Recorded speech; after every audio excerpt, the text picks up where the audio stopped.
I'll be honest, I was waiting for things to load up. I was hoping it would load into the game faster. And I just transitioned to this scene. Gotcha, Shark Boo! It's Arizona Boo, look there! They're so adorable, man!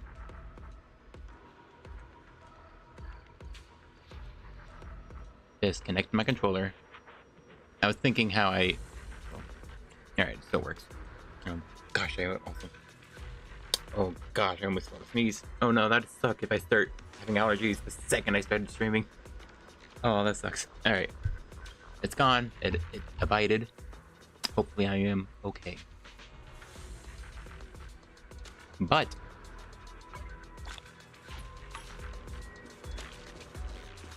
Hey everybody, Nonom's here. Sorry, I mean to start with sup. And try to make that my thing, you know? Because of Reddit post I did where I just start with apostrophe SUP. Sup. Well, they were pretty cool reviews of characters and how to buff them.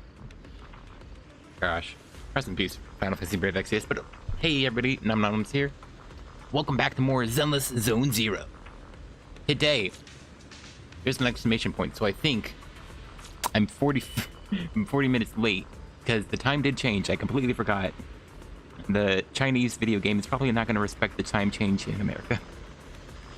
So I could have started way earlier. It's probably fine.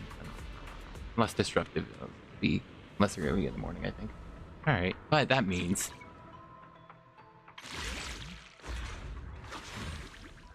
it's time! Also, she's here. Unfortunately, I won't be pulling for Jufufu. Also, I probably won't be pulling for this. I don't have any desire to get the W engine, because it's only like 18% sheer. That, I think, is quantifiable as pretty low. Like, 18% sheer is barely as much as the 25% resistant shred or ignore Evelyn's W engine has, but Evelyn's is also crit rate and crit damage, like super high amounts. These W engines don't even give you like over 20%. These don't give you as much crit rate as you know, the main stat, while Evelyn gives 2% more crit damage than the main stat crit damage normally does. So yeah, I don't have any desire to get this, or even this for Coletta, even though this is Coletta's best W engine. Look, it's more days to EX and Chain and Ultimate. Okay. Why Chain? Oh, well, of course Chain. She literally does chains outside of Sun. So yeah, I don't know why I asked that. It's useless for like Coletta, but yeah. You know, big days for EX Special when, you know, Coletta's EX Special deals so much days because it already has a massive amount of days boost. But then Chain or Ultimate, oh. 30 seconds. Alright, 30 seconds for damage buff is nice, but you have to use Coletta's chain attack. And it's calculated separately, so you know. You have to initiate stun with Coletta's ultimate, which is like once, and then use her chain attack. When you, for other DPS, you just don't need to use Coletta's chain attack, which is, yeah, that's annoying. You know, for DPS, it's nice. It's 20% damage and 30% attack main stat. That's cool. But it's still not much better, if at all, than Hailstorm Shrine, so yeah, that sucks. And then I don't have any desire for these. I like Panyan Hu's W engine, because it's like 40% EX and ultimate damage. And so that's pretty cool on an attack percent one, so. And yeah, you know, the healing is worthless. Oh, or takes damage or recovers HP. Oh, that's kind of nice. Every 5 seconds, so it's a pretty low amount, but... oh, you know... let's see. Alright, 3.2. But, you know, that means it synergizes with... And not even Panyan healing, but... You know, someone like Yidhari, he's, you know, spamming. Which is pretty cool. So yeah, this is a decent DPS engine for... And the cool thing about defense agents is that... They're, fortunately, so far... designed with the, you know... Oh, I see. That I was wondering what are. For some reason, I wasn't paying attention that it was bringing up the pinball animation. That's a fun one. I like the little sound effects it has, but yeah. So far, every defense agent has a W engine that actually lets other agents use it, so that's pretty cool. But yeah, I could have started earlier though. My bad. I didn't realize. I also could have started even earlier, but I just delayed taking a shower. But gosh, she's here. Her best friend is, gosh, the only agent I have is Yidhari, but her real best friend is right here. Also, I want to go somewhere with this else. I hear this music too much. My favorite spot to, pull characters is here in Port Elpis. It's kind of annoying they don't have a little waypoint for the lighthouse. That's my favorite spot. It has a nice view. I also need to do my dailies. I still have my game text, huh? What's this from? Bowling plans, Orpheus sick. I've won 2 out of 2. I've lost 0 out of 1. It was very epic. Oh,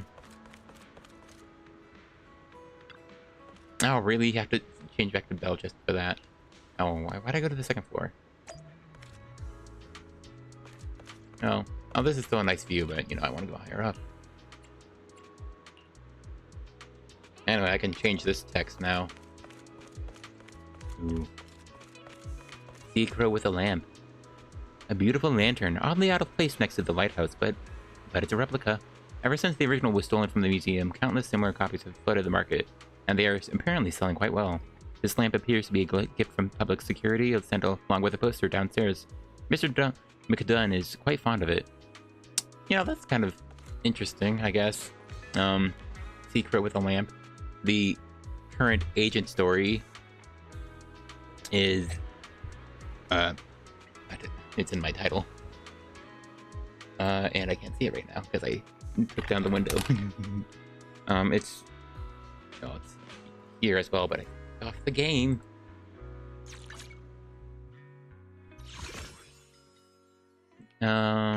The inverted night lantern is the event, I believe. So the actual story itself, it's the tales of Dreamless, the tales of the Dreamless, and Hero's Journey is Hero's Journal. My bad. I can't read, and yet I'm streaming. Why would I do that?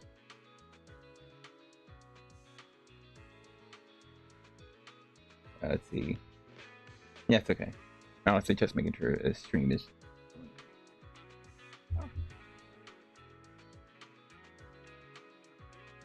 Need to phone fish for that. Anyway, the title in the stream is the actual name of the story, but unfortunately, I didn't realize that when I made the thumbnail a bit ago. But the inverted night lantern is, the title on the actual little videotape case for her agent story. So that's kind of neat, and it's the name of the event associated with it. That gives the free rewards. And so I don't know. Crow with a night lamp, or sea crow with a night lamp. Well, a lamp. The word night is presumptuous. But did they say? No, they just call it a lantern, which it is. I don't know. It's just interesting that we have Yidhari Murphy. Murphy meaning sea warrior. And so she's releasing with the night lantern story agent, Lucia. I don't know, that's kind of neat. Alright, so this is a nice spot, I think, to pull. Also, I believe over there is Lumina Square. I think that's actually Lumina Square saw City on the other end of it. Oh yeah, so I think it is over there, across the bridge. I think Lumina Square is Lumina is on the other side of that bridge, and they see that city across from it. Maybe, I don't know why I'm asking. We have a map technically. Left bumper, it is. We're here at Port Elpis. Man, Lumina Square is way over there. Alright, I guess I'm completely wrong. What am I looking at? Okay. Assuming this is accurate. Alright, it's hard to see anything over there, but we have some cargo. And like a refinery. And, yeah. Alright, they're not the most detailed, and my settings are actually on high now with this computer. Wow, this sensitivity is wild. Oh, well, that's cool. That must be a fishing spot you can go to. I think we've been to in a previous event, so that's kind of cool. Yeah, there's like oil places. I think that's what they are. They're just some sort of other cargo place. Yeah. So that's the hollow right in front of us. Sorry, I'm distracted now. I have to kind of want to figure out. And so we're looking to the left of it.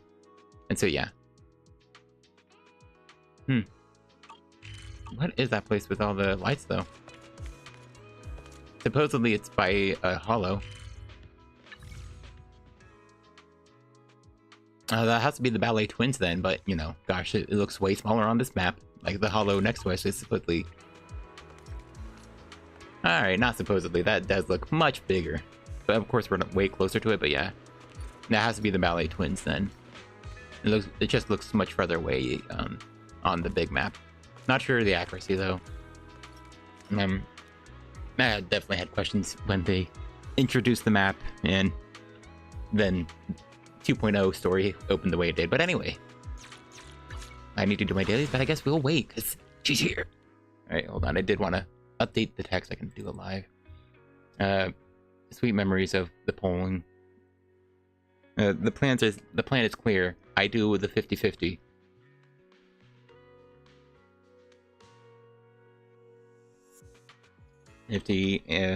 Plus 40 to pity if I lose. So yeah.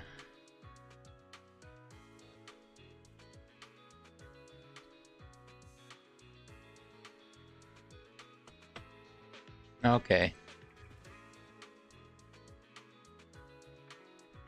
Gosh, where's a good space for this? Yeah, here. Okay, it's white text on a white text again. Alright, there. Which, I mean, I don't know why I'm doing this text. I don't need to have it up at all. Because I'm only going for the 50-50. Will I do any more? I want to also do a 50-50 on Dial-In. You know, another support. She'll take the place of... Because I kind of want, Qingyi. It's the thing is, they did the thing again where they released new characters, and there are teams now I finally want to play those characters, but only with characters that I'm just gonna skip otherwise. So like I skipped Qingyi for a while ago, because Coletta was good enough, and then she just wasn't useful enough again. Even though I still think she's good, but then I see like the Qingyi Orphe team, and I think that team's pretty solid. From everything I've seen, especially with my lighter, who's, doesn't have M2 or even M1, so he doesn't have any stun damage. Sorry, I made him that chair squeak. So yeah, I just think the Qingyi Orphe team sounds really rad, because it's a lot double stun, so it's just a lot of stunning, and then you can just basically play DPS Qingyi. Well, mostly existing to amplify Orpheus DPS specifically. I don't know, it just sounds rad. So now I want Qingyi for that, and I think the island will probably end up performing the same role. But the first, was it the first? Yeah, I think the first time it really happened was Alice. I started really wanting Jane after seeing how Alice worked, having just the polarity assault to give herself 3 disorders, and just having Jane sort of play like an arena, being a massive boost. I just think the idea of, letting a DPS who was, solid on release, and maybe less amazing now, unless you get the other broken anomaly agents, but letting her work as a support for a new character who's, is basically just a vastly superior version in the same role. I just think that's really cool. I really love the way they did Alice with Jane existing. So, now I want them both, but I don't have either. Oh well. But yeah, I don't have any plans to pull either of these W engines, and then clearly, gosh, right now, I have, well, I don't remember if I accepted any polychrome, but I had exactly 90 pulls.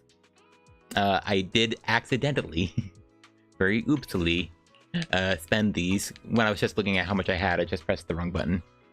I use a Nintendo controller, but it has Xbox layout on the screen, so oops, it confuses me. Yeah, it just mixes me up sometimes when I'm like, wait, what button do I press? And I just press the wrong one. I think I might have just misclicked though. You know, more than just less complicated than I'm describing. Also, speaking of misclicks, oops. Wow, Manato. Oh, so yeah. Hey, Polkra. Oh, Polkras are refunds. I have an M1 Panion, huh? Alright, first pull. Nothing. That's okay. I was about to say, there were some other things I wanted to do. Alright, need to... Ooh, exactly how many left? Oh, nice. Alright. That means the next pull. The next... I'll do a 10 pull, because you just gotta lever it, but it means the next one. But, to make sure it's the next one, I gotta rinse out my luck. You know, so I have to do these pulls and... Okay, oops. My bad. Okay, I need to do my normal pulls. You also might have noticed. Oops. I meant to rinse out my poles. Dang it, I got him early. And that was the last safety I needed, so, you know, swap him out. I kind of want Mercury, but looking it over, because a lot of the 1.0 Bang have 18-second cooldowns, which just, you know, means they start attacking like way sooner. Like, Red Marcus is terrible in Deadly Assault because he has a 30-second cooldown. It only goes down to 22 if he kills an enemy, or if you kill an enemy that he attacked.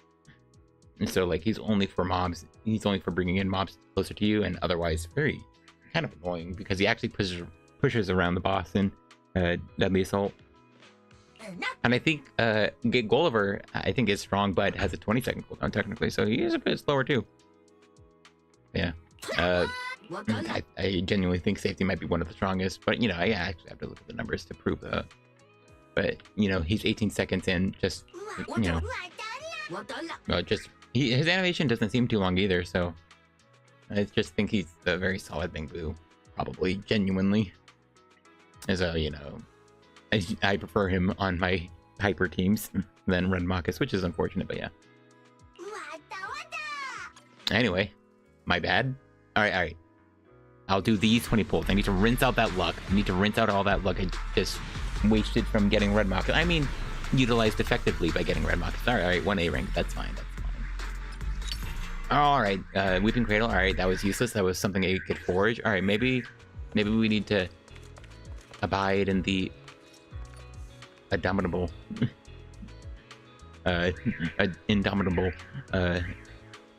catastrophe before us and savor all that we hold dear as I, you know, just wring out some of the luck again. Come on, just rinse it out, getting some... Alright, nothing good, that's good. We're rinsing it out. Alright, same spot. That was 2 pity losses in a row. Alright, I already have that W engine. Alright, so that's not even refunds, but that's okay.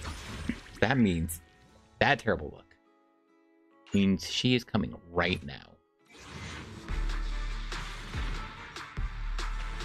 Alright. Okay. Alright. Got an extra A rank. Alright, 2. I guess I checked if they're Repanion, huh? Neither Repanion, huh? So at least those are refunds. Okay. Alright, maybe she does just want to see Yuzu Pepper. She missed on seeing Yuzuha during the story. Alright, so Yuzuha's here. Have no fear. With the Night Lantern. Ooh. Alright. Alright.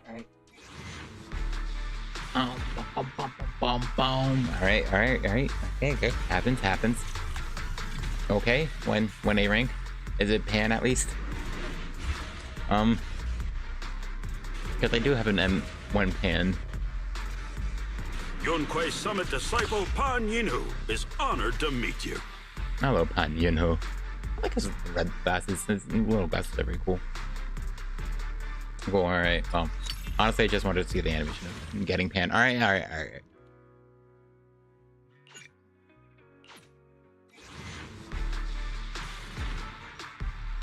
It happens. We're building it up. We're on a 50-50. And it's okay. She'll arrive. Alright, another pan. So that's not a refund, but it's M4. 3. Oh, that's name card on Canyon, huh? That's cool. I got Pan's name card.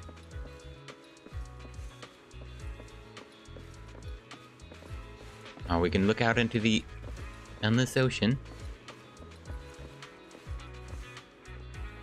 It's very foggy night, which is very cool. Very moody. Great for a writer to get inspired. Wouldn't you say? It's a great time to get inspired, Yidhari.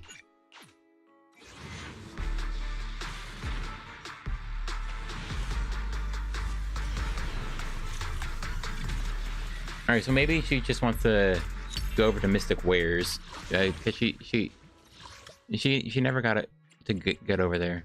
Also, do we have a Mystic Wares? There isn't actually a Mystic Wares checkpoint. Which is fair enough. There's nothing to do there aside from the story. And, you know, too many little waypoints clutters it up. Which is why it would have been nice to add one for the lighthouse, because there's no reason to be up there. But it looks nice, and I mean, there's not that many like waypoints in not Salem Bay, what? And Port Elpis. There's some very subtle music coming in. Don't leave just yet. New stock just came in. Oh. Stick around, you might find something interesting. Ah, cool. Let's see. Ooh. Oh. I'll be back. I have important things to do before my dailies. Yeah. Like what you see. 18 and Lizzie. Alright, come on, Yidhari. Yuzuha's at our store. You gotta come in.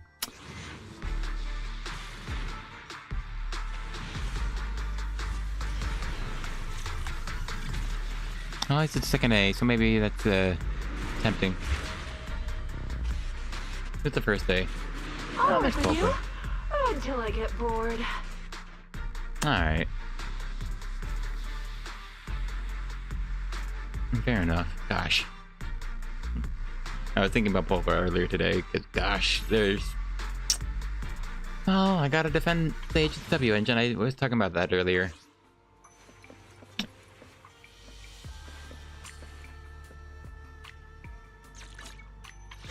Alright, come on. Alright. One last one. Okay. Fair enough. It's a 50-50.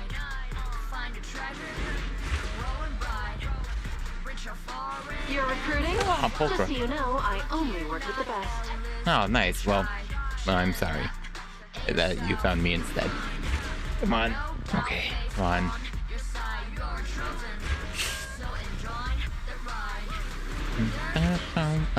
I don't remember. I think this is like 4 or 5. I think she was on like 8, 9. I think she was down middle, so it's 9.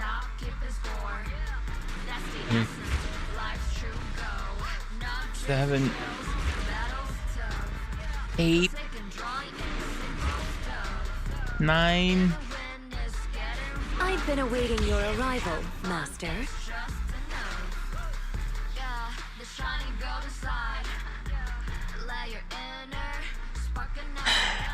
Yeah. I mean, I knew it was gonna happen, man.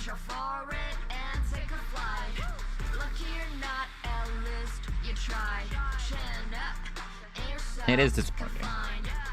And unfortunately, I have unfortunately, too many 50-50s. So yeah, I'm probably gonna lose the next couple, which is only fair, but still frustrating. Because, you know, I actually wanted a character. It's rough. Oh well. That's M1 Rena, which is cool. I mean, the only problem is, I don't know. You don't really need her for the boss. I don't need her for the big defense boss, because I have other characters, man. Yeah. Hold on.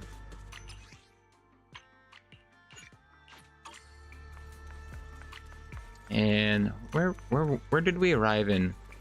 We arrived by boat, didn't we? So where were we when we first brought Yidhari out of the water? It had to have been Silent Bay then. But for some reason it looked like here. No, it had to have been Silent Bay. Yeah. Well, I mean, just real check. Quick check. Alright, yeah, fair enough, whatever.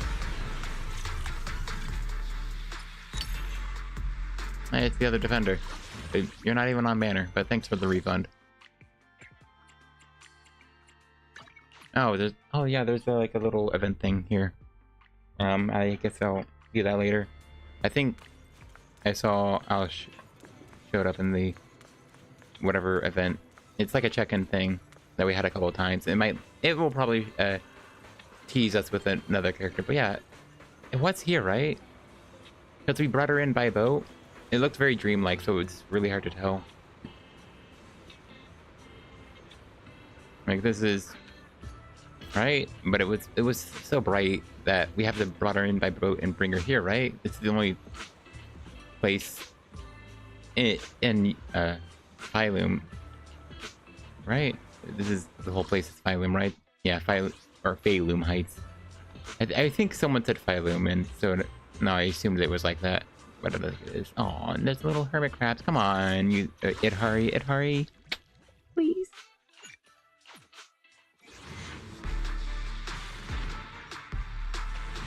Alright. Oh, Pan, how cool. Yeah, anyway, that was touch lame. my tail, and no. Man is iron, right? We fight? Do you want me to fight? Or cook? Not really. Definitely not fight. Like, holy crap, this guy's useless. Like, entirely useless to my account. And boring. He's just not fun either.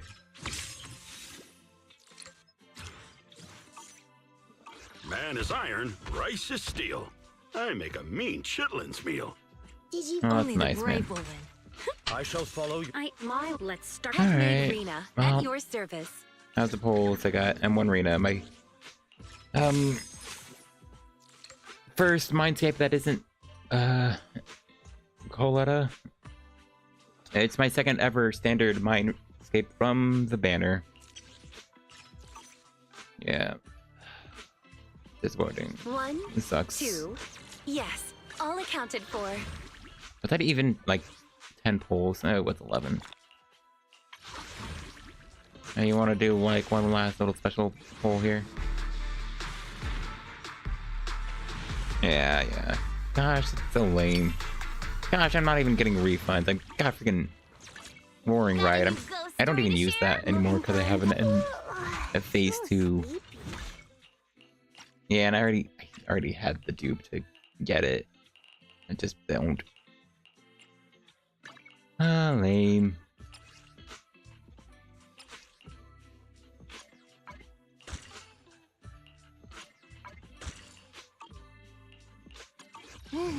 Let's take a break.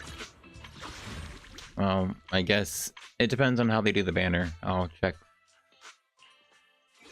Oh yeah, right, there's a spending event. Wow, so cool. I didn't even have enough to buy the hat. Or get the hat. Hey, it's one more 10 pull away. Dude. That's so insane, dude. I have And I did 110 pull, I grabbed one, so I need like what? Like this whole event doesn't even give a 10 pull, dude. Oh, dumb me. I completely forgot to check out these little animations. Yo, it's two-way. Wow. Oh, it's Pan, it's Sepulchra. Ooh, you're so right. Guys, it's time. The one last pull that I needed to win.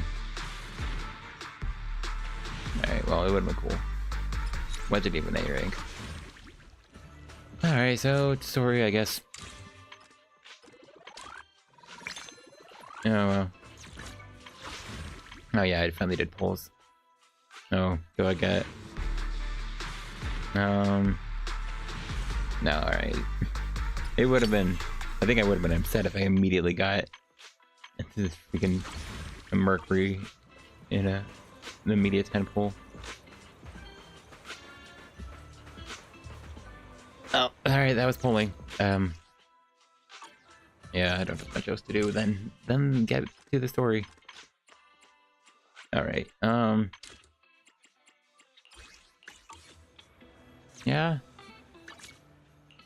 Yeah, I have my dailies to do, man. I have, wow, I barely have half a pull.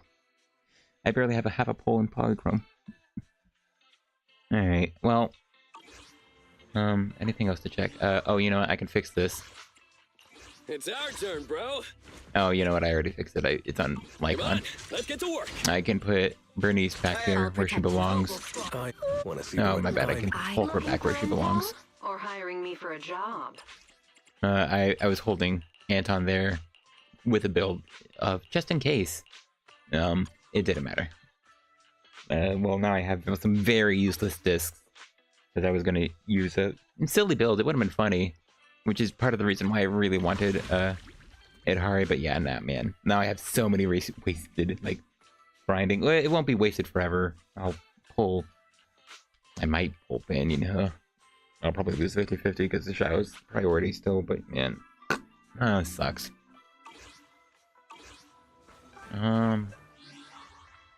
Let's see. Where are we going? There's no class That's all there is today. to it.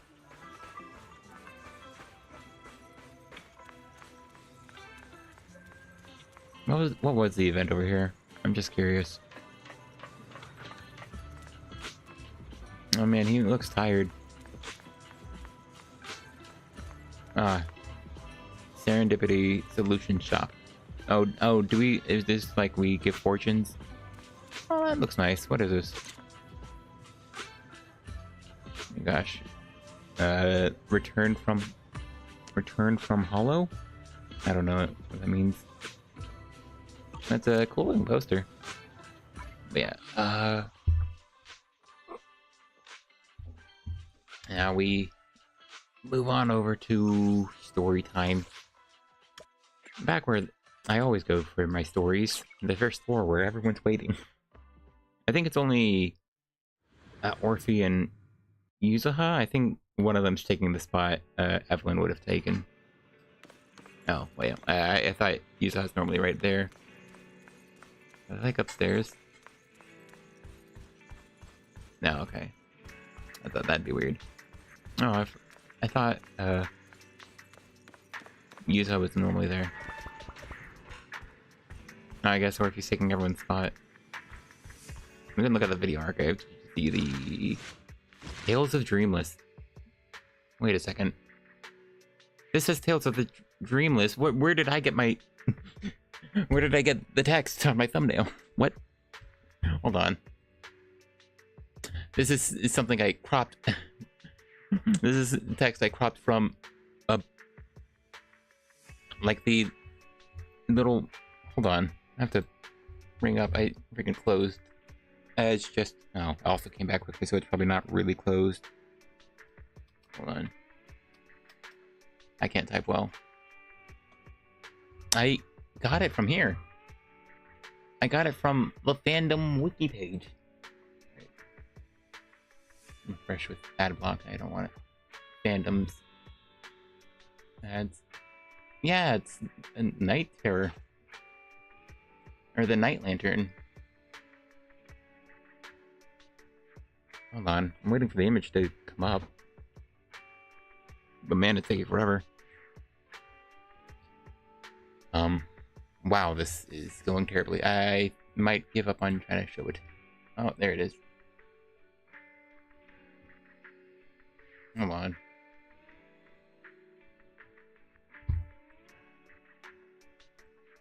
Window capture.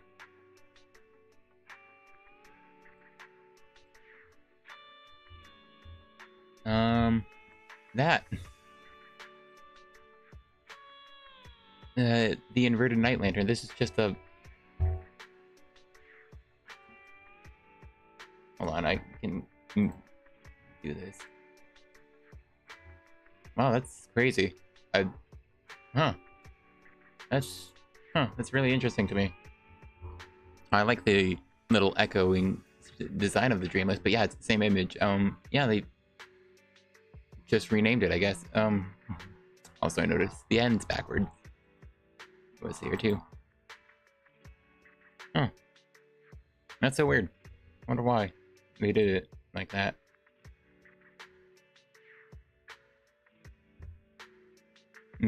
Maybe I would guess that the event was always called that, but the Tales of the Dream Lantern name, or no, Tales of the Dreamless, was always the agent story, maybe?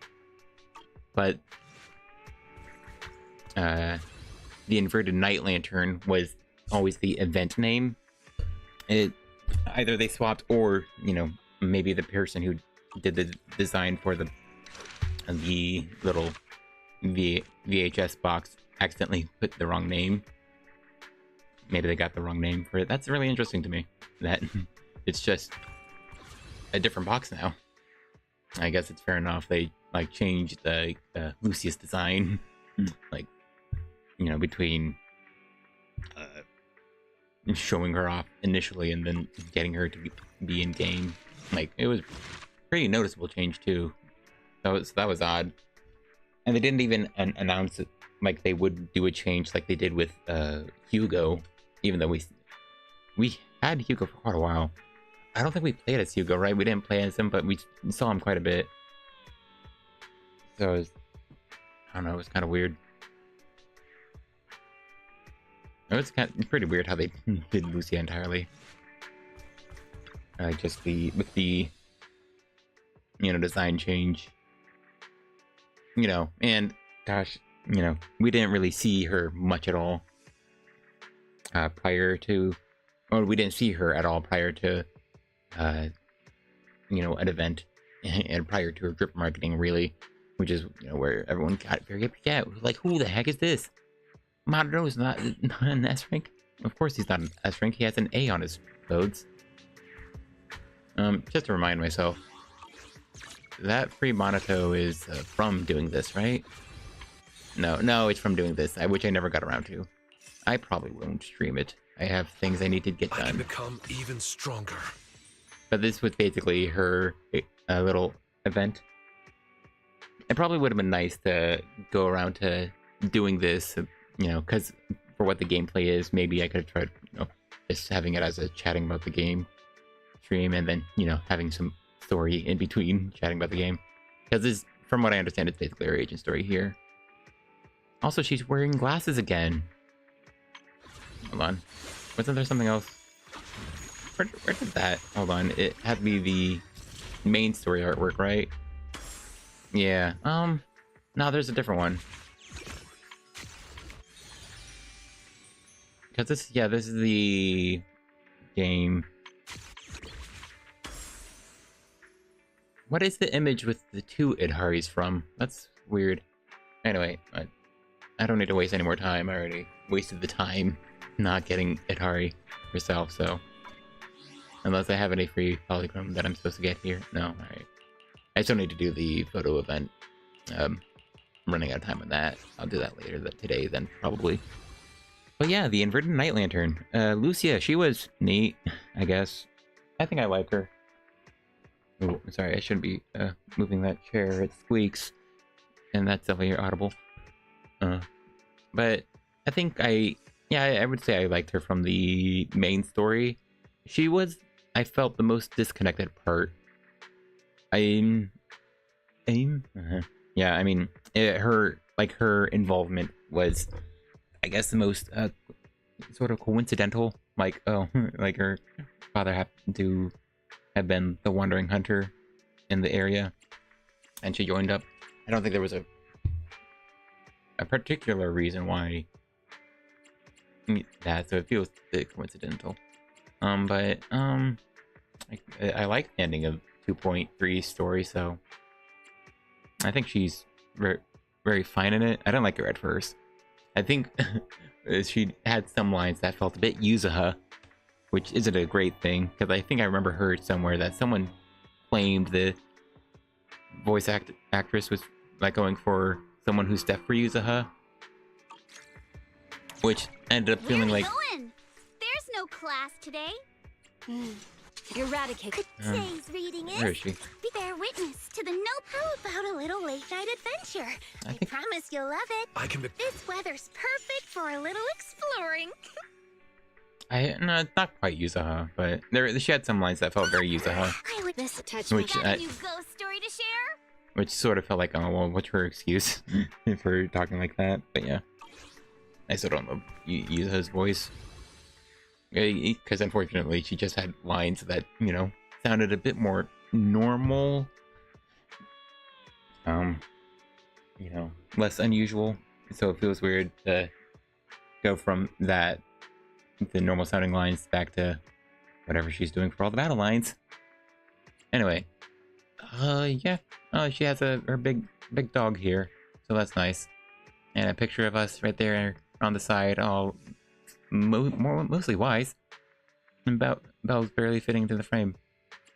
Yeah. I need to finish this too. I don't think I care about this story as much. She's just writing a journal. To defeat an evil demon lord, and had some unvoiced alliance with her allies. So it doesn't matter too much to me. So I don't think I'll even do that on stream. I haven't cared about it much, but Tales of the Dreamless. I don't think I have much else preamble. I think I have like a Lucia. I still, honestly, I still need to watch her like EP. No, I watched her EP. I think I didn't listen to it. What's the thing? It's another one of her trailers. Oh, I think her EP too. No, I wanted to see her EP for something else, but I think it was her demo, which I didn't watch yet, even though it's the one people have a bunch of gifts from because it was one of the goofier ones. So I guess I should probably do that, but yeah. Oh, aside from that, I don't have much positive. I don't like gameplay much at all. I appreciate that they're trying to make her not just Lucy gameplay, which a lot of supports feel like they can end up being like without the parry. Yuza is just a sort of Lucy style gameplay. She just interrupts herself with an aftershock, which can be annoying sometimes, and has a dot so she can use certain W engines better. But yeah, aside from that, I don't have much to say about Lucia. Yeah, I like her original design better. I don't really care. I actually really don't like the design with all the cleavage. Something about it's just less appealing. And Where are we going? I would say there. How about a little late-night adventure? I don't know. I promise you'll love it. It just still doesn't feel normal. Something about it just feels off. About the design of her top now. So yeah, I don't love her design, and I mean, not getting a Rupture Agent. I still don't have a Rupture Agent. I don't even have a Minato because I didn't do the event yet. Oops. Well, maybe I'll get him in my polls for other characters next patch, because I can't get him this patch anymore. Aside from the freebie, who I will get. But yeah. Anyway. Tales of the Dreamless, Part 1. Lucia wants to raise a strange puppy, but it hasn't quite warmed up to her yet. Okay, cool. Also, it's gonna be like 80. Oh, cool. Okay, I'll do exactly one poll after I'm done with this. That's halfway. I can't believe you get less than 2 polls for doing this agent story. Alright, you get the other one. But man, if you get 100 polychrome from the limited event, so you only get an extra 100 for doing it now. The other 180 is the permanent polychrome. That's obnoxious. How much, permanent they don't want in the game. I think that's so pathetically low. Anyway. Well, Lucia said she needs to see you, but considering what I know of her, it's a bit too early for her to be dropping by, right? Alright, I'll stay up late tonight. You two shouldn't stay up too late. Our seniors are all dedicated to their training, so you should maintain a regular schedule too. Sleep early and wake early. Yeah. I can tell you're not really listening. Just be careful out there. And remember, you can always come to me if anything happens. Sure enough, before long, someone came knocking on the room's window. At this hour, it could only be a bird. Oh, it's her. Belle? I knew you'd still be up. Yep, I'm quite the night owl. Didn't you ask me? Huh? Didn't you specifically tell me to stay up tonight because you wanted to talk? I knew I could count on you, Proxy. I don't know, the way she said that line was interesting to me. I knew I could count on you, Proxy. I don't know, that felt weird. Belle? I knew you'd still be up. The laugh was funny. I like the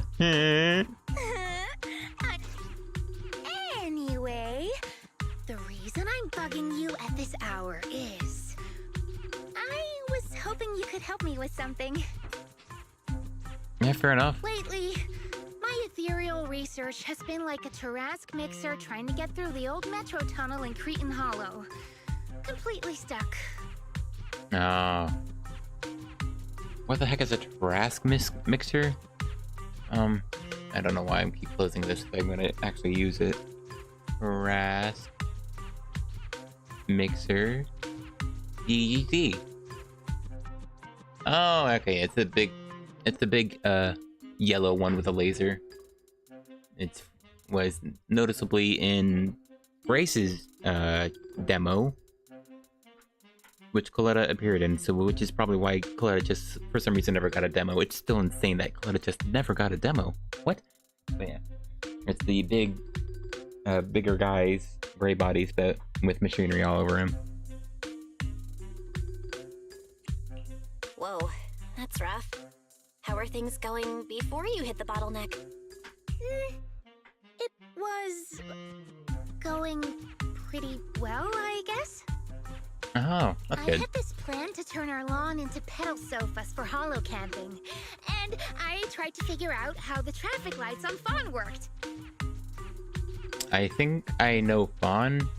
I think he just has this. He's the one with the big sort of hammer ethereal and has traffic lights sticking out of him.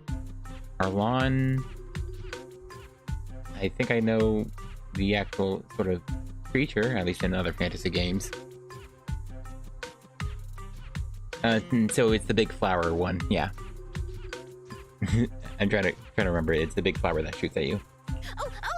Do you happen to know if you tie both ends of a specter's cloak into a knot, how does it keep floating? Oh, it's kind of a ghost. Wait, Lucia, where are all these research ideas even coming from? I don't know. She's kind of obsessed with Ethereals. Like, it's in her book. What do you mean, where?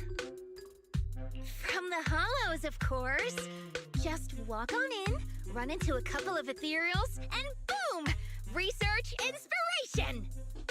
Fair enough. But I'll admit, these ordinary inspirations are just not enough. Oh. The inspirations are not enough? Or should I be asking, what about the other ideas you had before? Proxy, could it be you haven't read any of my posts on Spook Shack? Caught? Sorry. I just didn't read your Reddit post, man. I got distracted. There was a lot of image posts, just a lot of pictures, and so I was mostly upvoting those, I was busy looking at the discussions on like, are defenders even good, or should defense agents even exist? You know. I guess the titles of my posts haven't been catchy enough. Yeah, let's go with that. If I can't come up with something as attention-grabbing as the fiery serpent, then no matter how many times I write about blast crawlers, people are just gonna get bored and lose their interest in the forum. And maybe. And when that happens, where can I find leads on the night horror? I just want to play that back one more time. And when that happens, where can I find leads on the night horror? Alright, there are 2 syllables in horror, but I understand it's definitely hard to hear. What's a night horror? Some Okay. rare ethereal you're interested in? Alright, but I can't hear Belle put 2 syllables in horror. Well, it's kind of a long story. For now, think of it as an ethereal. An ethereal that can enter people's dreams and talk to them. Yeah, okay.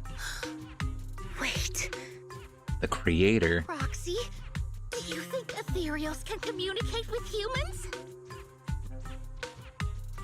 Alright, so we definitely met her in 2. We definitely met her in, well, we met her before 2.3. But I think canonically, this has to be taking place after 2.3. You know? I don't know if Yidhari shows up. She probably doesn't, because I think we could have done this immediately. So that wouldn't make sense. But, no, we practically didn't know her. You know, for the little instant we met her. So, this is coming after the... I'm sorry, someone put watermelon in front of me, and now I'm eating watermelon. But, hold on. I don't want to keep talking with that in my mouth. Does it count as communicating?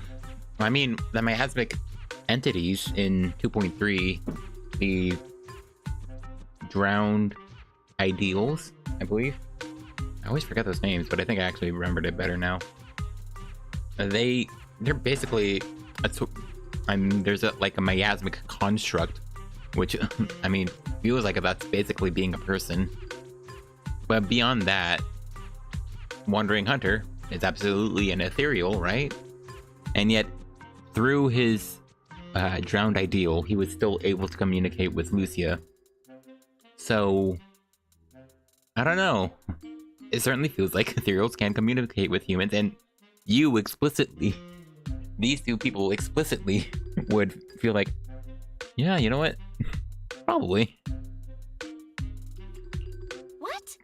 Don't tell me you want to talk to ethereals so you can lounge on Arlon pedal sofas while taking a break in the hollow.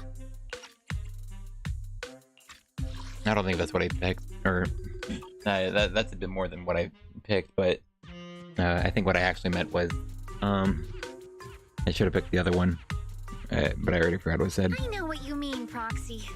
Normally, I'd say this is just baseless speculation and leave it at that. But right now, I've got the perfect research subject in mind. Let's head out now. Before diving into the hollow, we have to make a stop at Fluffy. Oh, cool, Fluffy. I know that place. That's a... Wait, why do I not remember her name? Why are we going to Fluffy of all places? Oh, I'm going to buy a toy. Yeah, why am I forgetting her name? A toy? Did you get a pet? No, I like the way Belle said that line. Not yet, actually. But I know Chestnut's gonna be the goodest pup. Oh, I get it. You're trying to win over a puppy with treats and toys. Yes! Wait, if you're getting the toy now, then are you planning to take it into the hollow? Good question. Yeah, Karen. I don't know why I forgot that name. It's an interesting name. It's however that's pronounced, and I assume it's Karen. Hey there! Welcome Looking for something special today? If I want a little doggy to come up to me on her own, what should I get? Honestly, you don't need to buy anything to get close to a pup. Genuine kindness, some patience, and a little passion. That's all it takes to win a puppy's heart. Might not be good for it, but peanut butter could work. Maybe some lunch meat.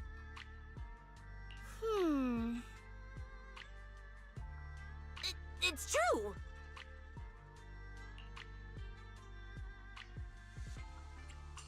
Well, if Fluffy's shopkeeper says so, then it's gotta be true.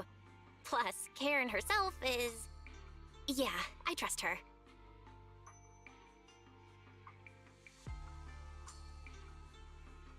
What did you mean by that?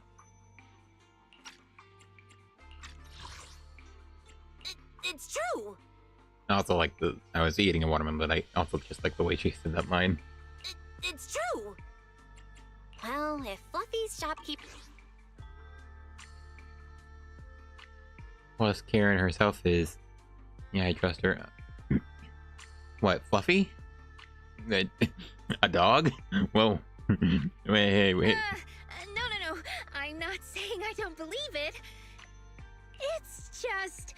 Chestnut's a very particular little pup. I understand. Oh, you do? I've met lots of special needs pups. Some were abandoned, some have been on their own since they were born. If you want to gain their trust, it will take a longer time. A special needs pup, man. Chestnut's just like me, for real. Let me think. What about this? A brand new line of treats for puppies! I packed it with all sorts of delicious jerky. They're super yummy. No pup can resist it. Aw. Yeah, but take it. Karen leans in for a sniff as she introduces the treats. Chew. Sorry. The smell got me. Alright, what were you... Allergies? That's okay. But, I don't think Chestnut would like this. Oh, do Ethereals not eat meat? Oh, what? They just tear you apart for the fun of it? Chestnut is, a bit of a picky eater. I see. Then maybe you want to give this one a go. Our most popular toy. It's a battery-powered bird that flaps like the real thing. Our kitties and puppies go nuts for it. Oh. Okay. This looks great. But is it sturdy enough? I'm afraid not. It's actually designed more for cats, and it's built to be lightweight, so I wouldn't call it sturdy. It should work for smaller dogs, though. Chestnut's a big girl, with a big girl attitude. Oh, that might not work then. Let me think. Oh, if you don't mind something a little old school, we do have another toy for bigger pups. It's actually more of a pillow. It doesn't have any bells or whistles, but it's really sturdy and great for gnawing. It's also infused with a calming scent to help soothe anxious pups. Oh, how nice. People can't really smell it, but dogs usually like it a lot. Oh, this is adorable! Though, I'm not sure if Chestnut would care much about the scent with her sense of smell. So Chestnut is a big, picky, grumpy puppy with a weak sense of smell? That sounds kinda weird. What's weird about that? Every puppy's different. Chestnut's just got her own little quirks. Alright, so she is trying to hide the fact that it's a little ethereal. I'll take this one, please. Alright, fair enough. That looks pretty good. A highly recommended by Karen. This is the most durable dog toy at Fluffy. A small cushion. Wonder which special pup Lucia Lucia plans to win over with it. You got it. Hope it helps you bond with that special little pup of yours. Oh, it definitely will. I'm sure. Lucia takes the cushion Kieran recommended, then rushes off toward the hollow. Better catch up, quick. You aren't rushing that fast. Oh hey, cool. I guess I get to play it. Seems to have... How about a little? No matter where we go, meeting you is the real reward. I guess I got to play Lucia after all. Alright, that's an HP percent one, I'm sure. Also you can check. Oh, does that mean she's HP percent? A reality. Yeah, she has HP percent because she has a lot of damage in her kit here. Even 90% is a ton, but she maxed out at 100, which is insane. No matter where we I go, can't believe I'm not getting her. That's so frustrating. Ooh, we really harmonize. It's an early fight, so I'm just gonna assume. Oh, I can't swap them around, can I? My dream seems to have become a reality. How about a little late night adventure? That's whatever. Promise you'll love it. Gosh, man, I'm still sad I couldn't get Yidhari. This is nice so far. Gosh, that was 20 minutes. Probably could have been my last order. I'm sorry about that.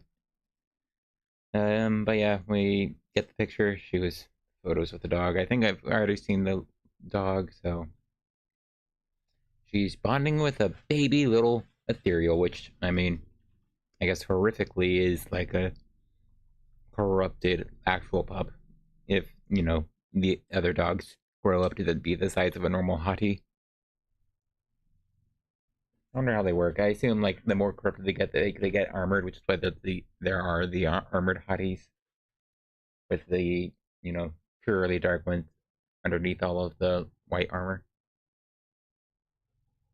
But yeah, I guess we'll see. Why there's a little pup she's actually bonding with.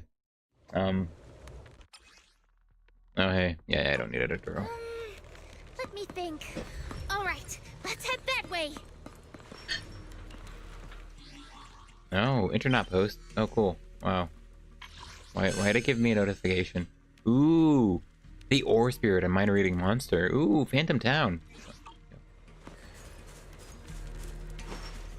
Also, wait, hold on. I don't know if that's normal.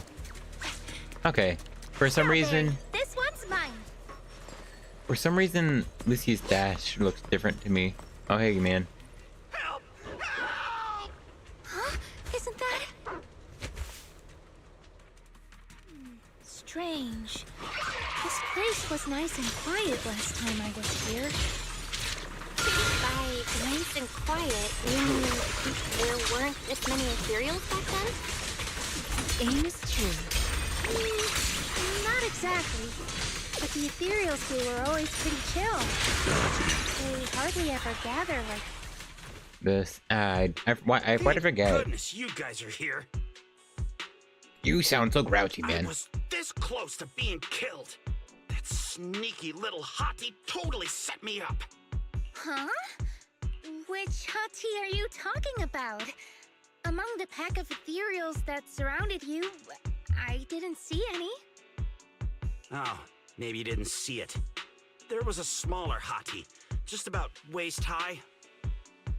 That one right there. It lured me all the way here and got me ambushed by all those Ethereals. Why do you follow it, man? It's an ethereal. Never heard of anything like that before. An ethereal pulling tricks on people? How did it trick you?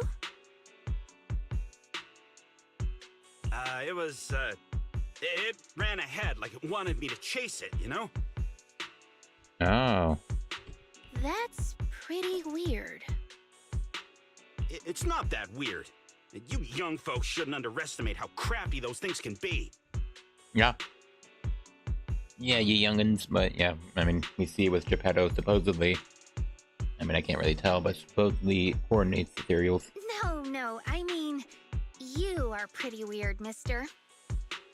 Oh, what? That's pretty weird.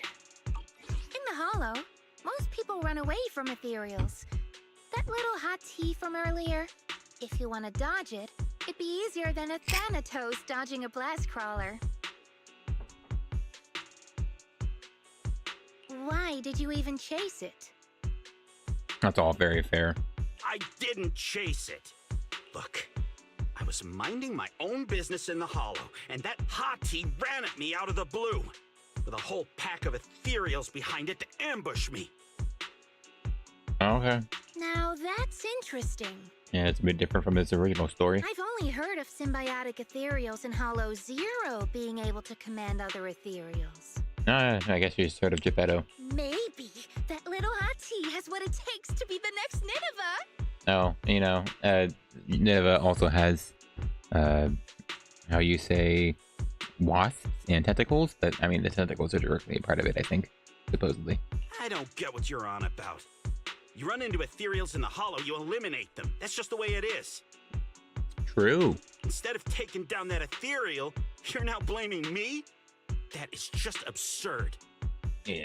Completely silly. Mister, my friend just saved you. She's trying to learn more about the Ethereals so we don't end up in the same mess as you. You? Mm-hmm. Thanks. Frustrated by the questions from Lucia that he couldn't answer, the investigator snaps and storms off. Roxy, do you think I'm absurd too? Yeah. You're very obsessive about Ethereals. And while currently I don't know it officially, you're trying to befriend an actual Ethereal pup. Of course not. I'm sure you have your reasons. Ethereals might be dangerous, but strangers aren't always any better. That's the real rule of surviving in the hollow. I'm sure you've got your reasons. Of course not. I'm sure you've got your reasons. Of course not. Alright, sure, man. That's what I selected. I knew it! Now we're totally in sync! Like how Ahriman and Spectre always find each other in the dark! I think Ahriman is the ghost I was thinking of. Which one's Spectre? Oh, Spectre must be the one that shoots. Also, In Sync. I can't make a reference, I don't know the songs. Plus, that investigator earlier was quite the weird one. Alright, but maybe.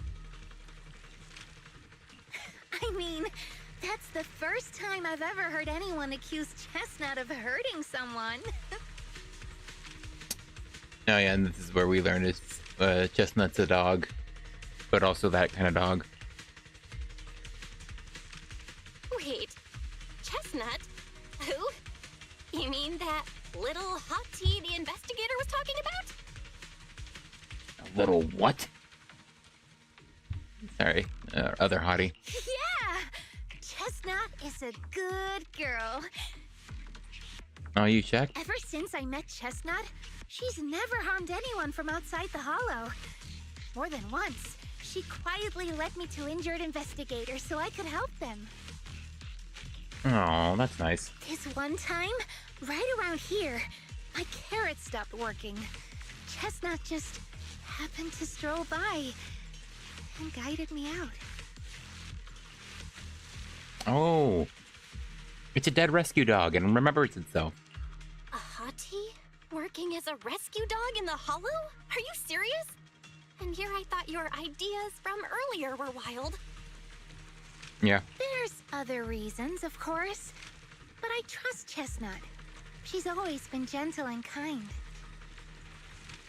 What's strange is, the last few times I saw her, I kept feeling like someone was tagging her, tracking her. Just like that guy from earlier. I mean, sure. I mean, I guess if you can tag a little ethereal dog, you can track it and see what's going on with the lives of the Ethereals. A kind and gentle ethereal?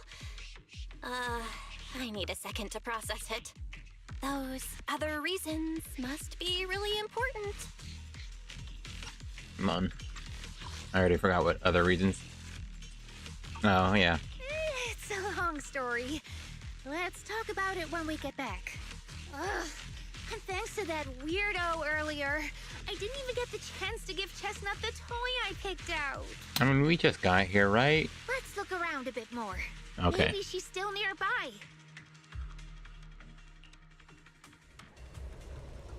Where could she be? Oh gosh, what is this flag? I think Chestnut went that way. Let's go take a look.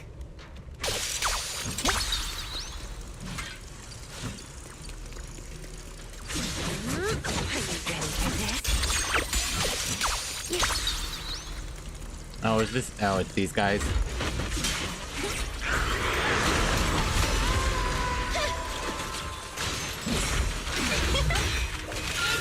A little bit of it. Here we go. Why struggle? Into the frozen abyss. You have course.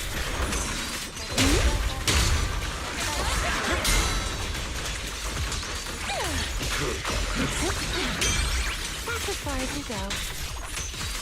Rest in peace. Noise, be gone. Man, this character's fun. Why couldn't I win the 50-50? I know you're there. You didn't hide your tail properly. Did she actually understand that?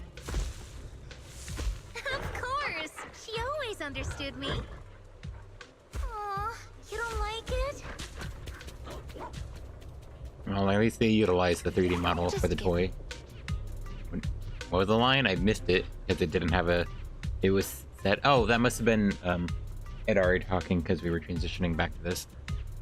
Although this is the closest Chestnut has ever gone to me, it seems like she's not in the mood to play with me just yet. Should we head back? Yes. Huh? Because of me or because of Chestnut? But I think I know what you want to ask. Let's talk about it once we get out of here. All right. You know, that's a nice and short. Okay. Wow. What is this flag? That was kind of bizarre. That took forever to load up. It normally doesn't like freeze up like that. You know, I guess that's why they normally fade to black.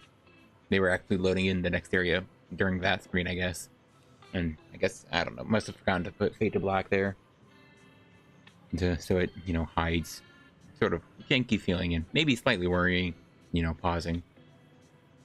Leave the hollow with Lucia and return to Silumbe. What a shame. You mean Chestnut? Yeah. Aww. Chestnut still wouldn't take my gift. Do you think that investigator spooked her? Maybe that's why she's being extra cautious today. Let's try to find her again next. How did you two meet? Yeah. By the way, how did you meet Chestnut? Well, it has something to do with the night horror legend from my tribe. Long story short, Chestnut is a gift the night horror sent me in a dream. Oh. Was the night horror a good thing or a bad thing? I think I remember you mentioning the night horror, but you never said it sent you a gift. Can you tell me more about it? You already know I'm one of the night watchers out on the fringes of New Eridu. We rest during the day, and we're active at night. Yeah, I think you mentioned that. And if you didn't, it was in your bio. The stories say that long ago, No, she mentioned our it. ancestors fought a powerful ethereal. The battle lasted for days, and just before it fell, it released a final surge of power. Ever since then, it's haunted our dreams. Aw, well, that's nice. I mean, yeah, that's a neat little idea for a monster. Your whole group defeats it, but at what cost? Sometimes, when our people fall asleep at night, they dream of the night horror. And in their sleep, they walk straight into the hollow, drawn to its call. Just before the ether consumes them, before they become ethereals, they regain clarity for just a fleeting moment. Yeah, Over makes time, we've come to realize that the more people who fall asleep, the stronger it becomes. That's neat. I like that idea. And so and released its essence all over the people who killed it. You know, to have a way back to come back. That's kind of a cool idea for a monster, I think. What a terrifying curse! Is there a way to break it? I mean, it's not like a curse, right? You know, it's like... Excuse me, sorry. It's more like, you know, an alien corruption. No. That's why we moved to the outskirts of the city and stopped sleeping at night altogether. If we must rest, someone always stays awake to keep watch. The strange thing is, the night horror left more than just a curse. In the Hollows, Ethereals don't attack us. They see us like we're one of them. Oh, well, I didn't pull Lucia, but I feel like you can probably bring her into the Hollow and prove that wrong. And this staff? It's the only weapon left from when our ancestors fought the night horror. It lets me mimic ethereal abilities. Okay. That's why she's digital ethereal summoner. The chieftain said I was the most gifted of the younger generation. Or something like that. I'm still not sure what made him decide that. But he gave this staff to me. Alright, fair enough. Wait, Lucia. You said the Night Watchers walk into the Hollow in their sleep if they dream about the night horror. Have you ever dreamed of it before? No, but I came really close once. It was a night not long ago.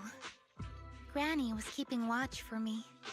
She was telling me stories of the night horror, how it's both feared and revered by our people. She even described the night horror she saw in her dreams. Just like everyone else said, a stunningly beautiful ethereal, almost godlike. Yeah, so maybe it, at least within their dreams, presents itself as a sort of... Hold on.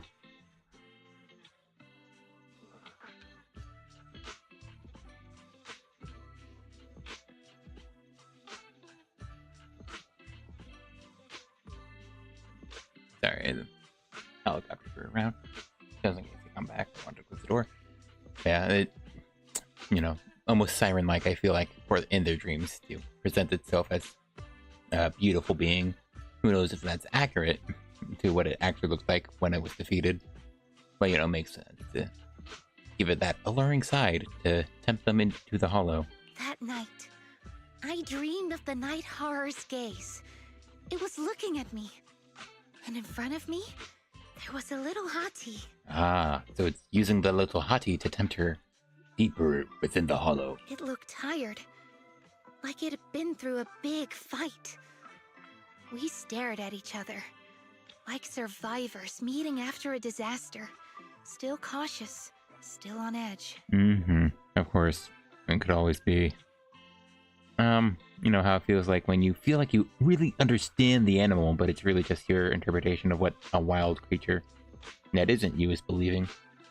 Not long after that dream, I met Chestnut right where the dream had guided me. She didn't seem eager to be friends, but she wasn't hostile either.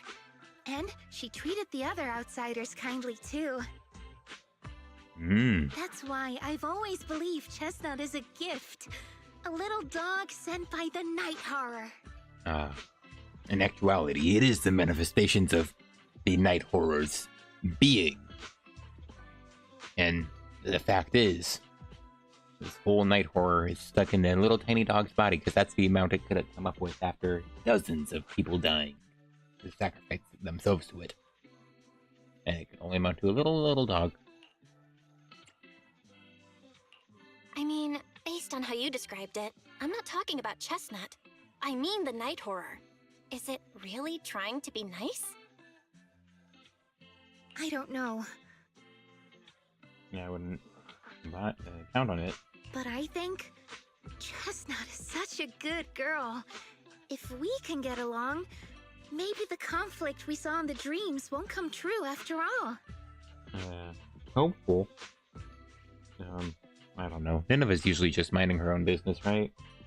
What do the Ethereals really do when we're not around? Expand the hollow. That's And probably it. what if the night horror is just like Chestnut? What if we could communicate with it? Then maybe everything our people have endured could finally come to an end. Yeah, well, that's nice and hopeful, but, you know, feels like hopeful thinking from someone who just kind of really into ethereals. Sounds silly, doesn't it? Yes. Where's my yes option? Not at all. I get what you mean, Lucia. It's the hollow. Who can say anything for sure? True. Well, for sure, you will probably get it corrupted eventually. I guess that depends on the hollow.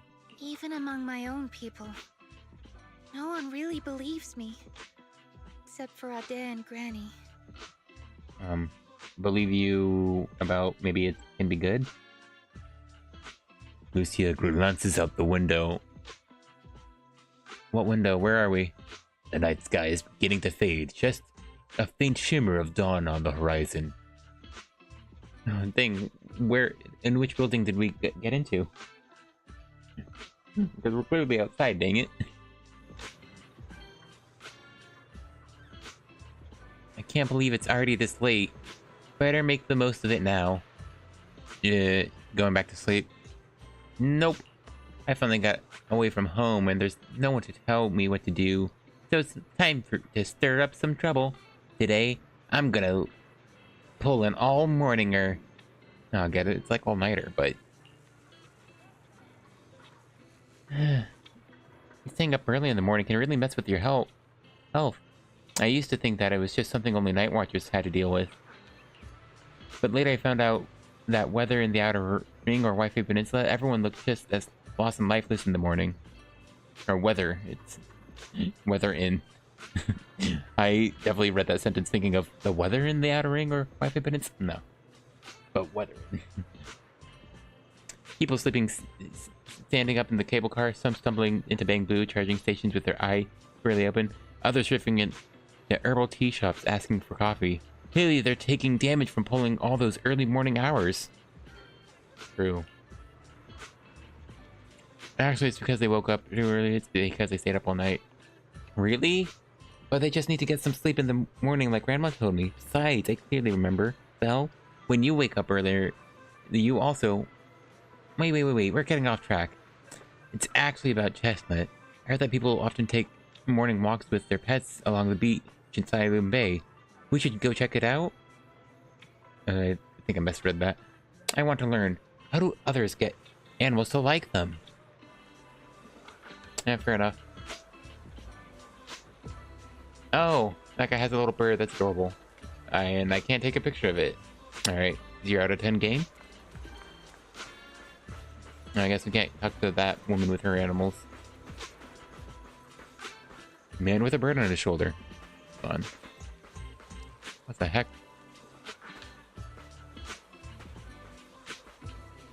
Is that a commie bird? What?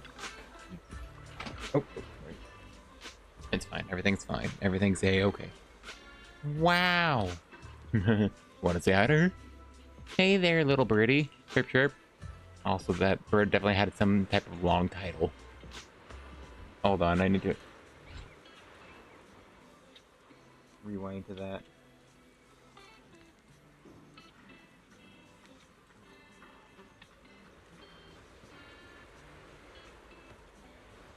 Okay, well, I missed it twice, trying to go back and look at it. But, alright, maybe it'll come back and I'll try to keep mind of it. So cute, it's rare to see a bird willing to perch so docilely on someone's shoulder. She's really friendly with people. If only my dog would rely on me like that. There may be a chance she's just being lazy, not wanting to flap her own wings and just wants me to use me as a personal ride. Chirp! Okay, that was the title. Bird with a human growing beneath her feet. That's adorable. The little bird pecks the man's ear hard. After the man begs for mercy, the bird gently nuzzles her beak against the side of his face. Wow, you two are real close. I get it. Animals can be moody sometimes. As humans, we need to be good at having patience, but also seize the right moments to create opportunities for communication. That's right. I trust she won't hurt me, and she trusts I won't hurt her. Everything else is minor. Though, honestly, This one did hurt quite a bit. Ouch! Chirp. I get it. I trust that Chestnut won't hurt me, so next time she ignores me again, I'll say something that makes her angry. When she gets mad enough to bite me, I'll apologize. If Chestnut bites someone, no worries. Everything else is minor. Chirp chirp. Exactly. It's just a little dog. What trouble could your Chestnut possibly get into? So true. And well, there's a girl and a dog. Dejected girl. Hello, good morning. Bad morning, unfortunately. Wild and lawless pup.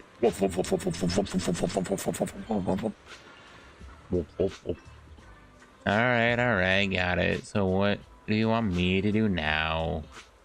The cocky little dog barks loudly for a few more times, mixed with some impatient sneezes, then lifts his head and turns around, clearly a sign he wants to leave. Girl walking him heaves a heavy sigh and turns to ask Lucia. Sorry, what were you trying to say just now? I just want to ask how you and your dog usually get along.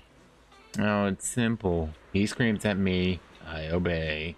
If I don't obey, he screams, and then I obey. He always manages to cause even bigger trouble, and all I have to do is follow his bark and call. We are a heartless tyrant with endless energy, and his poor slave. That's pretty much it. Oh. Of course, I've thought about doing something about it, like starting a grand rebellion, grabbing him and jumping into the sea, ending it all at once and for all. But then I thought, I'm not even a good swimmer as he is. What if he swims back to shore and tricks someone else with that innocent act of his? Wouldn't I just be letting another poor soul fall victim? Who says puppies aren't as fierce as Ethereals? Suddenly, a strange smile creeps across the girl's face, as if she remembers something exciting. But hey, humans live longer than dogs. In 10 years, when he gets old and has no energy left to bark and scream, and can drag the whole table around the room just because he's leashed to it, he won't be able to torture me anymore. When the time comes, we'll live together in love and perfect harmony. Alright, well, that was insane. The tyrant is clearly displeased with this and runs away screaming, probably not wanting to trick any other poor innocent humans. The girl rushes after it without even managing to say goodbye. Well, this doesn't seem very helpful. All I learned is maybe I should chase after Chestnut until she's all tuckered out, then stuff the pillow into her mouth. Lucia scribbles in her notebook, but ends up tearing out the whole page in the end. Yeah, let's not gag the dog, even if it's a fake dog. An evil ethereal dog. Oh, Grandpa walking his turtle. Hey, Lassie, what's up? Hi, sir. Are you taking your turtle for a walk? The composed turtle raised its head slightly, nodding gently in acknowledgement. That's right. Old buddy here was my grandfather's good friend. Passed it down to my dad, and my dad passed it down to me. Technically, I should call it. Oh, you know what? Let's not get into that. Your grandfather's good friend? Lucia counted on her fingers, trying to figure out how the generational relationship between the two elderly folks. Many years ago, when I first got it from my dad, I was still young. Back then, I found it too lazy and slow, so I just kept it in a water tank. It seemed to know I looked down on it, so it gave me the cold shoulder too. But over the past few years, I've grown old and can't walk much anymore. It forgave me for neglecting it before, and now it's willing to keep me company when I go to soak up some sun.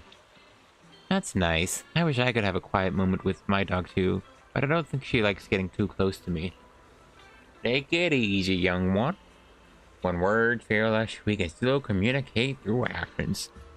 Simply keep communicating with them and they'll eventually understand. So that's how you interact with animals. I've still got a lot to learn, but I feel like Chestnut is also trying hard to get closer to me. though she didn't accept my gift. Excuse me, sorry. She wasn't completely indifferent. Today was the closest she's ever gotten to me, but how do I gain her trust? Don't stop believing.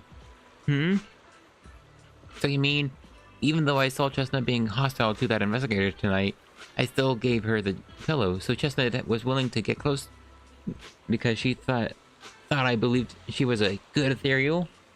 That makes sense. Just like what Gramps said earlier, Chestnut understood me.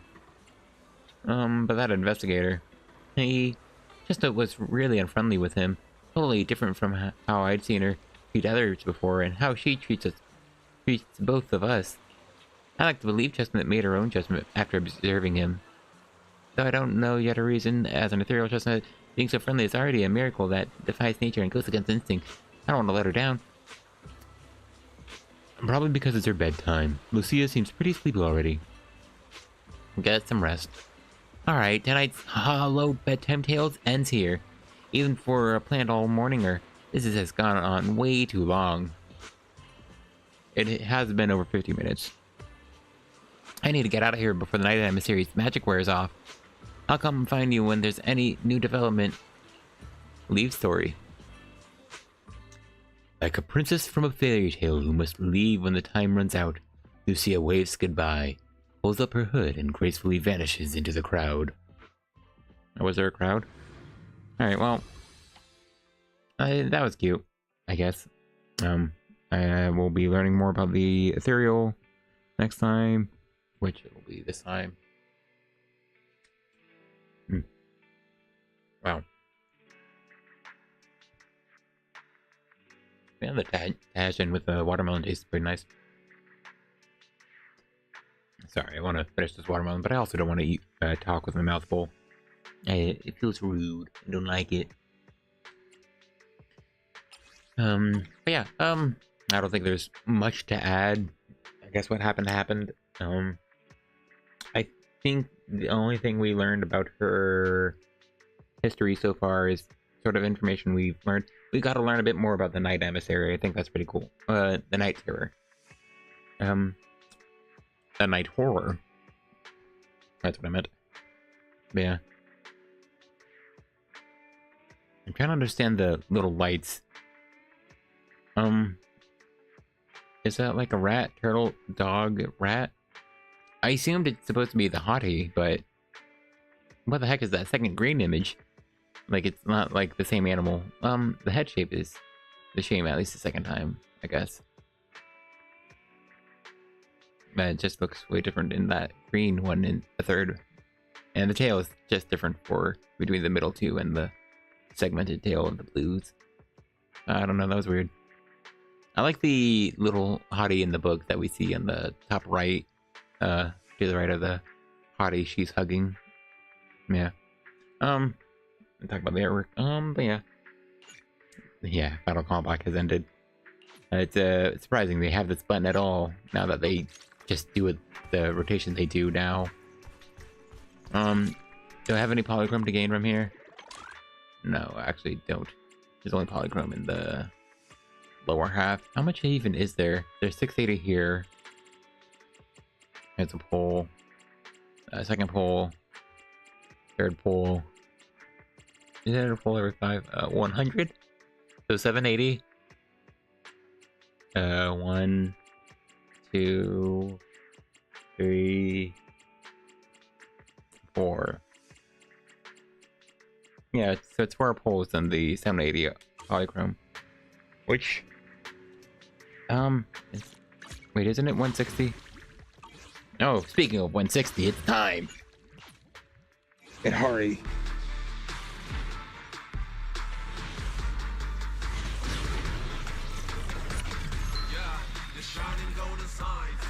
Wait.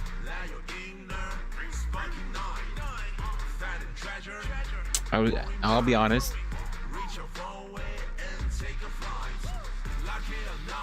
I'll be honest. I was joking. I wasn't. Yidhari. Call my name when you need me. What is that? What is that line? Holy crap! I got her. Actually got her. Yes! Oh, holy crap. Also, this pose. Wow. Yeah, well.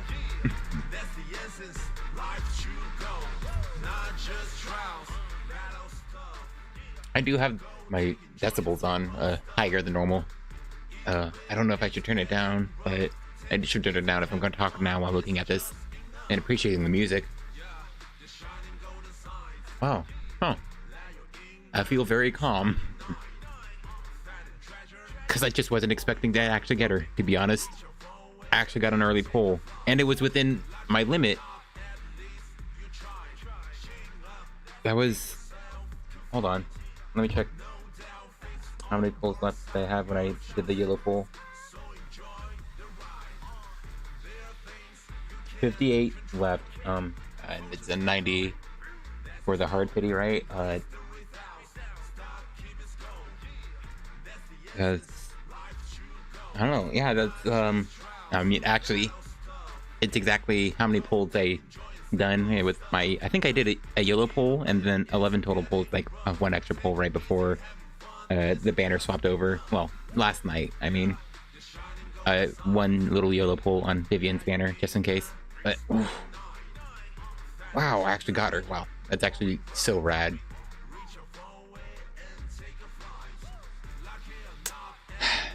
Meaning I probably won't get dial-in or finding who. Ooh. Uh-oh. Gosh, I really like her though, man.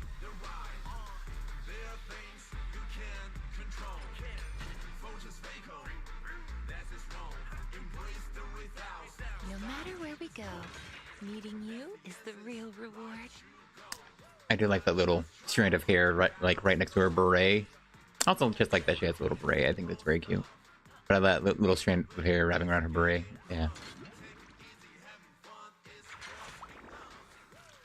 My dream seems to have become a reality. Oh, that was so rad. Holy crap, I actually got her. I can't believe I actually got her. Story to share? Where the heck is she? Did you standing? No matter where we go, meeting you is the real reward. Oh. Oh, thank you for that. Is that enough? Was that 12?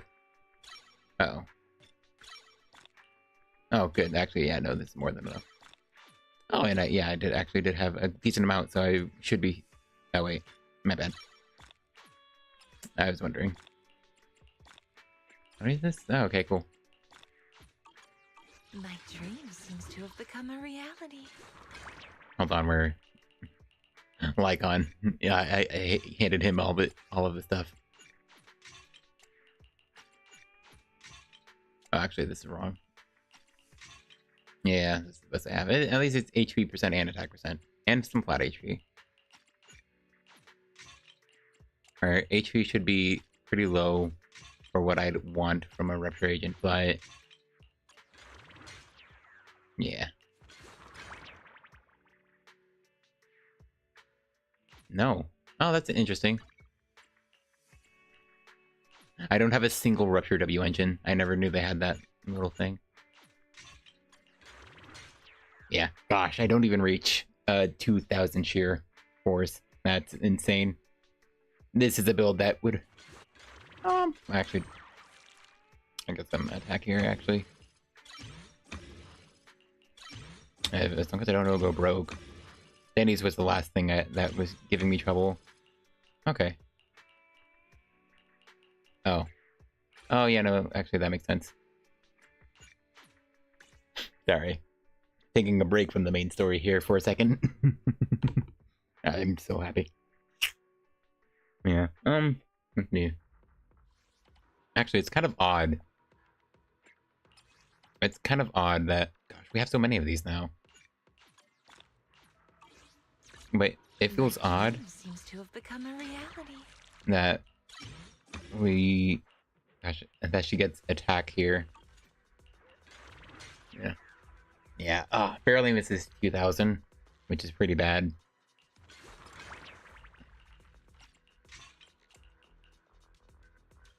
What is this? Crit damage +2. Oh, that's a very bad one. And it's way too much crit rate. And it wasn't even that much more HP. Isn't that going from to an HP percent? That actually sucks. I had like I guess I had too much flat and AP rolls on that. And I had some more flat HP there too. This one didn't have any HP on it at all.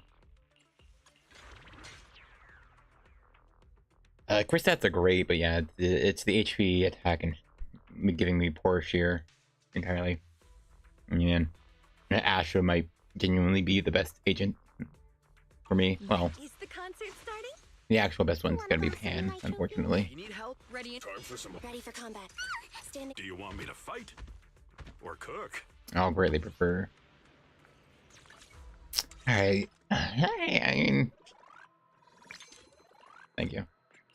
Guess I'm stocking back up. Alright, so I might not be getting Diamond. That sucks. But... I'm happy to actually just get someone I really love the gameplay of. Meeting you is the real reward. Oh, that was rad. And it wasn't finally an early. It was first early pull since Coletta. Let's see, what was it? I think I lost on it wasn't Coletta, I don't think actually. I remember it being Coletta. It was 2 in a row that were quick, unfortunately, which is why it feels bad because it was so spread out on actually getting earlies. Actually, also I wanted to just see where am I suffering? It's probably this one not giving me HP. Actually, the crisp stats suffer a lot, and that doesn't help much at all. Yeah. I definitely want HP more than anything, unfortunately. Like, oh, imagine that little defense there with HP. Remember checking, yeah. I just want to check to make sure. Yeah, that's so frustrating. She misses the Anomaly Mastery with this build by actually like by 2. She needs 2 more AM to not need to use Phaethons. But I mean, look, I have a plus 4 crit stats here. My dream seems to have become a reality. That feels bad. Man, I still really like Pulchra, but man, come on. I'm so frustrated. Looking for intel? Man, I know. No matter where we go, meeting you is the real reward.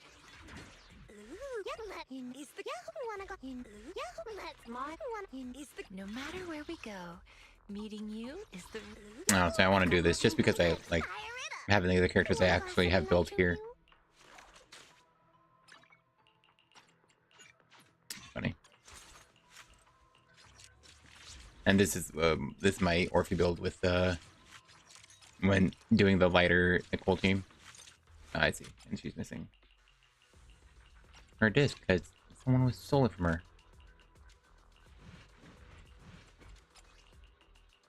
I don't know why I'm building this all up. I'm probably swapping things out. Hey, don't look down on me.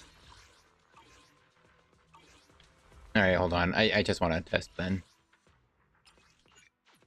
I can actually use the little shield buff, man. I can finally use it. My dream seems to have become a reality. Is the officer? I'm here, so we're good. Oh, I can't use the original team I wanted to test. I am the Eye of Obel. And I think I will anyway. Also, I don't know why I added lighter. My dream seems to have become a reality. I have 2 teams I wanted to test.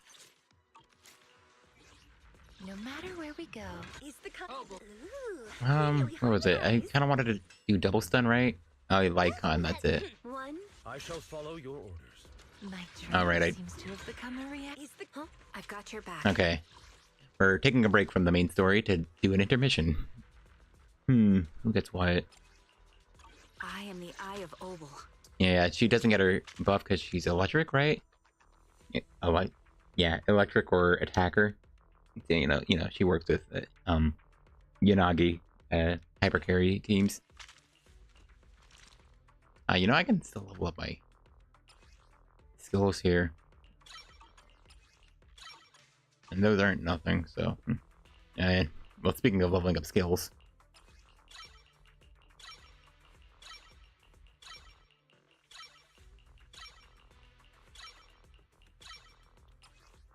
Okay, well, That was expensive.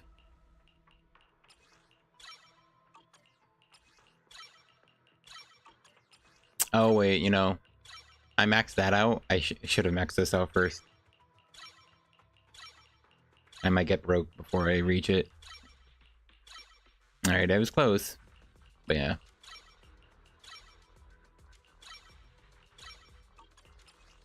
I think you do end up dodge countering on her, at least for the mechanics of the boss. Alright, then do this until I run out of dennies, yeah. That's good enough for me. I probably shouldn't have maxed out this. You do spam her basic attacks a lot, but the big is the boosted up EX special from getting it with her parry.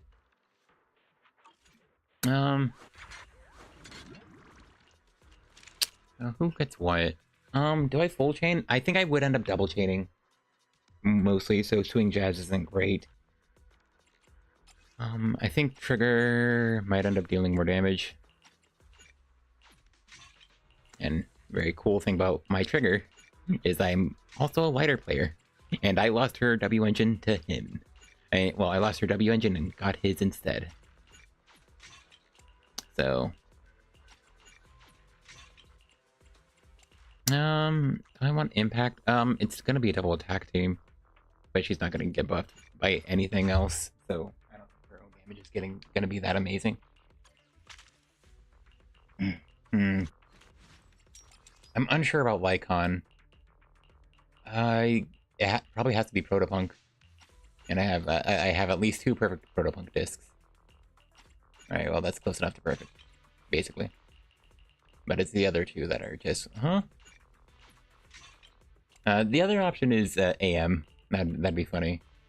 Or is Freedom Blues, because of I'm using... I mean, not be a terrible idea. I'll go a normal build though. Normal though, meaning 2-piece swing just for energy. Unless I haven't... I don't have a impact here. I still want to go impact. And those are fine crit stats. Yeah, it's gonna be Hellfire Gears. So he's gonna be the actual stunner. Try to have enough energy to spam his EX. Swap to him during stun to get his multiplier, because he's ice. Oh. And we're gonna finish this up. So he's missing a bit of daze and attack. I shall follow your orders. That's only a bit of attack. But it doesn't matter for the damage resistance. Resistance down, which is EX, and then stun damage multiplier. I just need to hit during the stun with him. At your disposal. Your wish is my command. All right.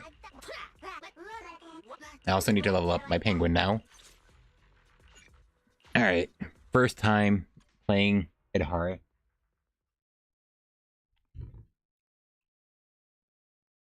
Yidhari, 2-piece Faithins, 4-piece Branch and Blade Song.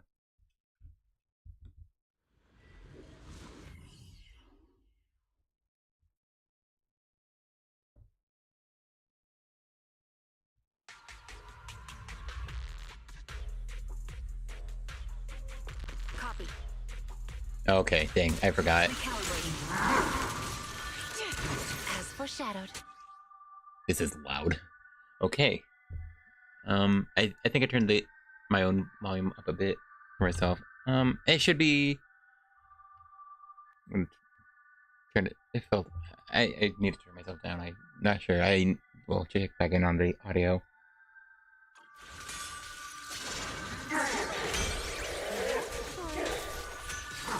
Rest in peace.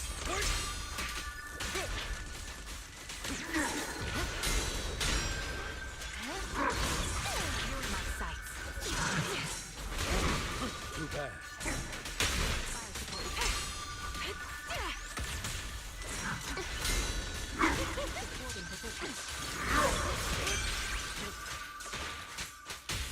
Yeah, I'm screwing up quite a bit here. A sweet dream begins. Let me help you relax.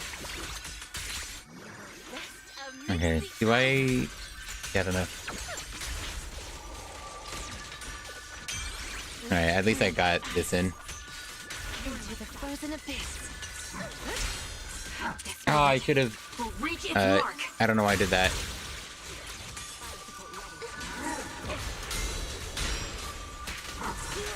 Oh, I also should have carried that.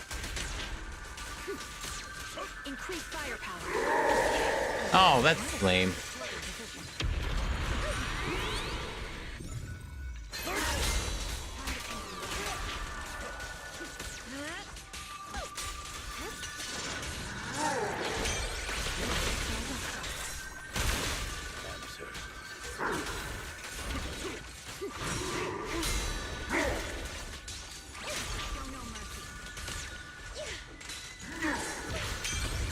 Target locked. I also need to be making sure I EX special with trigger. The story ends here. Let me help you. Yeah, because she's on. Ice is cracked. Noise bigger. I don't know why I did that. I just didn't let that ultimate get hidden during the stun.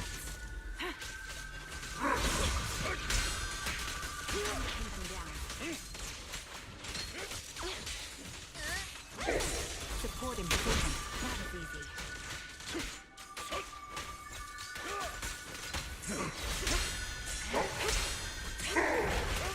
Not bad. Got you covered. Oh. Yeah, I'm completely ruining this. Oh, this is embarrassing. Let's break the ice. Let me help you chill out. Now, little cuties, crush them!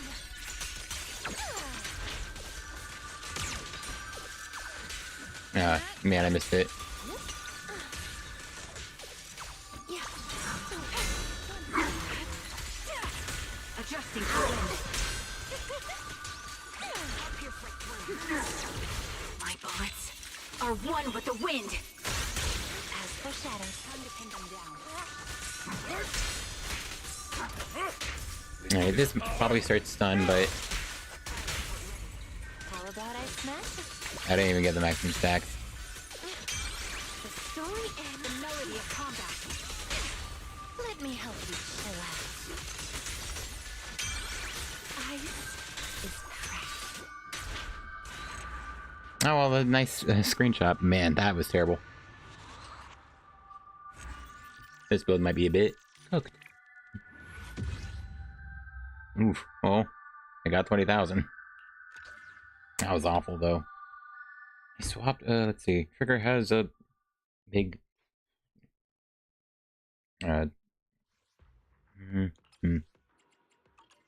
Obviously, you know.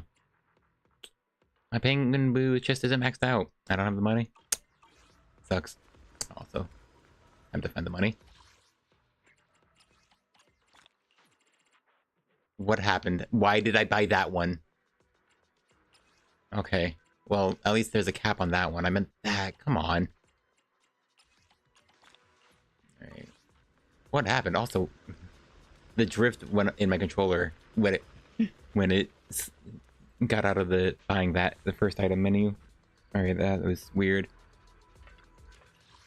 My dream seems to have become a reality. Huh? I've got your back. So I think I've not been getting up this crit damage buff quite a bit. I feel like she should be keeping this up all the time, but I feel like, I definitely run out a bit. It's kind of fun. You get to the stuns very quickly. I think I enjoy Lycon Lighter more, unfortunately. No matter where we go, Because it doesn't feel amazing. the real reward. Yeah, I should try Ash for now. Officer 140. No matter.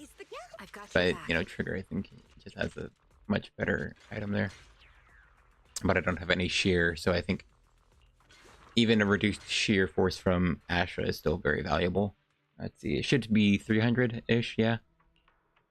With W Engine. But, Yidhari has a much lower attack than usual.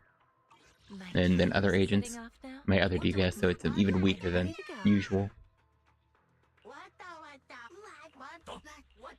Still want Penguin Boot just to get build up and consistency on Blade Song. I noticed it proc a couple of times. I just don't know how often it's actually procking.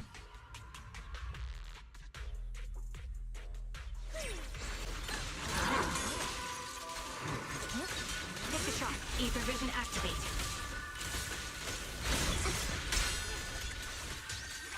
You're in my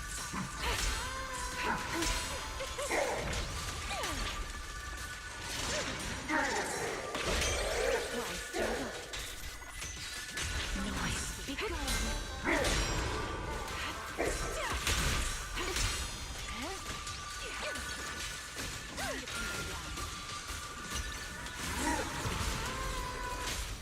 Nice, okay, I think that was optimal. I gotta... The story ends. Suppressing fire. Oh, dang, why didn't she proc stun? Chill out. So... Amidst the ice. Ice is correct. Rest in peace.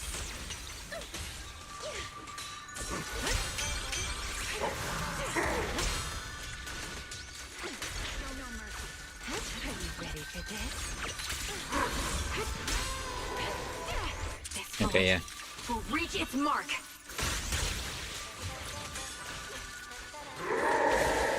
Yeah, and then, yeah, much further away from actually...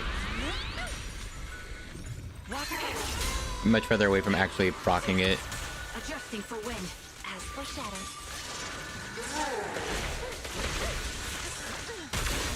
Oh, what am I doing?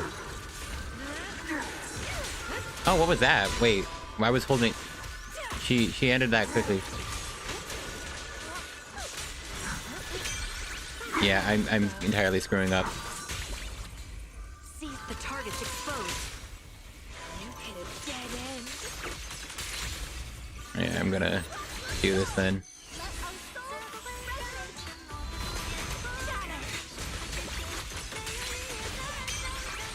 Break the ice. Now, cuties, crush them. The story ends here. Into the frozen abyss.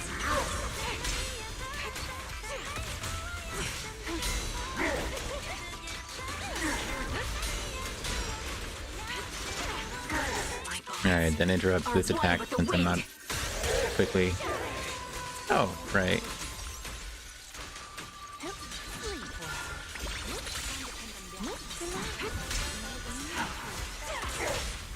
I probably should have held that and then proc... The melody of combat. Let me help you chill out. The next Okay, well, I'm doing much better.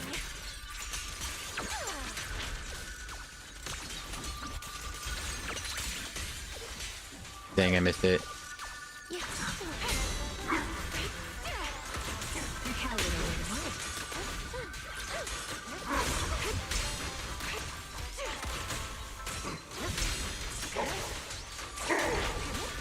Dang, I was really...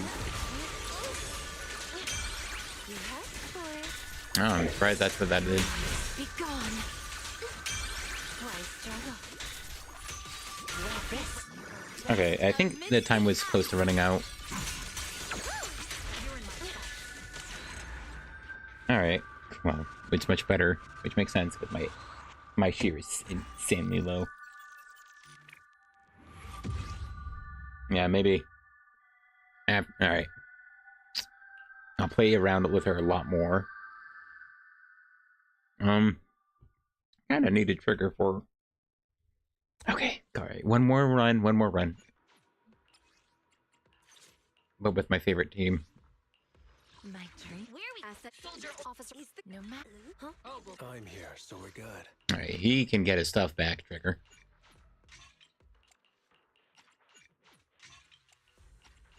Her damage is pretty high, but... Ooh, that means I can totally... about her damage disc. Except I can't, because I don't have anything better. Yeah. For some reason I was confused for a second on what disc to give him. Alright. Yeah? Yeah? Oh. And then, yeah, she needs her damage discs, because she's no longer playing around with the fun crit rate given buffer. Yeah? Alright. She's only 55% defense shred, so it's not going to be as amazing as it could be. This is insanely low. Unfortunately, she has a little bit less HP than Ben. So, yeah. The stats looked a lot better when I back when I assumed sure stat line looked like Ben's before I remembered Ben just gave a butt ton. Alright, that's a lot less crit rate, but I give some more HP. How much more HP than that is that? Or cheer? 1994. And that useless pen stat. 94, so 71 sheer. Let's see, 71 sheer. Over 8%. I don't think it's even 10% though. No, it's not even 10% because that'd be 190, right? But yeah, crit stats tend to be just way more valuable. Let's see how it looks under Tonight, because it probably doesn't look amazing. Internet network. Alright, I can hear my computer now. It doesn't like internet much.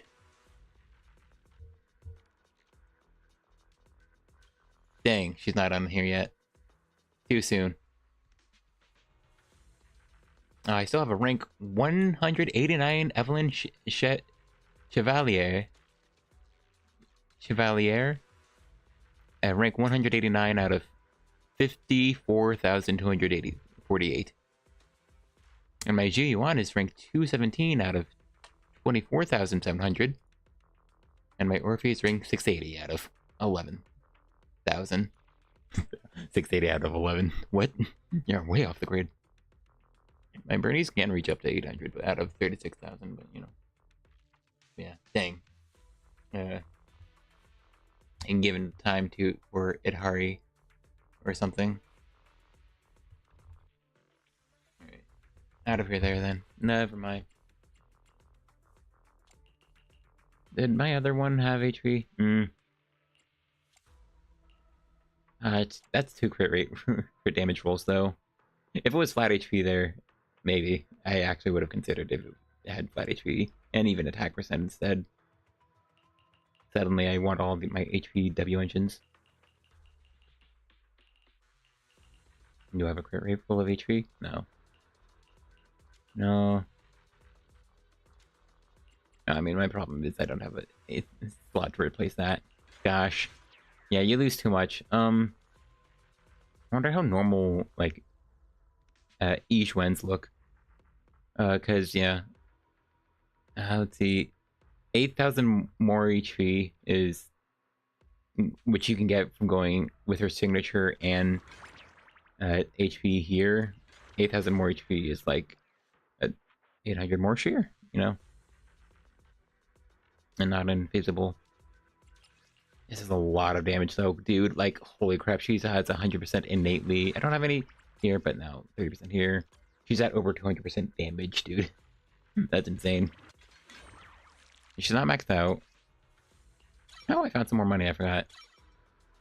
Yeah, convert. Yeah, convert. Yeah, that's good enough for me. And then I'm just gonna 7 across that. I mean, a defensive assist with her, so I would max that out eventually, but still. Alright, well, her skills won't be the things pulling me down then. I'm ready to go. I'm gonna keep doing Penguin Do though, just for ice buildup. Realistically, if I play it better, she should be...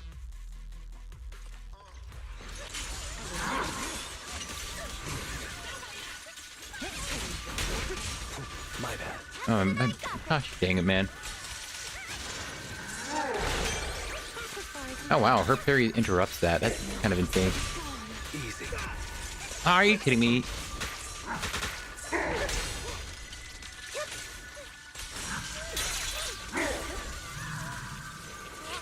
Oh dang it, I didn't get the full charge.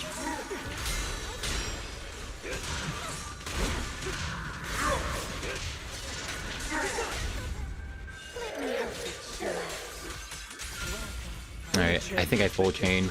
Ooh, but Orphe doesn't. Oh, you know what? Orphe might have. Smashing should do the trick. Let's break the ice. As the next page is the ending. The story ends here. Into the frozen abyss. Yeah, I screwed up. I. Oh, here we go.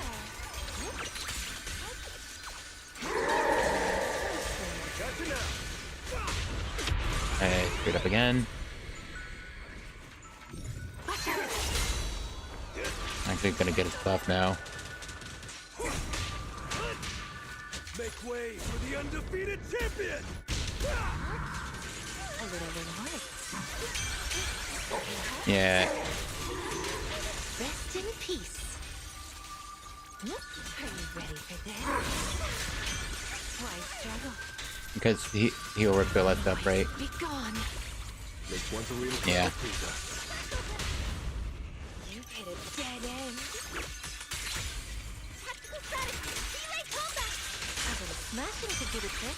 Ice. Rest amidst the ice. Let's break the ice. Yeah, but Freeze only better now.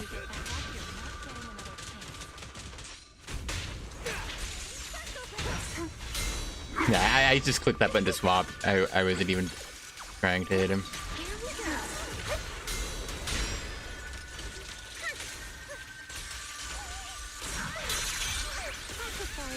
I forget that parry doesn't count, so I need to be more aware of it. Are you kidding me? What happened there?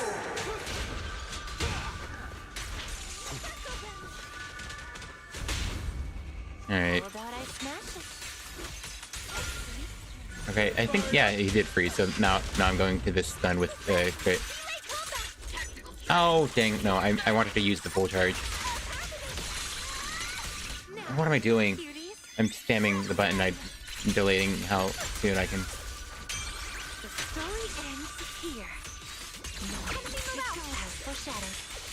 here. Dang, I missed it, barely. Oh, what was that? I guess he had an attack going off still for some reason. I'm unstoppable!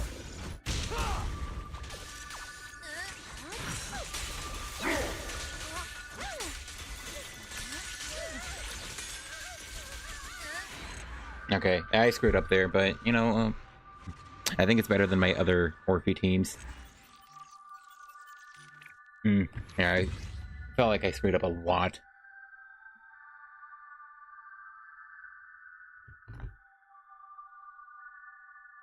Okay, that's it. Yeah. I mean, doing better than my Evelyn team. And I feel much better about my Evelyn gameplay.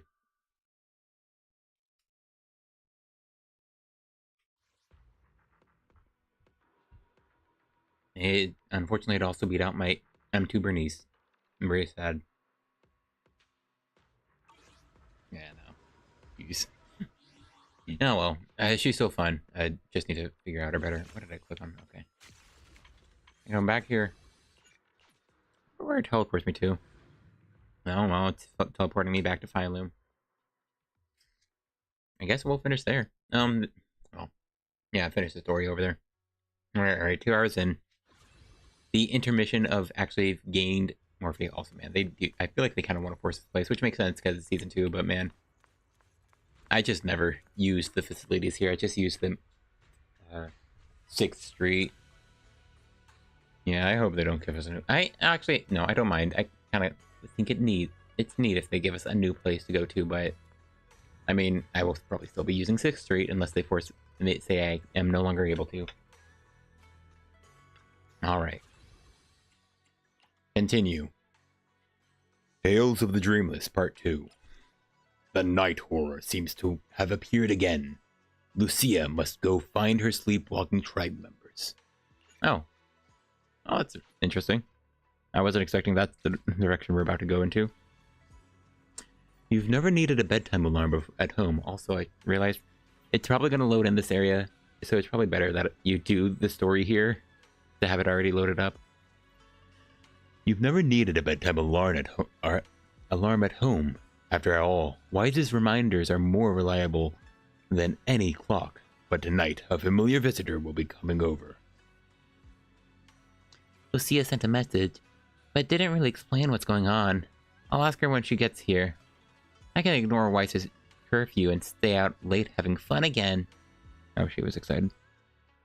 As promised, your midnight visitor arrives in the dead of night once again.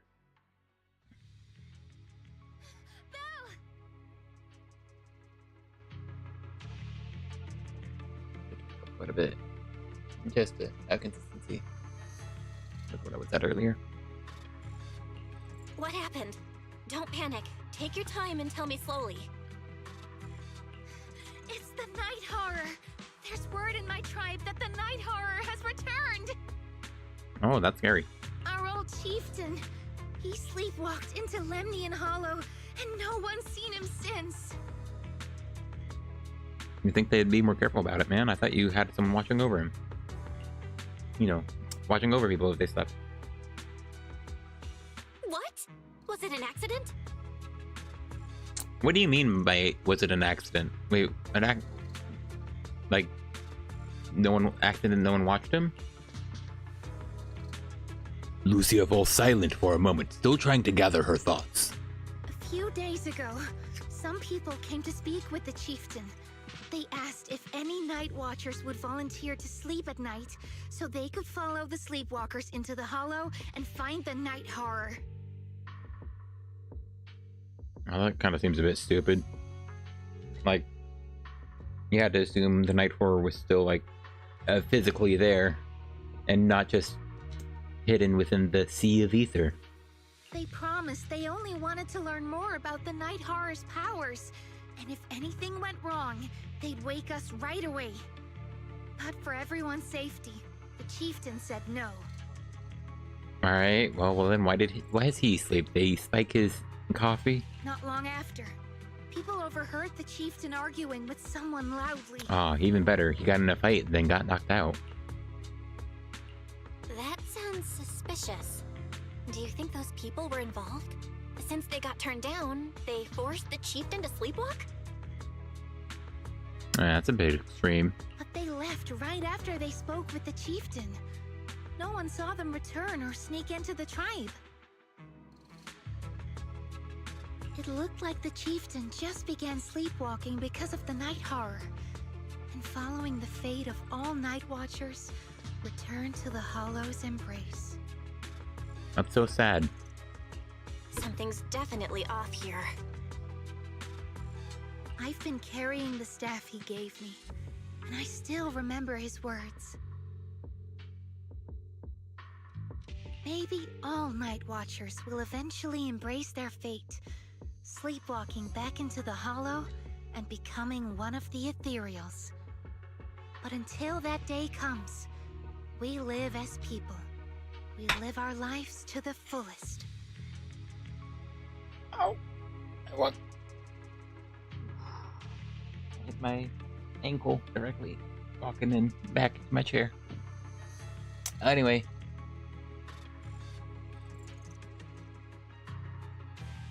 Oh, okay. He was a bit of a downer, but a hopeful downer. So if anyone took away the chance of him living his life to the fullest, even if it was the night horror itself, I need to know why. Well, I mean, if it's a night horror, I don't know. I guess we don't know for certain. He's just, did they say something about gathering back its energy or something? I know that's what I was talking about. Oh, hey, can I use mine? My dream seems to have become a reality. My dream seems to have become a reality.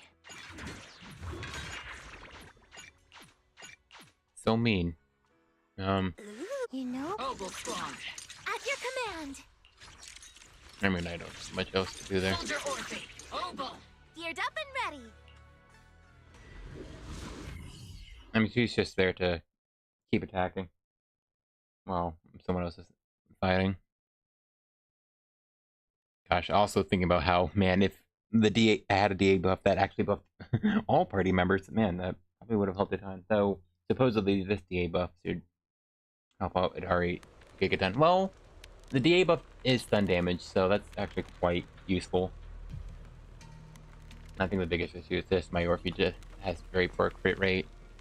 Or crit damage. Like, it's super poor. I think, oh, okay. It reaches 200% with Fighter. I don't think it quite reaches that, though. So, without a crit damage buff elsewhere, it's a bit... This is the spot I was told about earlier. But this area, why does it look so familiar? We were just here? I think so. Let me think here. This seems to be near a path Chestnut often takes. I've run into her quite a few times before. Weird. Is it really just a coincidence? Anyway, let's search around for any traces that the chieftain might have left. Whoa. True Lucius. That was weird. Alright, let's just follow the path. As long as they aren't talking, I can just rush over. A crossroads. I see marks by the roadside. Let's check them out.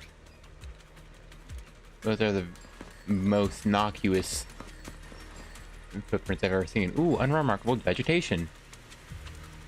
They're plants that haven't been corrupted yet. And this fluffy, dense moss around here.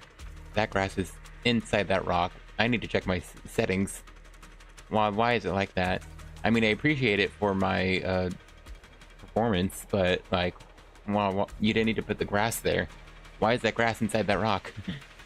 It would take at least a month to grow this to this thickness and height. There's no sign of broken and trampled branches, any sign of it either. No one in this spiny area, and they've covered in tiny thorns. No way anyone will be able to get through this area safely. Hollow botany? This isn't the right way. Let's go search elsewhere. Alright, well, thank you. I mean... What was this way? That's just a tree, man. What are you talking about? I see. I see. So that's the dog's footprints, and that's people footprints. Are there enemies over there? No, I don't see any. Oh, I actually can't pause. That's interesting.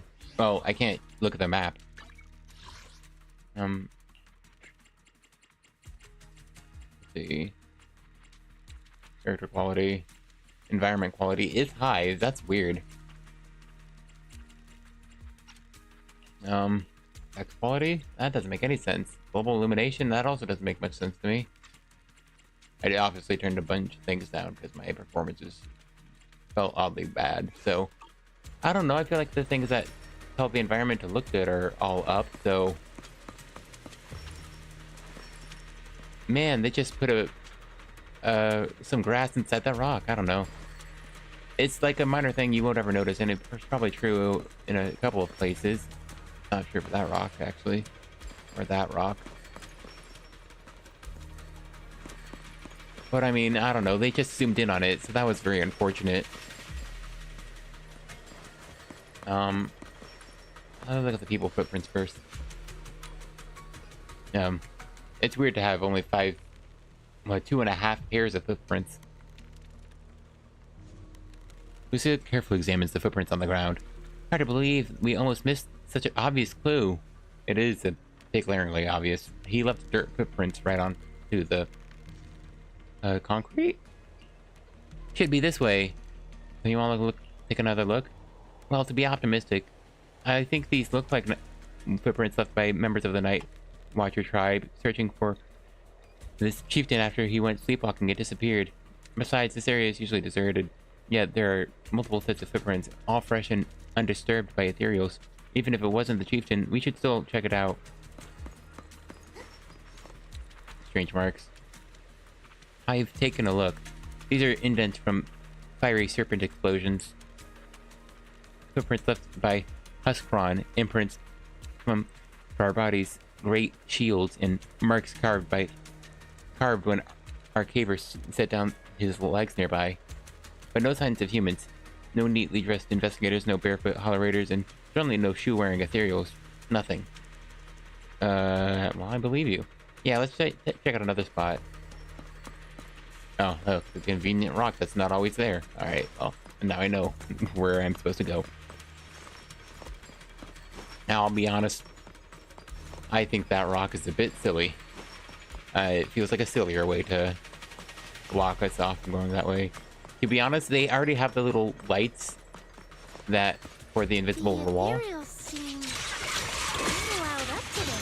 I don't know, they seem pretty calm. How do you know that? They all look the same to me.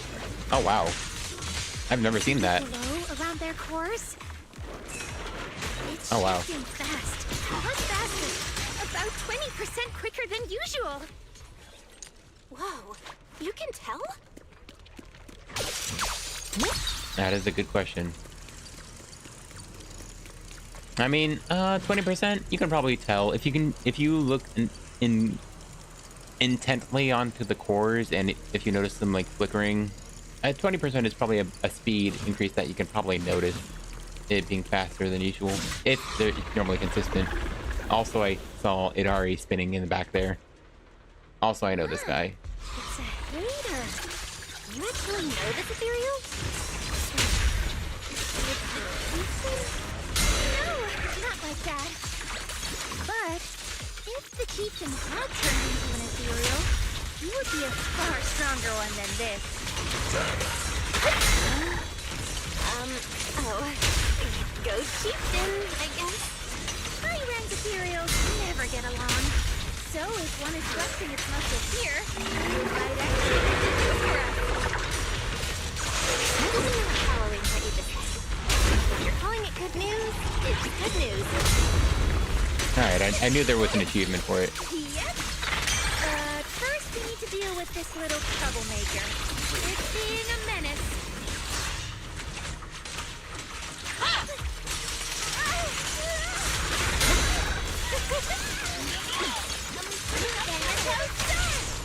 Let me help you chill out. Cool. Alright.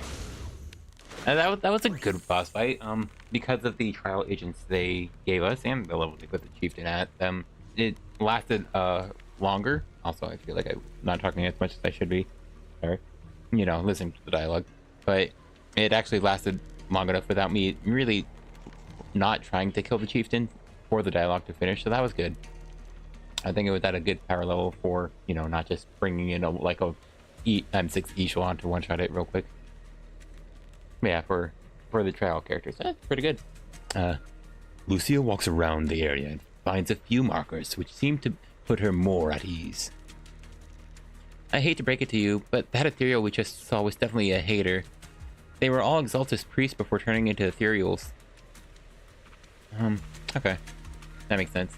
But, you know, the way she's phrasing it is like she didn't talk about it, but she, you know, the previous dialogue was her talking about it and how her chieftain wouldn't have gone to be such a weakling of an Ethereal.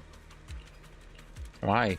From what I know, making a hater requires some prep work, so to speak. It's the Exaltus exclusive cheese made with unique techniques and extra long fermentation. Okay, wow, it's the cheese of the ethereal world. Sorry, I suddenly lost my appetite for cheese too. So let's talk about something more cheerful. The people who came to rescue the chieftain left a mark. It means something like he's all right now and everyone has gone back. But something seems off around here. Better get out quick. I didn't even notice a mark.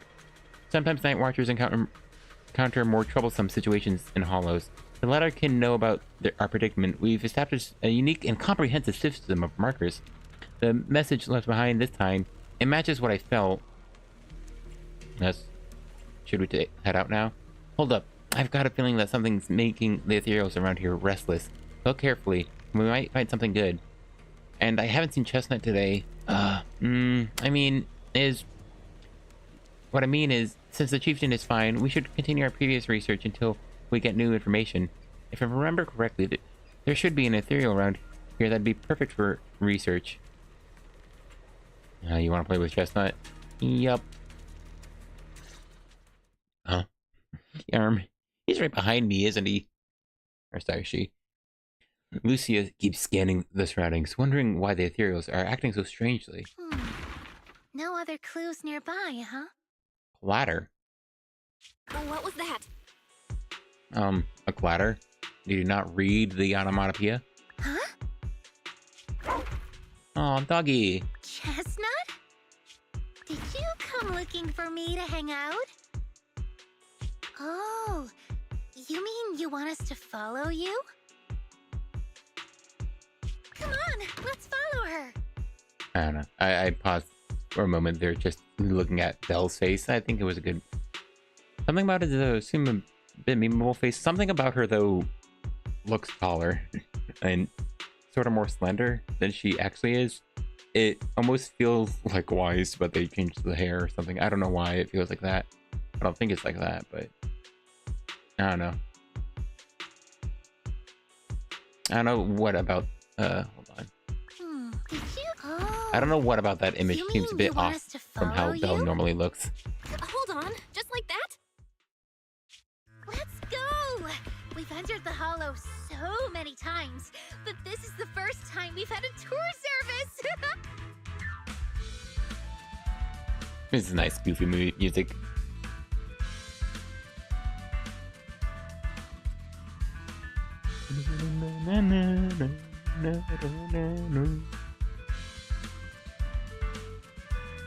I like that wind instrument they have there. Ooh. And like a trumpet. Yeah, this is a nice song. I like that quite a bit. Wait, watch out for Ethereals! And I don't mean Chestnut. Whoosh. Emergency! Excuse me, coming through. Sorry, pardon me, coming through. Sorry! Whew, looks like everyone's in a rush today.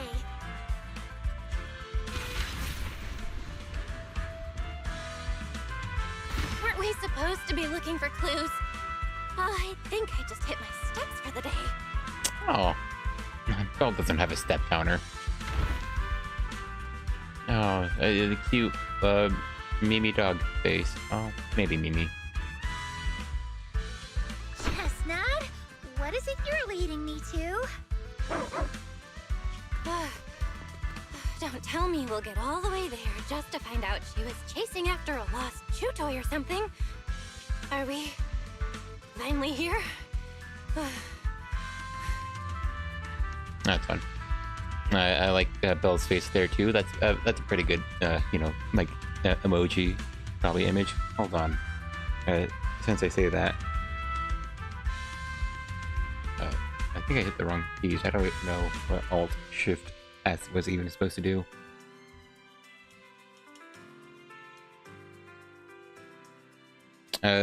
You know what? It was Windows Shift S. Ooh. Yeah, alright, good enough for me. Alright, back to the game. Wait, that's... Kieran? And what's that beside him? Who's Kieran? Oh, it's playing. Before Lucia could wake Kieran, more excited Ethereals come swarming in, and Chestnut seems to want to join in the fight. Chestnut, I must be dreaming. So that hottie is...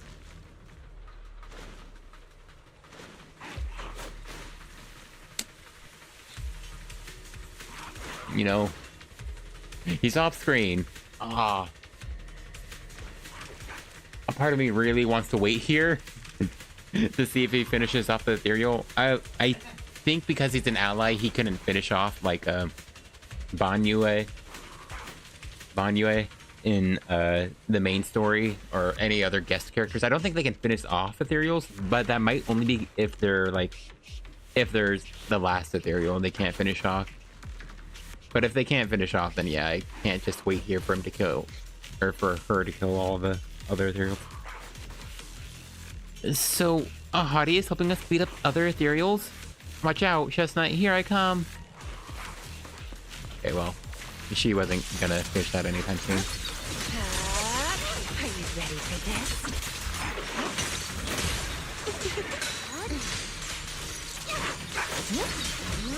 Here we go. Okay, a little short thing. It takes some time to wake up Lucia's fellow Night Watcher. Kieran? Kieran! Are you okay? Lucia? What are you doing here? I heard about the chieftain. I came here to see if there were any clues. What about you? Did you also sleepwalk into this hollow? I don't really remember. Oh, the night horror is getting stronger. It takes you when you're waking at nighttime. I asked a friend to keep watch for me, but somehow I still ended up sleepwalking. Before you guys woke me up, I had no idea I was here. Oh, never mind. This loser just can't figure out how to just sleep during the day.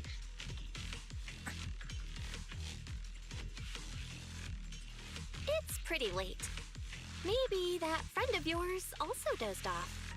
Realistically, these people should be borderline nocturnal, and you can get your sleep schedule to do that. I don't know. I saw him as a friend. But maybe he didn't see me the same way.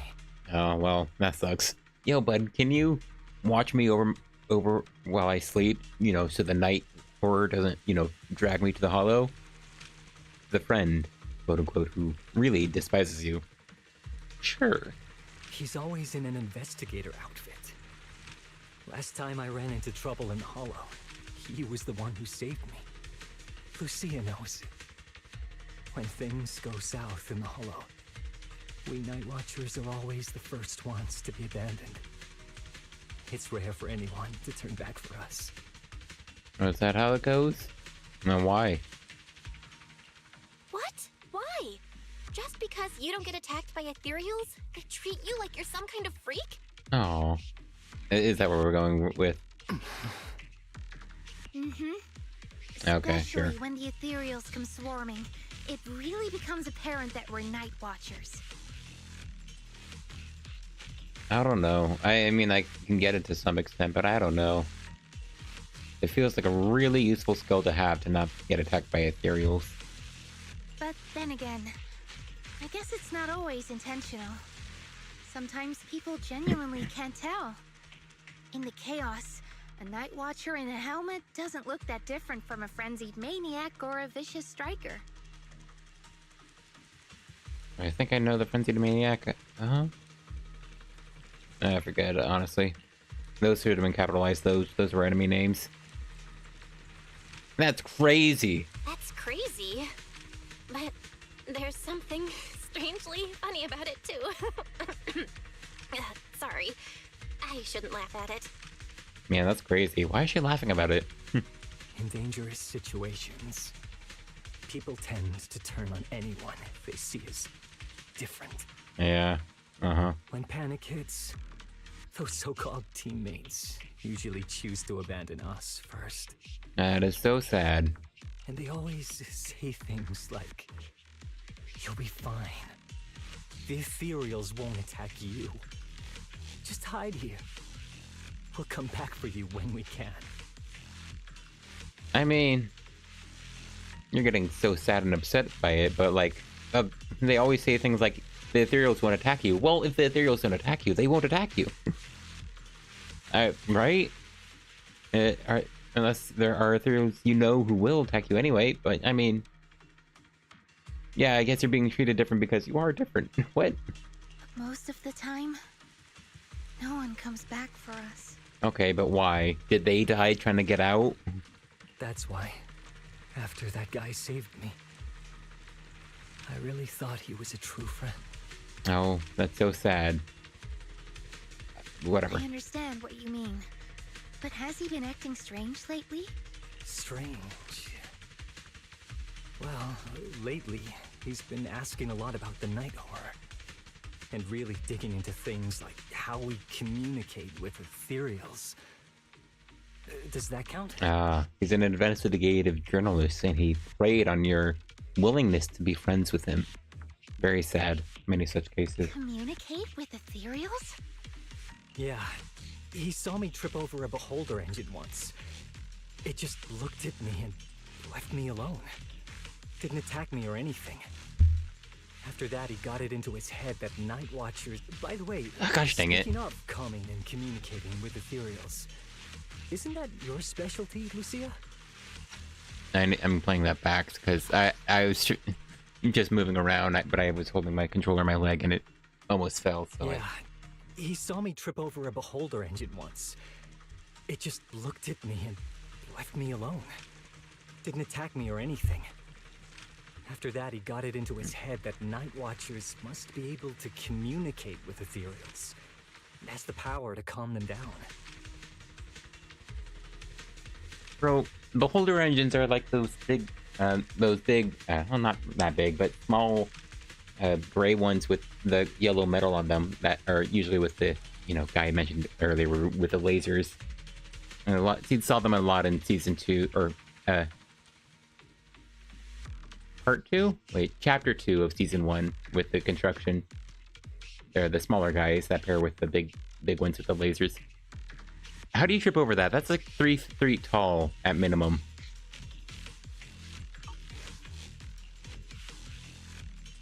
Kieran points at Lucia's notebook and staff, looking confused.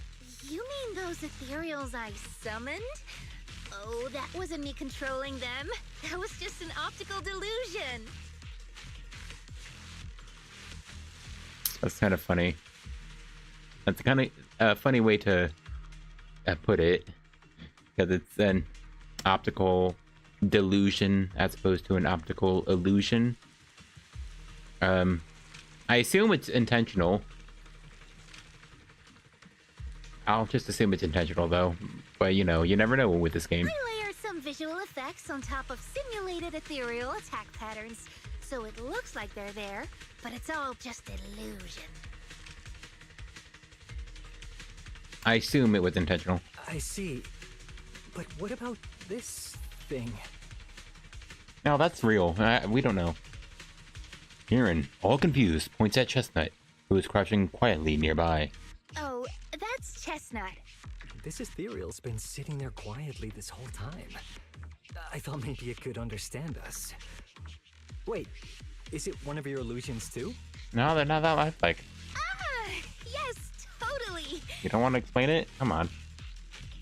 He's one of your people. When sitting still, she doesn't use much ether, so she looks really well behaved. But if you try to make her do something, she can be a little slow. Alright, she really is a special needs dog.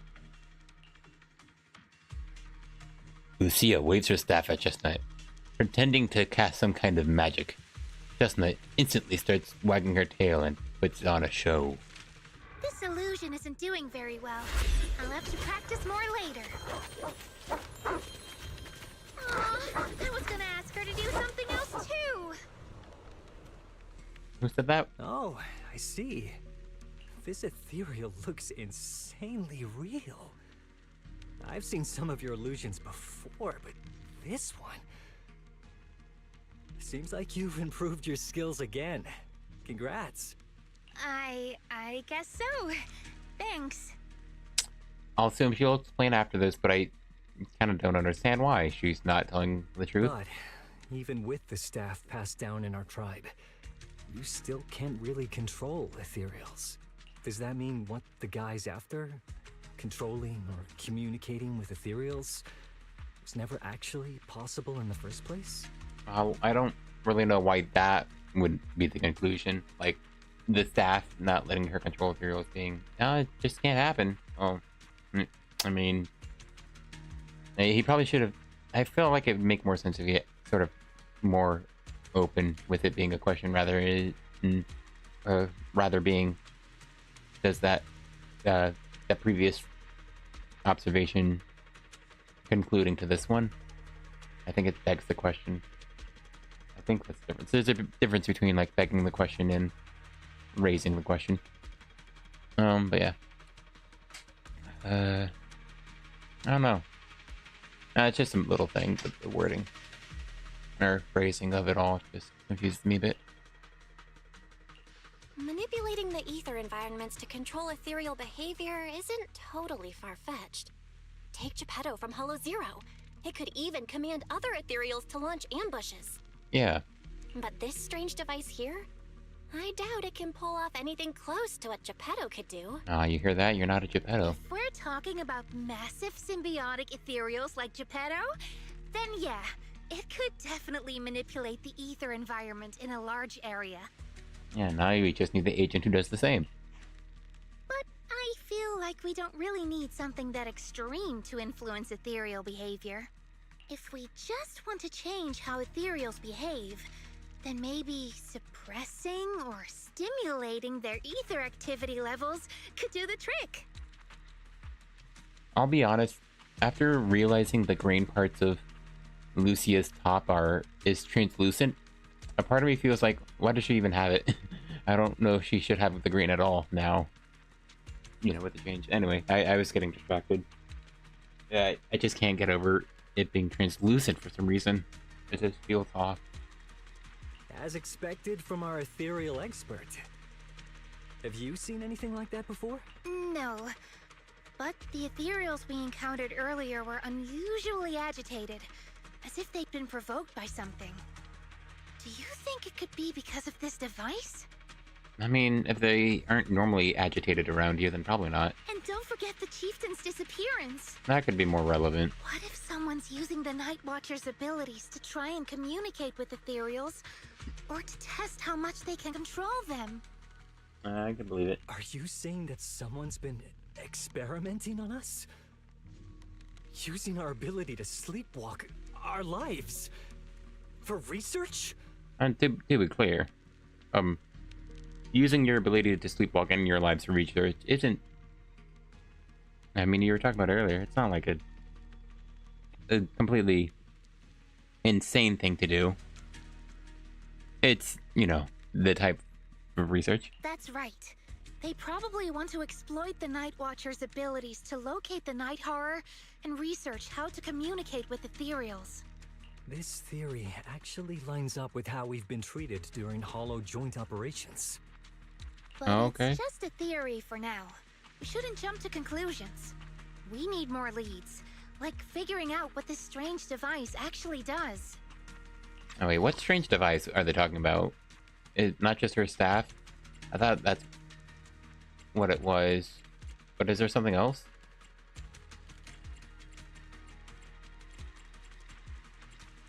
Is there an assumption that there is a device that's manipulating the ether? That was weird.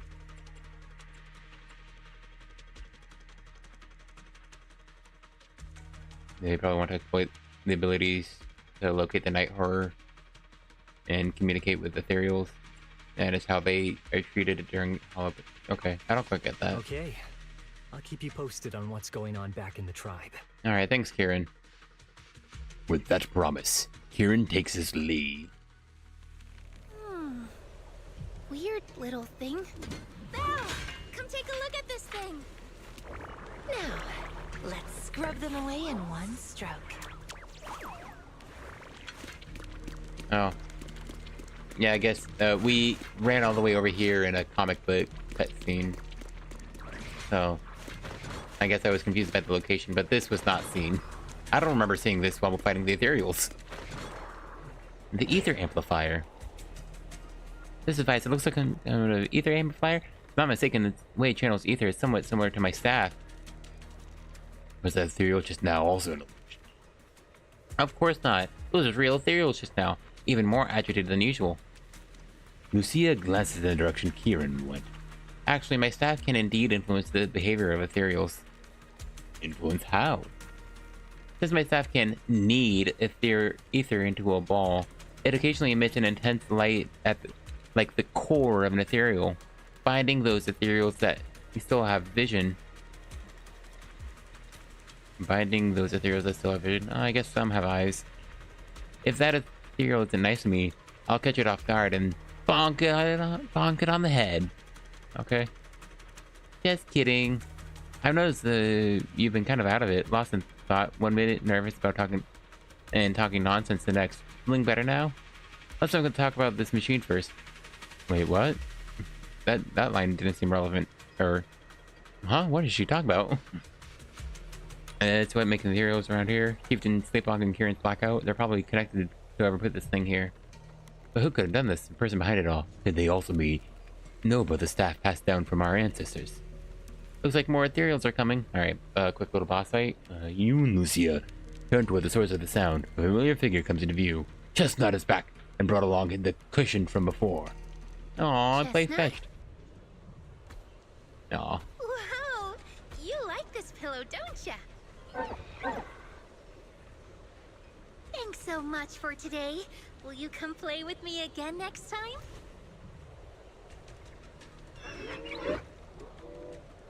Yes, she'll come too. It's a promise then. I don't. Who will come too? Me? Ooh, me? It was nice meeting you, Chestnut.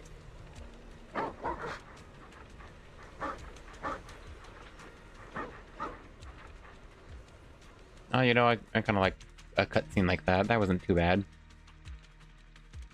Yeah, and they did go out of their way to give some new animation to the hottie, even though I did notice a bit it looked like the, you know, plush chicken leg wasn't actually in its mouth. They probably like tried to loosely match like it to the model, but not actually like physics to the model, and they didn't have an animation for her putting it down. At Chestnut's enthusiastic invitation, you pet its head and tail, just as hard as you imagined, and you can even feel the violent ether flowing through its body. But the violent ether formed such a friendly puppy. It's truly fascinating. No wonder Lucia always wanted to find a way to coexist peacefully with Ethereals. After you and Lucia spent quite a while playing with Chestnut, you reluctantly say goodbye and return to Loom Heights. Cool. Alright, hold on. The last little... probably tell me direct exit stories, yeah. Dawn approaches, and it's about time Lucia usually leaves, but she seemed to be deep in thought about something. What's in your mind? Okay. Oh, it's nothing. I was just wondering why the chieftain chose to give me the staff. Well, he told you you were the best or something, and which makes sense. You're a playable character. If a family in Eridu had been holding on to a secret weapon, you'd expect it to go to someone powerful. Someone who could last the longest in the Hollow. Or someone who's best at taking down Ethereals, right? Well, he said you were the best at something, so I guess you're the best at using the staff itself. Not that the Night Watchers believe whoever slays the most Ethereals is the strongest, but I don't exactly have any other qualities that stand out. Oh, you are a playable character. But you really know the Hollow. This staff marks the first time the Night Watchers truly connected with the Hollow. Giving it to the person who understands the Hollow best totally makes sense. Is that what the staff marked? I don't remember learning that, but I guess Belle learned it from her at some point. Because there's no other person who could have taught her it. But yeah,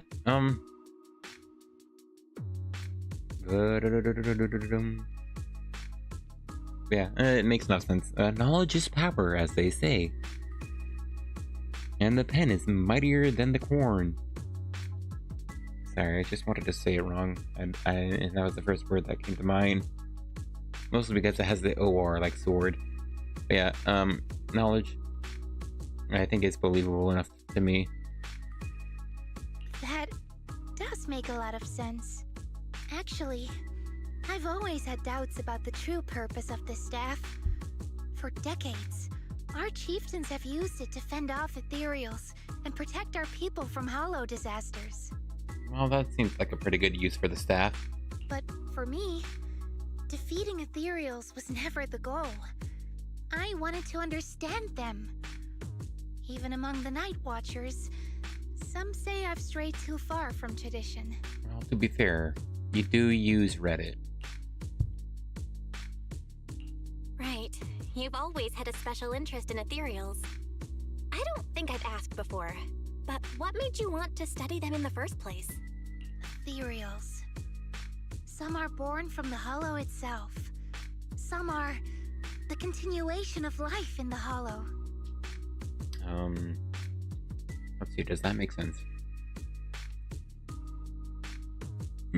I guess, is that the difference between someone going into the hollow and becoming an ethereal versus a wholly original, well, not in this order of what's appearing on screen, but a wholly original being in the hollow versus death into a new living sort of creature, a sort of living creature? Some of them feel like projections of who we are in the hollow. Others are quite literally the people we once knew. I keep wondering, when someone is corrupted and becomes an ethereal, when they lose their sanity and identity in the hollow, is there really no way to bring them back? Yeah, again, we saw with her father, which I think is dubiously canon at this point in the agent story. Like, presumably this takes place after the agent story, but I don't think it wants to be acknowledged, which makes sense. It'd be spoilers if you're allowed to do this agent story before that part of the main story. But yeah, clearly there was, knowledge-wise, something left over in her father when he became an ethereal. It's kind of fun. I kind of had an idea similar to this of my own idea for an overpowered character, but it would just be a Neps guy. Because I think that's a sort of fun idea, that you just see some guy who's sort of dressed like one of the generic NPC characters, and you know, before he takes off the mask or gets maybe a slightly different design for whatever reason. But my idea would be like a Neps guy, was there during the fall of the old capital, maybe in the defense force, but left it for some reason, then lost a friend who became himself a big ethereal, due to some like super, secret project people were working on, and now it's stuck in a hollow, sniping down people with the super weapon. And maybe there's a sense of he can be called out to and still has behavior similar to his original form. I kind of like that. I wouldn't mind explaining that idea I had for the guy, the Void Hunter idea I had with this already competent guy getting a super weapon.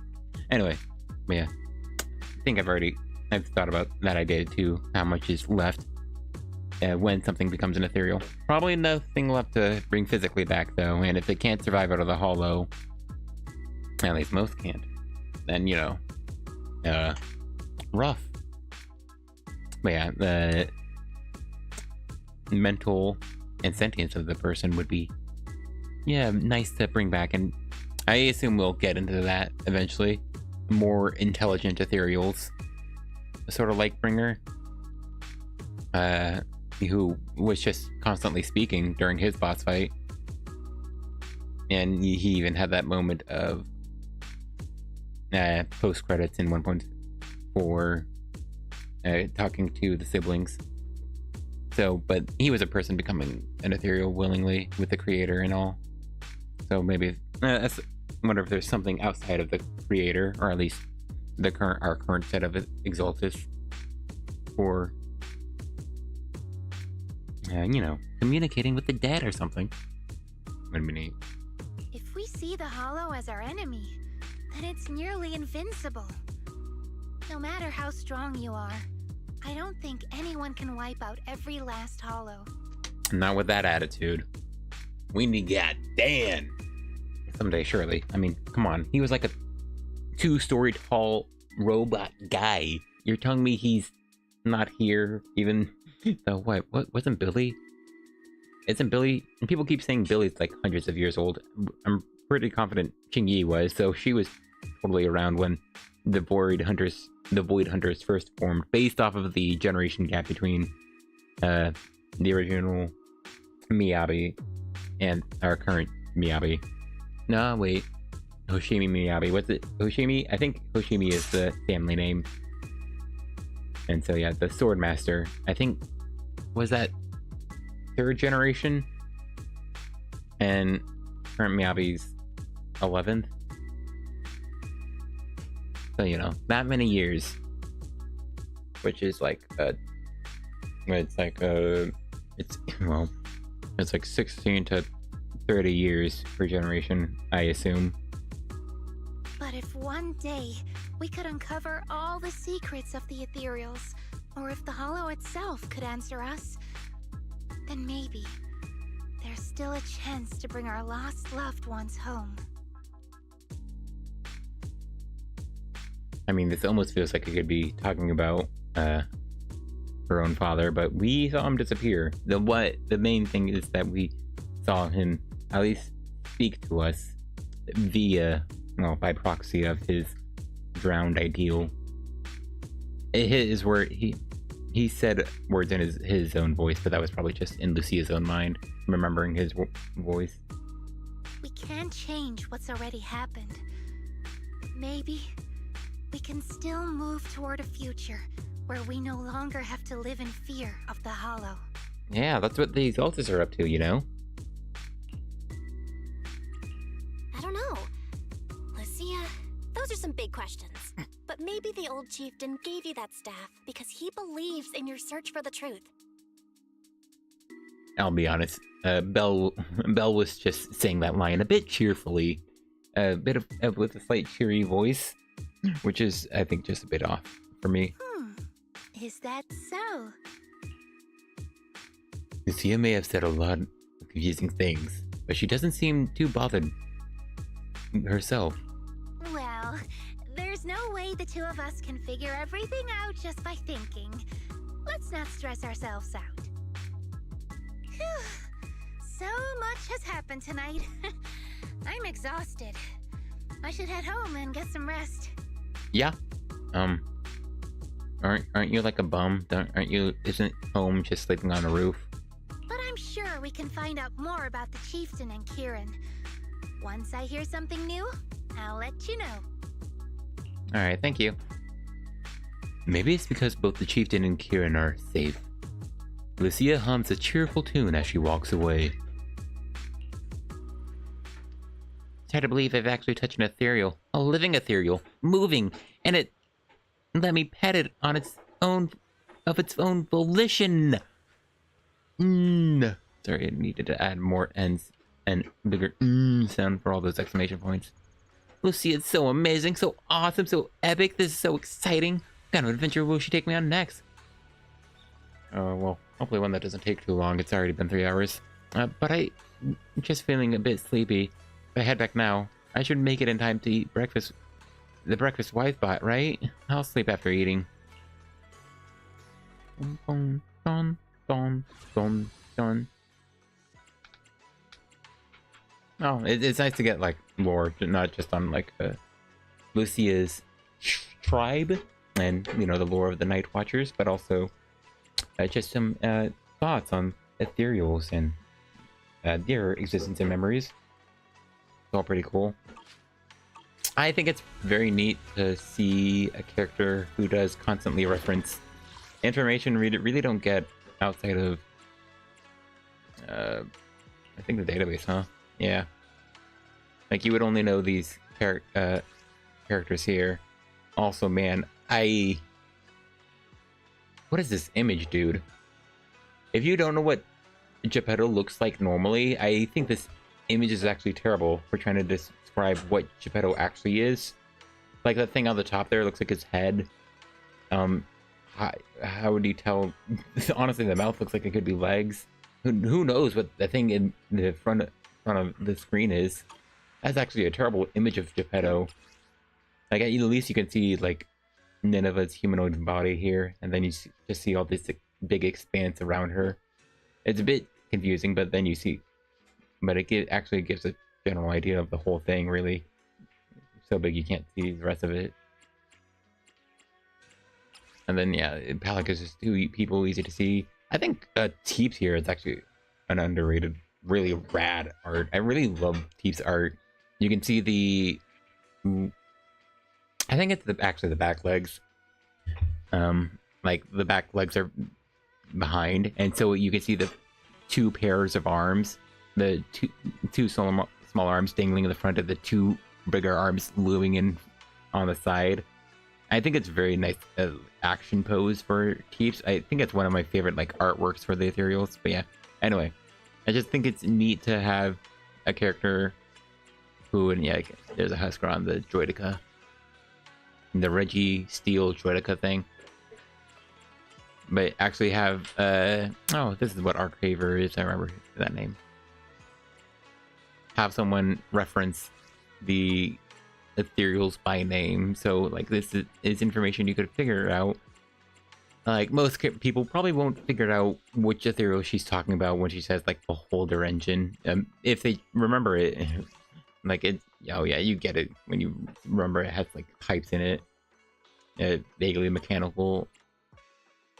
But if like you don't remember all these things by name, yeah, you just at least some names will make it obvious, but you aren't losing out by not recognizing the names, but it's nice to, be more canon most of the names that we normally don't see. And Goblin. Metro Goblin. Goblin with signs for hat. Yeah, hold on. Yeah. I don't know, I just think it's neat. No, honestly, no, I'm just... I'm using this break to go over the different designs. I think this is an interesting design. We get this undershot of Avarice, and it gives a good view of just how round his body is.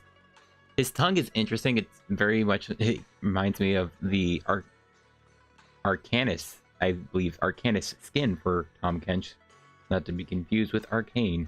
I don't think it's Arcanus. It's something, it's Arcane something, but completely unrelated to the show. Because they gave it, Tahm Kench is like a catfish frog thing with a big tongue, and so they gave him like a wispy tongue in the official artwork. It's something. And that's kind of what it makes me think of. Also, it's also red, but a different red that I think is really nice. But yeah, Avarice here, it looks cool. It gives you a good view of the rounder body. It's sort of just like sort of insectoid arms and body parts, like the slim tongue, but also what looks like, it does look like a head on the top, like the head on top looking down at us, but that's clearly like a giant mouth on what looks like the body. And just the rounded shape lets you know, like, sort of bulbous and large ethereal. I think that's a pretty good artwork for describing the monster. I still love that one so much. I think Palicus is neat. Something I kind of wish, though, is that they had, like, the single versions. Like, when Palicus is an enemy, they'll just have this artwork, but it's only one of them at a time. But yeah, it's very pretty artwork. Gosh, I hate that enemy, though. Like, holy crap. Shockingly, Thanatos Duo is a terrible fight. At least in the context of a Shiyu defense. And Thanatos is interesting. His cores usually feel like the face, like for like Thanatos, Dual Hands. It Teeps here. A lot of the times the cores are like represent the head, but here the cores, the chest for Thanatos or Thrashian. And then yeah, it's sort of hard to tell what's going on here. You don't see his arm, but you see this bar like completely in the way. I think otherwise it's fine because you see like this smaller torso, so you can sort of get the vibe of the humanoid shape of this enemy, but you don't get too much details about him. Not a favorite. I think the marionettes are quite nice. I think both have very nice dramatic poses. With the Gray Veil especially. It sort of gives the vibes of them being dancers. You can see their basically the entire shape of their bodies here. And it's dramatic and gives a good vibe of the enemy itself. Honestly, the fact that their top half and the top half and bottom half are being separated by the core is very cool. And like the sort of tutu skirt thing they have also just gives, I think it gives an impression that they do spin. more so when you look at the ends of the skirt here. It looks like they have blades, and it looks like it felt like if they're all shaped like the very noticeable blade in the very bottom middle of Gray Veils here, it makes it look like there's a direction this particular enemy would be spinning. Yeah, and then this twin Marionette. Wait a second. That did get me curious. So these are the individual marionettes. They're like a hyper elite enemy. That's kind of funny. Technically, technically they could always put Black Veil or Gray Veil Marionette as a boss in Shiyu defense. I think that's entirely not questionable. It might be a more basic enemy, but it's like fighting the original Marionette, but with the moveset of one. But I think that could be neat if they decide to do that for a Shiyu fight. Unfortunately, they have the same weaknesses, but it would be funny to have like Gray Veil on one side of Shiyu and Black Veil on the other, but probably not. That sounds like a bad idea. But it did get me curious. Yeah, so they aren't separated. Which is interesting. Because it just means Notorious Marionette is not here in the logs. We don't have the individual Marionette. Not corrupted. And Pompeii should be here, right? Yeah. Oh, there it is. Yeah. Alright, so one of these should have Marionette, right? Yeah, Notorious. This one's also interesting. I think it's harder. I don't like it as much as... I also like this one. Actually, it gives you a good view of both of them, but it's still new artwork distinct from their original. And, just as you see them be appearing. This one's interesting that they decided to give Marionette a solid face. There's no more veil, visibly. But you can see it doing a dramatic pose. I think it's helped by the existence of others, but we can see its arm, the weird, like, sort of weaponry on the ends of them. Instead of, like, sleeves. Trying to see. It is a bit hard to see. I think she's just stretching out. Oh, no. It does look like they're holding hands, which is cute. I really like that little aspect to the twin Marionette's artwork. Also, yeah. Then Purple Butcher here. Purple Butcher is here. Newborn Dead End Butcher. Aww. Not much to say though. He just gets like a. He's a lot more purple in a fight.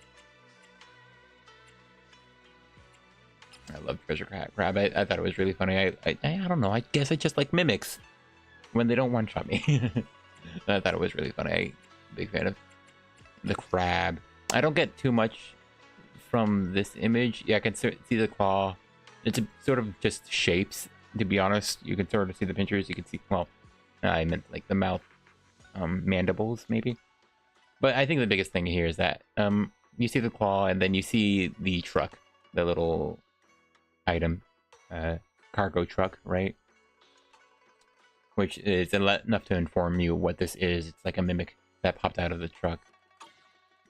And so that already tells me everything you need to know about the actual fight. Oh, he's cool. I think Tarrasque Mixer has a cool sort of sprite, a bit dynamic. I always assumed that like the red purple thing in the middle of Bannerx here's image was his tongue. I can't really tell though. I assume it's like its tongue licking itself. It's like hard for me to tell. I think sort of see the outline for its mouth. I think otherwise this design is sort of hard for me to understand on the face side of things. Not loving it, to be honest. I like armored hotties. I think you can compare it to the normal hottie where you get a good look of its mouth. You can see where it's armored on the mouth. Its core like moves up, I guess. It's like it's an eye, so closer to see. It's really hard to recognize it as the original form. That's kind of funny. It's sort of black with when it's Notorious. Oh, that's interesting. So I guess some of the Shiryu fights have already been against Notorious version of enemies. Yeah, but yeah, I guess it's more noticeable now that they use the term Notorious when the name's right in front of you for Deadly Assault. Yeah. And you can sort of tell the vague shapes of the base hottie underneath it. Pack leader. Interesting. So it's not a Notorious one. Here's the Notorious one though, with the red iron jaw. Pretty cool. Yeah, pack leader. Oh yeah, you sort of have the Notorious one is completely like skin, and it still has some armored bits, but like more like the armor is infused to it. Freaking hate the Hitch Spikers. I think it's a great name though, Hitch Spiker. A hitchhiker, but he has a spike, and he's a traitor. I think Huskron looks pretty cool in this artwork. It gives a look at its face. Its eye, what looks like an eyes, nose, and mouth here with a little tendrily beard, and its core there is in its crotch actually, which is interesting to when you notice it now. And then it has all those fingers. I think it's a very round shape, and I can think maybe it's not as obvious, but I think it's you can probably guess eventually that maybe this thing comes together to ball up and attack you like a Droideka. Well, Droidekas don't ram you, but you know, they ball up. Anyway. Alright, I don't need to keep looking at all the Ethereals. Oh, but they're corrupted here. They're corrupted. I think Wandering Hunter has a nice artwork. It's not like nothing dynamic, but it just gives you a good view, and I think it's very discernible exactly what this is. And you can sort of see like the white on him. I'm pretty sure that is his hair, which is pretty cool. And then yeah, just good view at how distinct his two arms are. And the floating red stuff behind him, I think being distant behind him while that arm on the right is also in the background. You can see a hint of the core. That's where the core is. So I think you can already guess like that arm like comes together or something like that. And so his left side is maybe more normal, but his right side is sort of has like a Soul Calibur nightmare arm. It's pretty rad, I think. And that metal plate on his chest. And I think he was like a this is Rebels, but I guess official oh, because they have like official military gear, right? And they steal it. So you can sort of see it there on these masks here. Like his face is literally his mask, which is pretty rad. I think a very rad design. She's just facing away from us, I guess. Cool. I like the strings, I guess. They're a neat idea. And her core is in her back. Interesting. I think Pompey here looks super rad. I think it's very like a sort of dominating pose. It's sort of towering over you, but still rising out. And he's got a lot of detail, but I think you can really digest what's going on with him. You can sort of see his fake face with the horns. Maybe it might be a bit confusing at a glance, maybe, but I think the way they like do the green scars on his face make it very clear that's what that is there. And you can see that pipe coming in, like exhaust pipe from the core in his chest. You sort of see a straight line with the spikes.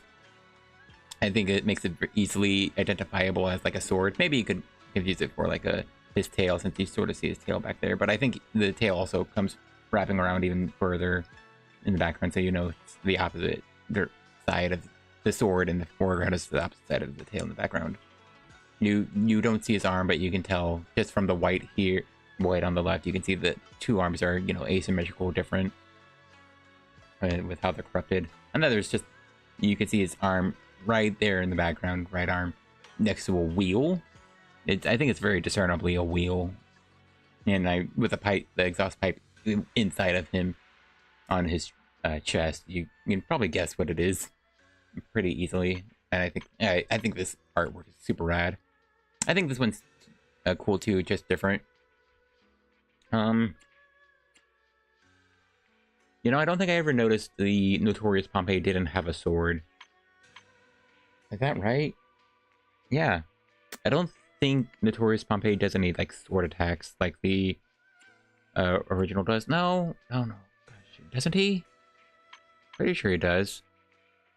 He leaves all those stupid explosions. But yeah, you can see him from behind. It's a completely different vibe, which, you know, I greatly prefer from the corrupted overlord, but Notorious still gives a more sinister vibe, lifting his hand with his sharp fingernails like a villain.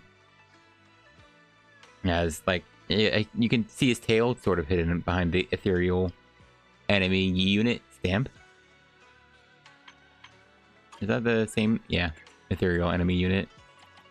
Machine enemy unit. Ethereal. Organic. Oh, that's interesting. Yeah, Nineveh and Geppetto don't have a stamp like that. They're very distinct. And, yeah, just distinct is the word I could find. Yeah, anyway. Yeah. The sinister vibe here, I think, is very interesting, very cool. I still just love that. Just how... what feels like an intensity from this image of Pompeii. Very cool. Hater here. Hater here has a interesting idea. You can see the shape of the body. I think you get a clear look at his right arm, right leg, and it makes it easy to tell where his left leg and left arm are. I'm pretty sure.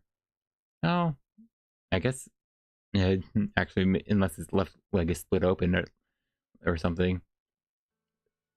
Because it looks like his left arm came down there. It's a bit hard to tell what's going on behind. Like, you don't know what's going on with the left side of his body as much, and maybe that adds some mystique to it. But it's still, like, flowing. I like the way it's all, like, flowing. I think it's all really cool. You don't get a good idea. Wait, what's the head here? Is it like that core there? It looks like the core is like protected by more armor or something. And then there's also that white glowing bits with the little red. Maybe that's the head with eyes. I don't know. I think it's very cool. You don't get many flowy ethereals.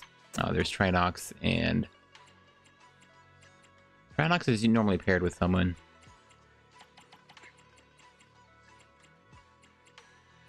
Oh, I wonder who. When Frenzied Maniac. Okay, I see. Oh, I see. It's a different Frenzied Maniac. Yeah. Oh, that's actually really cool artwork. He's in a very casual pose here, just standing upright, but then this one's like arms crossed. Oh, it looks like elongated arms. But you can just see that human hand like holding on to these like blades that look attached to him. That's actually really cool, I think, detail. Just a relatively normal human part, but like just stretched out. I think that's really cool. And just like the extra detailing, like the shading on like the very dark like spikes coming around. What a very red beard. Like that's unmistakably hair with so like just has a beard around his core with like these really dark spikes with, I think, just really nice shading. I think that's a really cool artwork actually. And then this is his friend. Wow. I'll be honest, he looks more like he pairs with Frenzied Maniac. But, you know, Corrupted Bandit versus Miasmic. I think Ruthless Fiend here, though, has a cool artwork.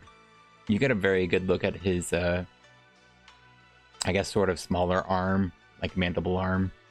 But then just a really good look at his eye and head stretching out from, like, just a very long but bulky neck as it narrows into the head with his horns. I think that's actually a really cool pose for like giving a good idea of what this creature actually looks like.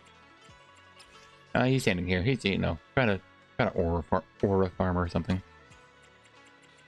He's doing his best. Anyway, sorry. The Corrupted. That was the Corrupted. Sorry. Just looking at the Ethereals. You know, in honor of doing Lucia's agent story. I'm letting myself forget about them. And all that to say, you know, I think it's neat that she talks about Ethereals and we get mention of them by name within the story. Anyway. While wandering around Failum Heights, you run into Yidhari. Now this is a rare visitor. Also, alright, so officially, this comes out after her agent story. Was it locked? I don't remember if I got a message saying the agent story was locked until I did the main story. Maybe I did. I just, for some reason, I don't remember. I don't know. I guess some lines feel like they don't exist. Or the directions of ideas don't exist without addressing her father, which I guess maybe she doesn't want to, because it's her dead dad. Lucia said she had something super amazing to tell us tonight. She asked me to assault a meter at Mystic Wares. But before she could say a word after rushing here, she got some message from someone called Kieran and just left right away. Yuzaha and the others are also completely confused, but since their families were waiting, they headed back home. So I think you might know what's really going on. What else did she say? If you know about it, then I can rest easy. Lucia says she and Chestnut are waiting for you and wants you to meet them at this spot. Yidhari hands you over a page with notes, clearly hastily written and torn from Lucia's notebook. I'm on it. Let's wait until you get back. Then you can tell me what really happened. Are you not busy? Come on, you can come with. Whatever she ditched us for had better be worth it. Or else, she's going to have to treat us to Yamcha's sin at the very least. Yuza was the one who said that, wasn't she? I can't hide anything from you. We'll wait aside the hollow for you to bring Lucia back. But who was Chestnut? I don't know. You're coming with us whether you want to or not, I guess. Huh? I am the Eye of Obel. I've got your back. You know what? Where are we going? There's no class today. Yeah, she can come with. I might have to do the Yuzaha tech Let's show 'em what we've got. and swap backwards. Yeah, just to get some. It probably won't matter. No, actually, it's the last part of the story, agent story. I don't know why it's a main. Alright. This is probably like maybe 3 hours at most, which is probably a good speed. Of course, this is about the speed people want main story.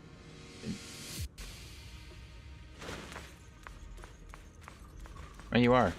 I was wondering about that. You know, if the Masking people weren't people, why are you real? And I think it's neat that she follows.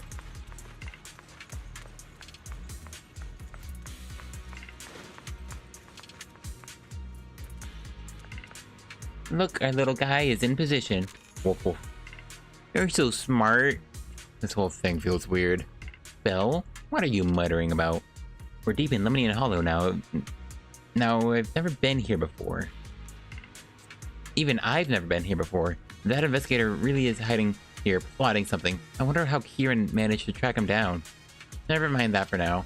The terrain around here is pretty tricky, so stick close to me. And our guide, Chestnut.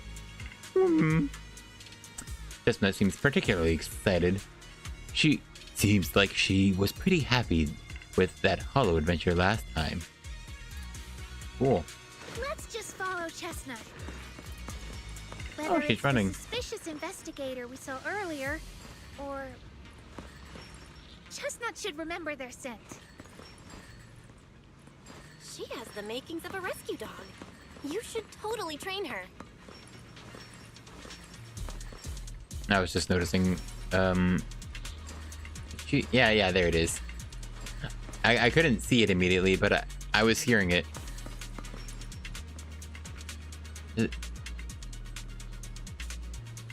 Yeah, that bell you can barely see in between her cloak. It actually rings, or jingles.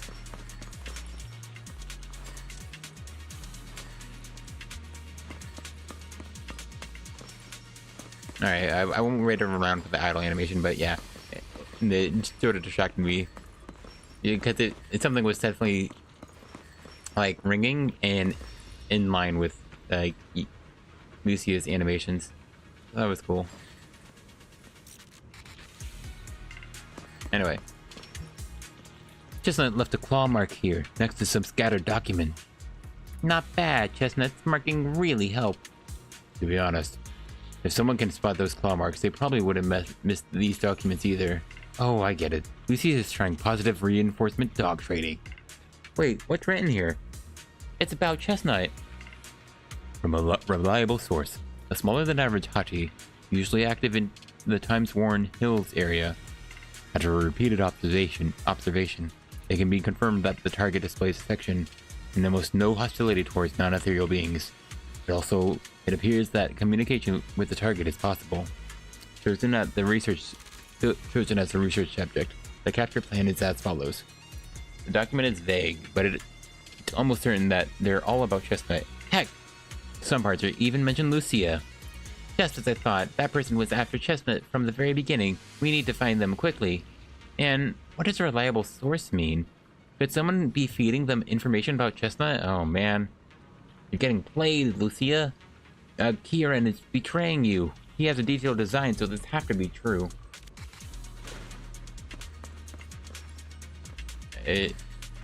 Oh no, he just... No, that was funny. You gonna help? I knew it.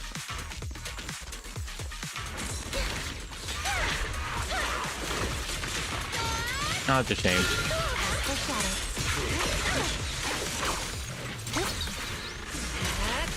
Don't worry, don't stay with it.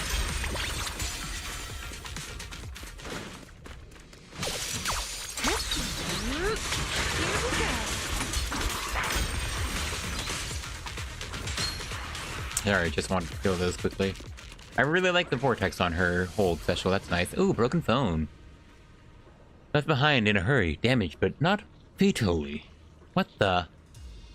Should we check it out? That's a huge phone. I don't think we noticed. I hope it stays there. Also, wellspring is down. Lucia immediately turns up the phone on. So she knows how to use electronics. Was that in question?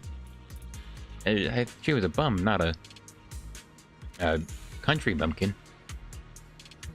Thank you for your referral. Our collaboration has been going quite well.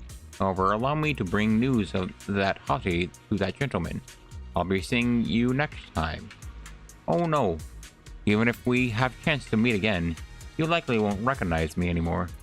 So farewell. What does that mean? Their partner betrayed him. Huh? You mean the guy who accused us of fighting with the Ethereal might have already turned into an Ethereal? Pissed. Are you really upset? No, it's not that. I was just thinking, if we'd save him in time, wouldn't it be fun to see his face of that person who was so eager to say their final farewell?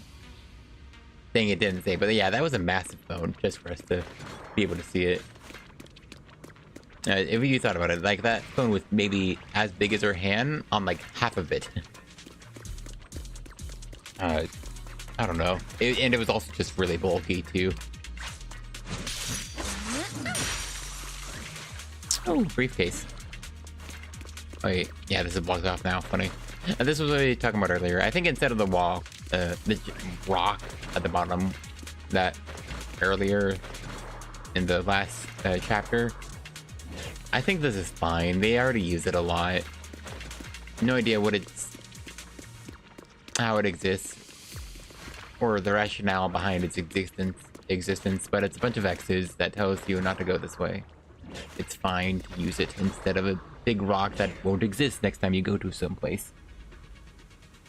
Chestnut seems to have torn open a briefcase here. The thing inside it likely belongs to the investigator. Not sure what happened, but that person, or Ethereal, must be nearby. No. He's a... Dolahan. Dolahan looks cool. Yeah. You were right, Lucia. It's close. Sorry. I'll have to send you back to the hollow. Kama's itching to jump in.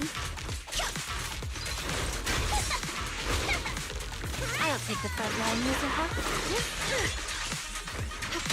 Evade the enemy assault and circle around. Yeah, are you ready for this? Rest in peace. Ugh. I feel like there's an endless stream of Ethereals heading this way. Don't worry. Where is he? Something will do. Yep. They know exactly what they're after. If this keeps up, we're toast. We need to take out the amplifier now. Oh, amplifier? Oh, hey. I guess that's what it is. Well. Traitor! The device is broken. Guess you'll have to pay me back for that, huh? It's you. As expected from one of my own. The traitor. He used racism to his advantage to lure us into a false sense of thinking he's a good guy. So much for being close to the Ethereals. When it's time to strike, you don't even flinch, do you? Well, to be fair, they're like crazy monsters, and they will attack me, and I'm important. I'm the main character. Kieran? Oh, did I surprise you? You're also talking quietly when you're way up there. Guy, come on, speak up. Honestly, I was more surprised by you and the old man. Like, this giant machine is whirring. Also, man, this guy clearly let him go into the hollow. Oh, and probably left a mark. So the chief is dead or something? You mean the chieftain? He sleepwalked into the hollow because of you? Yeah, I figured someone like him, sitting at the top for so long, would have caught the Night Horror's attention. But nope. He's swallowed by Lemnian Hollow just like anyone else. You know, I guess it's fair. If the tribe is sort of based around years ago, though. No, that doesn't make any sense. Lemnian's an offshoot of the Great Hollow, right? That appeared in the fall of the old capital. So this hollow is also like maybe 11 to 8 years old, right? I remember there was also other lore points about Lemnian. But they're coming to Lemnian specifically? Hollows were always a thing, though. I think the fall of the old capital was just when they all got, like, really big all at once. And took out a large portion of the main city. Why are you doing this? Because he was just a coward, standing in the way. Okay. A few days ago, some higher-ups came looking for him. They made him an offer, but he turned it down on the spot. When I confronted him about it, he acted like he was some righteous hero and told me off like I was some kind of traitor. I like that, how he said the I there. Like I was some kind of traitor. Like I. It was nice and indignant. You are a hypocrite, just like him. No wonder he gave this staff to you. You have too much of a plain baby face to be talking like that. You call us hypocrites, but you'll do whatever it takes to get what you want, even if it means hurting others. Hurting is a nice way of saying murder. Whatever it takes. After years of glorified legends, everyone forgets. The Night Watcher's power was taken from the Ethereals to begin with. Oh, to be fair, given very kindly in a dying whale. It's a W-A-I-L whale. What do you mean? The Night Watcher's power was taken from the Ethereals? What do you mean? Could have shortened that by only saying the one I picked. Well, well. Lucia didn't tell you? There's another version of how the Night Watchers came to be. Gasp. Our ancestors didn't just encounter the Night Horror by chance. They knew what it was capable of. They knew it could control other Ethereals. The entire tribe went after it, hoping to defeat it and seize its power. Okay. So it's less like Siren now and more like What was... What are you killing me for? What did I do? But when the Night Horror unleashed its final surge of energy, Y'all got cursed? half the tribe turned into Ethereals on the spot. The rest barely survived. The only reason they were acknowledged by the Hollow was because they sacrificed their own kin. Oh, that's nice. That's just another ancient rumor. What do you mean, ancient rumor, dude? Alright, well. Stop lying to yourself. Do you really believe you can strike a deal with the Ethereals and not pay the price? Stop twisting the facts. Even if that story is true, it's got nothing to do with what's happening now. True. What exactly are you trying to say? Yeah, good question. We've spent our lives hiding in the shadows, shaped by traits we never asked for. Just because the Ethereals don't attack us, those who live in the city see us as freaks. Like we're invisible. Like we don't matter. Okay, so he is using racism to his advantage just to be evil or something. Why? I don't know. I guess I assume then the Night Watchers are just discernible by having their ears and goat horns. Are they the only people like that? And is it all their descendants or something? How long ago was this? It had to have been descendants if they're arguing about what actually happened. Presumably generations ago. I don't know, man. There's probably also plenty of people who treat them fine. I get it. But, like, man. When disaster hits, whether it's in the city or in the hollows, we're always the ones they abandon first.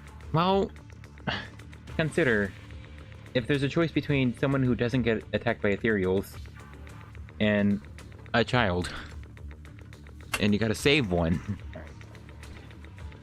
The Ethereals are only gonna target one of those. The other guy has a fighting chance to make it out, right? Back when New Eridu was founded, public security declared all survivors have been safely relocated to New Eridu. Okay. And us? We were still running for our lives. Caught between companion hollows, stumbling over the bodies of our own kin, crying as we counted who didn't make it. Tell me, did anyone come for us? Oh, well, they weren't getting attacked by Ethereals. I mean, yeah, that sucks. Very sad. What exactly happened, though? If you don't get attacked by Ethereals, what was happening? Just lost in the hollow, no carrot? Fair enough. How do you know they were...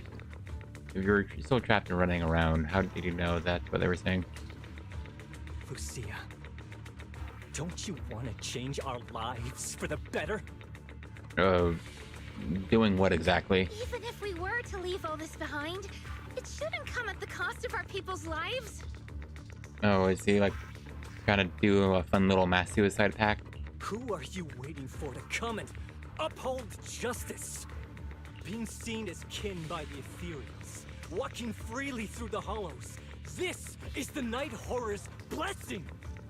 We should use this gift to earn power, to gain recognition. Isn't that what we deserve? I don't know, you can do that, man. Like, you'll make a nice investigator. Like, wasn't Lucia's dad, like, new in the defense force? And that's the sad tragedy or something? A mission in a hollow. He's probably also very young, comparatively to other characters in the game.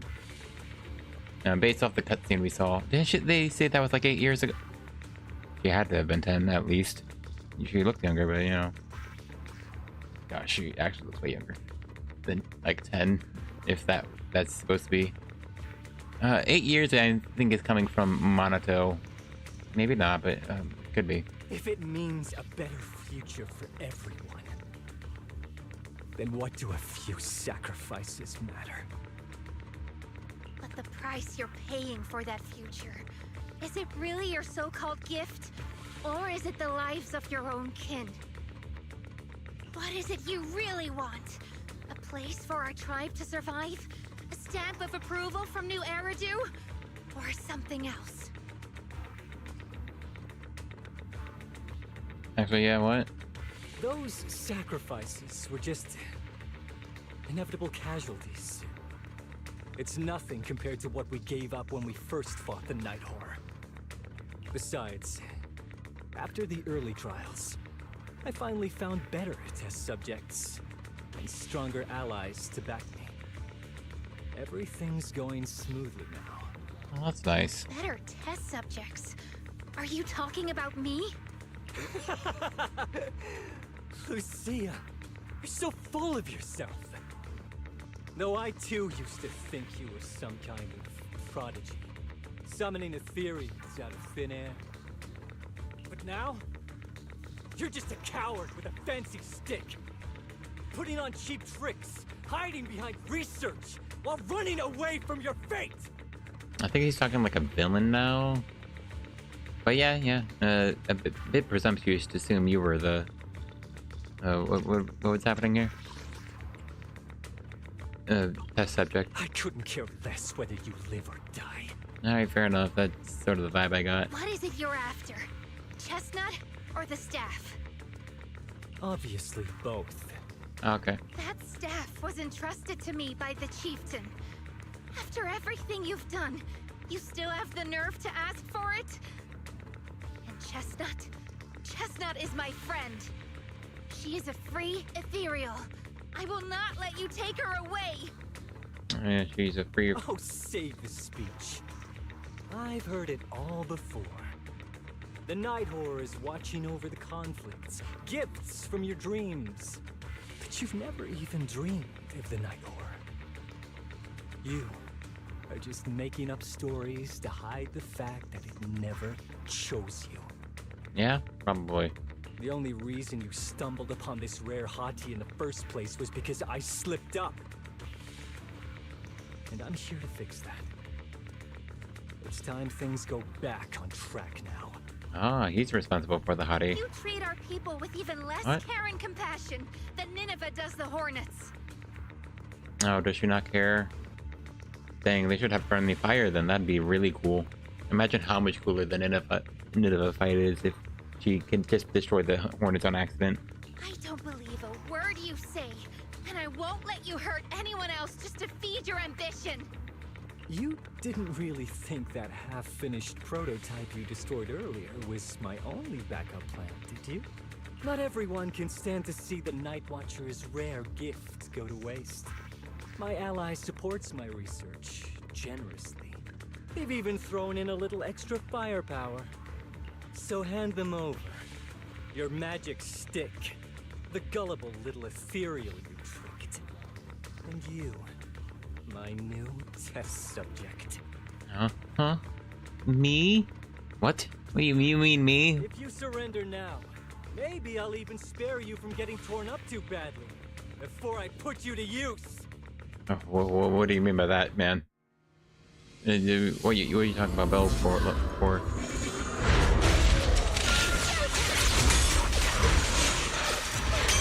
That's as far as you go. The story simply shows in a bit.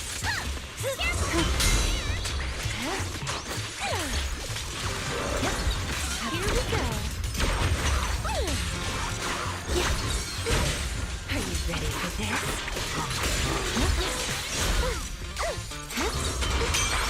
You asked for it. Noise, be gone. Why struggle?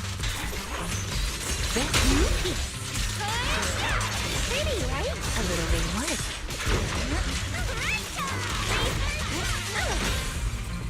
Enough talk! Let's go!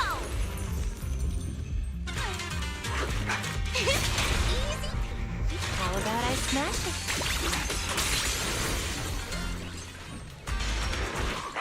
The next Gosh, is the actually, this song is really nice.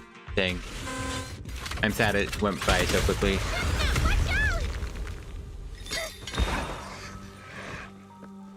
So, looks like the staff didn't make you stronger. Why don't you give it back to me? I won't allow you. Gosh, he looks so Destroy the stupid. relic of my ancestors. His face does not have enough detail. Chestnut. I will never give the staff to you. Instead of using it to hurt people or treating it as a bargaining chip, I would rather use it to make new friends in the hollows!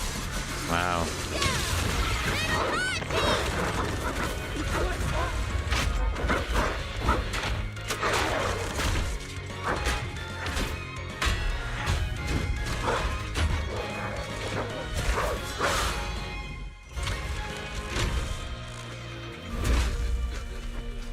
They are delusions? The real Ethereals?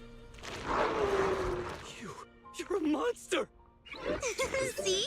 The hollow has answered my call. Okay. You freak! Now he's being he's being the prejudicial one onto her for being able to summon Ethereals from the ether. Maybe. But if you were really blessed by the night horror, how'd you end up being defeated by a freak and a little hot tea? I underestimated you. No. What you underestimated was what you kept talking about. The gift. You always saw our abilities in the Hollow as some kind of superior gift. And you see the city people as enemies who abandoned us. And when it came down to it, you forgot that we've been acknowledged by the Hollow and chose their machine instead. I was only borrowing their power. I was just borrowing. Most people see Ethereals as enemies, but when you try to exploit their power and get burned by your own betrayal, it's hard to play the victim then, isn't it? When you spoke so passionately about our tribe's place in the world, I thought you understood that. Are you defending the Ethereals now? You know, I almost forgot that Lucia has her, like, goat eyes. I think that's something also an off feeling about his very plain face. His eyes, they just didn't bother giving him eyes similar to Lucia.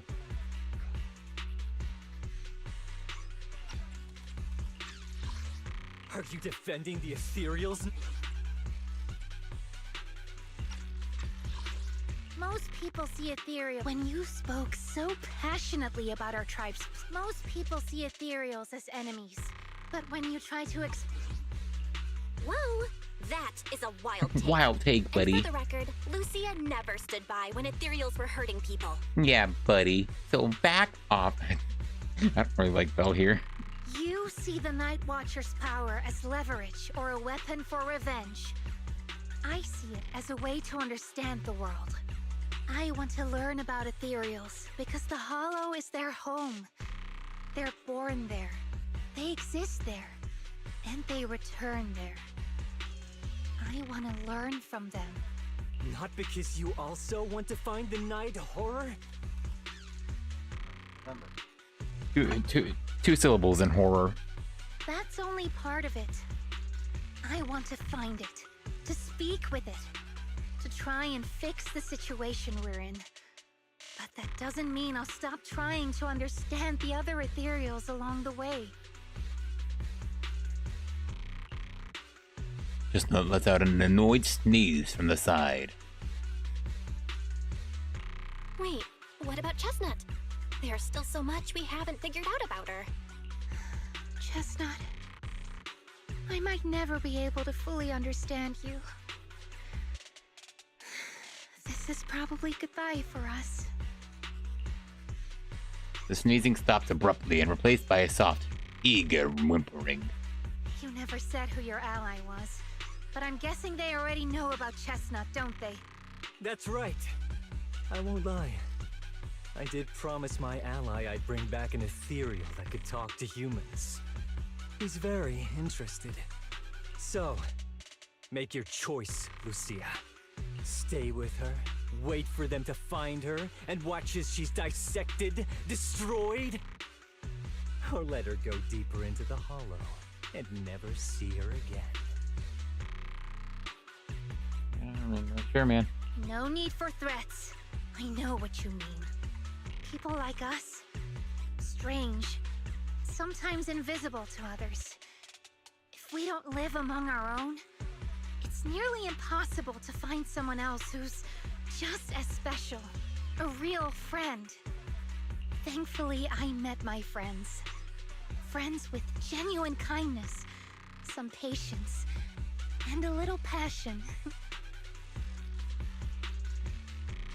What does she mean by that?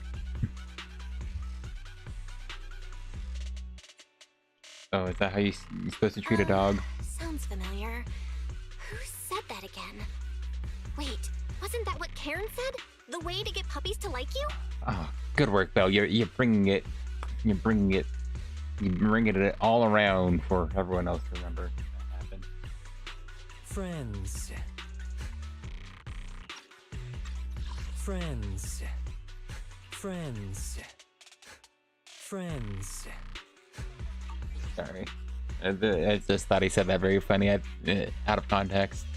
He says friends like it's such an alien word. You mean the kind of friend who sends 2 messages in the morning when they wake up, then leaves you unread all day until finally replying right before bed?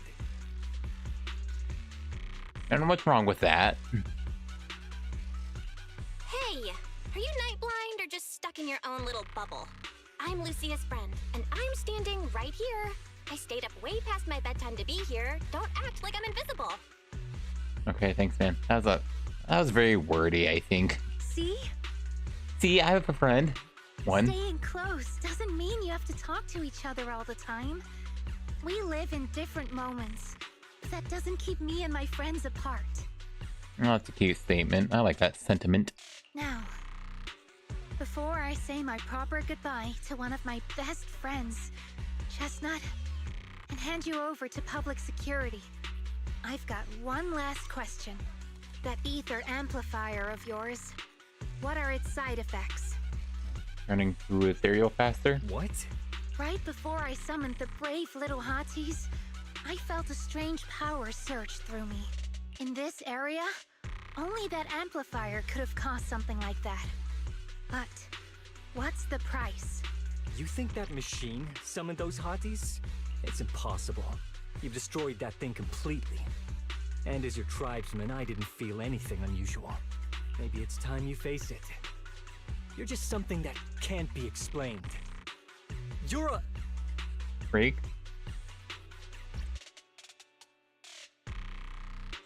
Oh. To be fair, pal, you don't know if he was about to say a different word. Look, I understand that you're out of options and brain cells, but can we please stop with that word already? I feel like Belle was mostly a lot of quippy lines. And you know, jokey ones. She did not need to be here at all for this ending. Also. Freak! Freak! Freak! Freak! Alright, who do I blame for my Kog'Maw nerfs? Freak! Okay, I'm sorry. Freak! It's like something only angsty teenagers would say. Shut up, man. Hear it one too many times, and it feels like getting brushed by Sordidus' tentacles. Ugh. Oh, shut up, freak. Anyway, I'm taking you to public security. Our tribe isn't some lawless land. Now, it's time to say goodbye. Reluctantly, Chestnut turns to face Lucia. It's just me. I kind of would have wished Chestnut was in the little like a visual novel segment, just standing there in her own little slide, little haughty face. Chestnut is exhausted from the battle, but somehow she's made her way back to the small pillow Lucia gave her. They lock eyes, both alive, both relieved, and neither ready to say goodbye. Oh, that was such a sad little whine. He's right. You'll be freer and safer if you stay away from me. Oh, I like the little tail wagging. Also, that's way smaller than it's supposed to be, I think. I'm pretty sure it's bigger than that. Anyway. Head for the deepest part of the hollow, as far as you can go. Be wary of humans the way they're wary of you, but don't hurt them. If we're lucky, maybe we'll meet again. Good girl, Chestnut. Go on. I will never forget you. Lucia watches as the little ethereal trots off with the pillow in its mouth. That gentle, puppy-like hottie feels like a dream, as if it never existed in this time and space at all. I already miss you. Alright, supposedly in the text it trotted off. But man, they had to make it go like that. It looked like it disappeared. But deep within the hollow, a strange creation awakens once more. After an adventure that defies all instincts in the natural order, it returns to its body. This was a fruitful journey, returning with a name and gift given by a new friend. Now, it returns to watching. The Night Watchers who gained powers from it. Alright, so it is the Night Horror. And the Night Horror was good all along! You killed me, but I'll still be nice, also. I mean, I guess I called it. I did say that at the start. It's actually the Night Horror, but I guess that's not much of a call-out. Even if I was mostly joking. I think I mostly said it was from the Night Horror.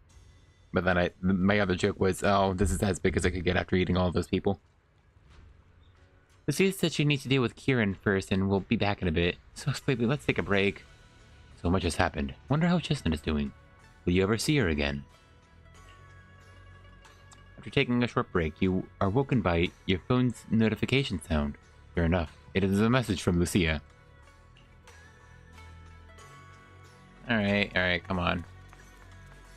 Yeah. Hey, you want to hold hands by the stretched out moped statue? This side is better. Oh, I see all of them here, but I think I'm close to the corner from here.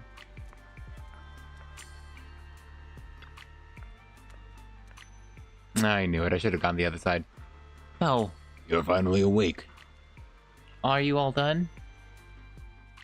I borrowed a vacant house from Monato so Kieran could stay there. The chieftain said someone will come pick him up, an officer who's familiar with our tribe's affairs. Okay. That investigator who turned into an ethereal wasn't exactly a good person, but Kieran still has to take responsibility.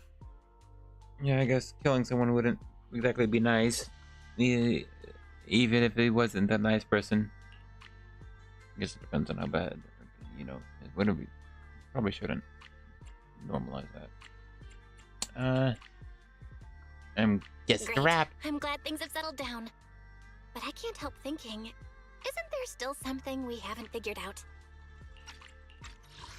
Yeah, I guess I did say, I guess that's a wrap for now. But the text is absolutely for the second dialogue option. Yeah, we still don't know anything about Kieran's ally.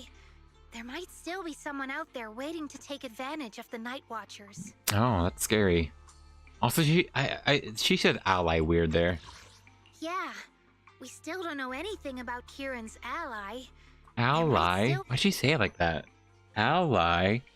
It's unsettling. I am unsettled by that way you said that. Ally. Ally. Unsettling? That doesn't sound like you, Lucia. But either way, you're going to keep up with your research, right? Of course. Even if I won't be seeing Chestnut as often anymore, and I can't upload our videos or tell the world there's an ethereal in the Hollow who can actually communicate with humans. I mean, you can. I mean, why not, man? Chestnut Sure. gave me the courage to keep going. I've made some real progress this time.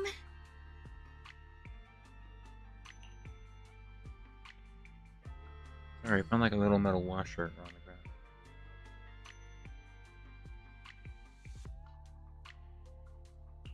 Progress. Oh, you mean the staff, right? It really came through this time. Yeah!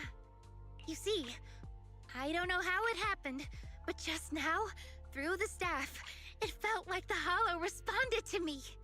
Oh, that's nice. The Hollow said, Let there be little hotties to help Lucia. And boom! They appeared! And help me take down that big guy! All in all, I think it's something very, very memorable. And it's got tons of research potential. You see, if the Hollow really let me communicate with little hotties, then maybe I could talk to the Night Horror too? Aw. I guess we know now by the white text on the black. Yeah, that... Oh, just maybe. If you really could talk to the Night Horror, what would you ask? If I ever got the chance, I'd ask, why did it give the Night Watchers the trait that makes Ethereals see us as kin? Can our dreams stop leading us to madness and turning us into Ethereals? That is a question. It's like watching over her, you know, and gifted them with that gift, I guess. But still bringing them into the Hollow, I guess, because, you know, you killed... They went in to kill it, you know, and steal its power, maybe? I don't know. I'm a bit confused. But I want more than asking questions. I have bigger ambitions. I guess it's a weirdly kind ethereal, except for that part. That very strangely, a very important factor of bringing you in the Hollow so you die. Maybe someday, everyone could hear the Hollow respond, just like the first Night Watchers did. Maybe we could even communicate with it, so we won't have to live like nomads. Wow, that answer is a long way off. But I think if anyone can reach it, it's you, Lucia. Yeah, there's still so much left to learn. Time for a break, and then Thank the goodness. journey continues. Oh.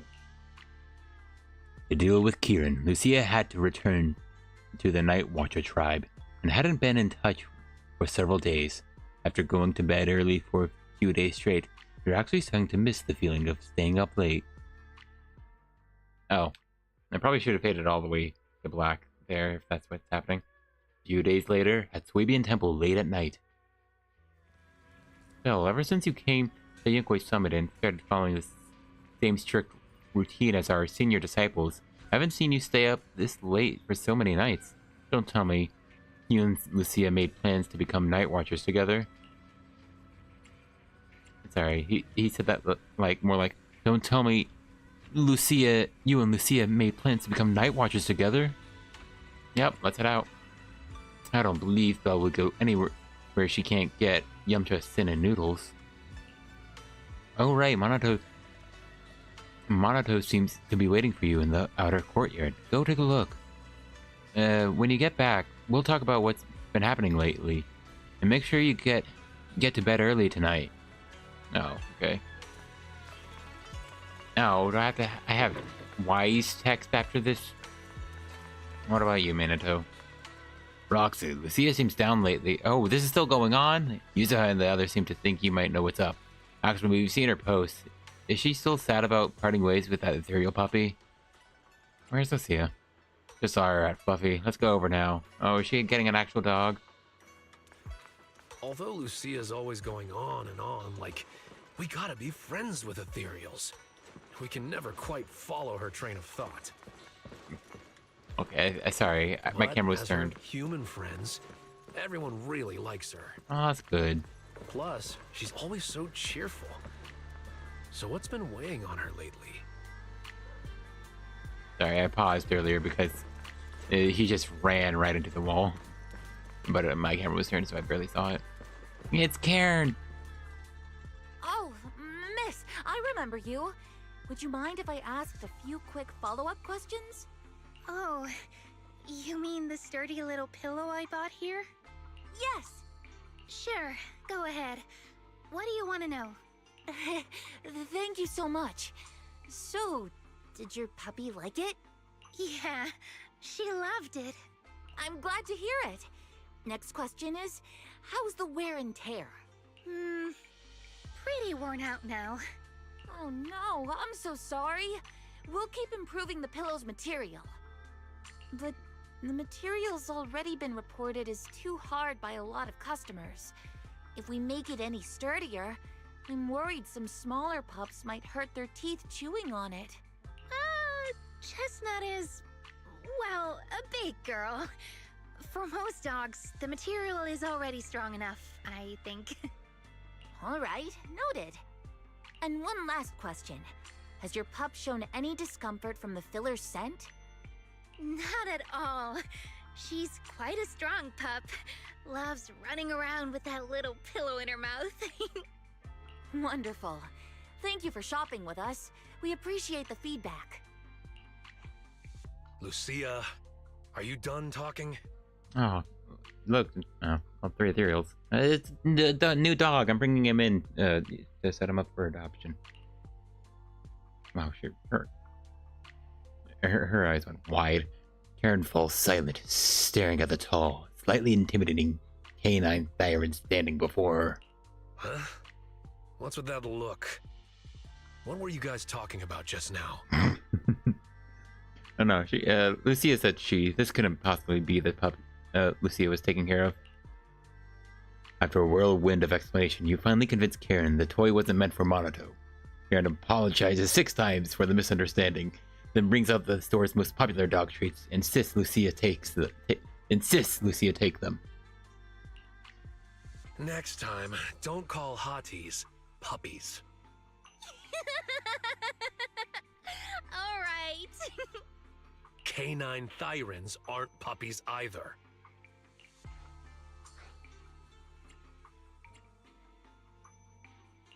Yup. Fierce canine Thyron or bulky hottie. Either way, not your average little pup. Monato glares helplessly at his friends. All right. Back on topic. Your post is blowing up! Is that what we're talking about? Lucia, your post is blowing up. At first I thought it was because everyone was suddenly interested in debating why Trinocs have such pointy heads. Don't mention it. I put so much effort into my serious, well-thought-out research posts. But everyone just wants Chestnut's adventure stories. Oh, so sad. A successful fanfic writer, a broken dang it, I can't think of the words. Reviewer, the undiscovered reviewer, whatever. Some even asked when Chestnut will dive through the fissure into Hollow Zero, punch the Hornets, kick Nineveh, and reach the peak of ethereal life. That is a good question. Creator, refine Chestnut. Lucia, we all know you miss Chestnut, but a hottie's front legs are built more like a real canine's, not a cat's. I mean, they can't punch hornets, and its back legs can't really...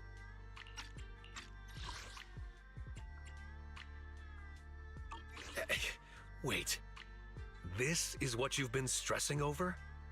Alright, you don't need to take all the feedback people give you, man. Well, not exactly. Okay. Actually, Belle, there's something else I wanted to talk to you about. Things are mostly settled now. Kieran's been turned over to public security.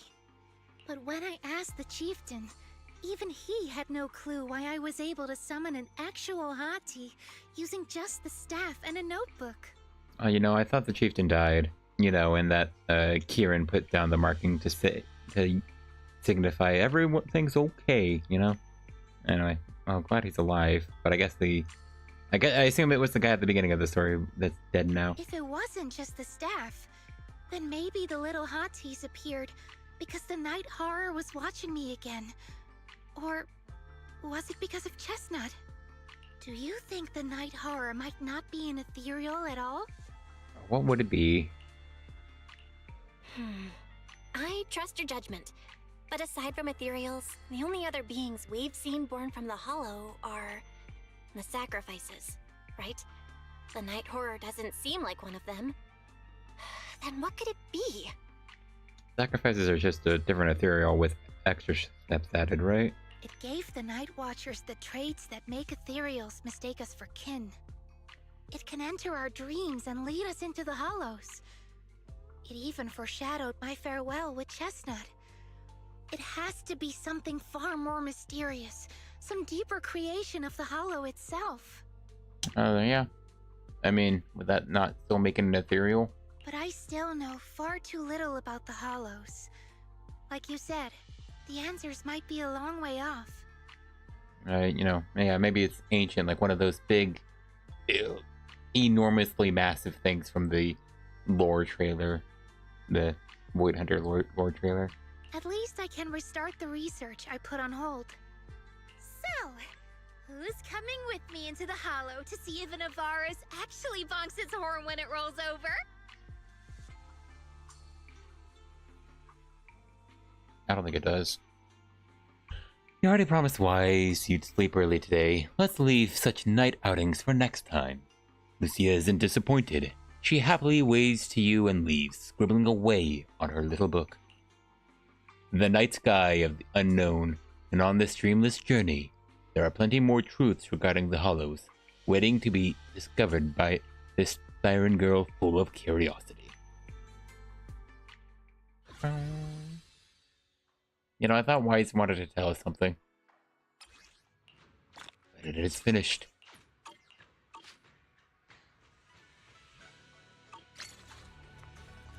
Alright, that wasn't me.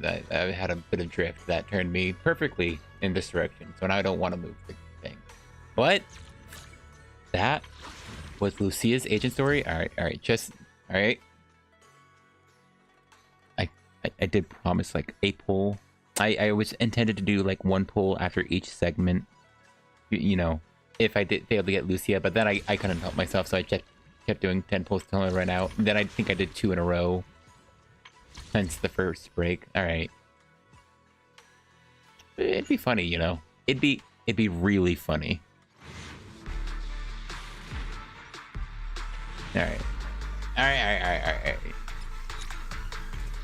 I know. I talked down this W engine a lot, so yeah, I don't deserve to get it, man. I just thought it'd be funny.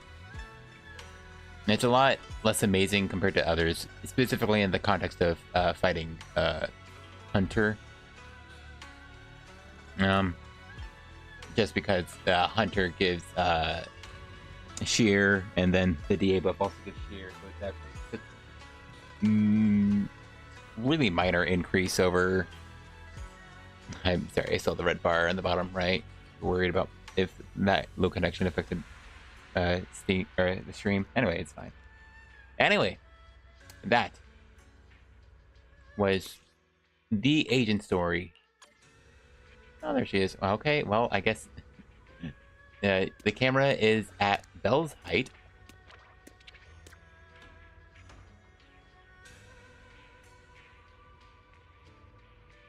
Why is that thing on her, like, waist? What is that thing?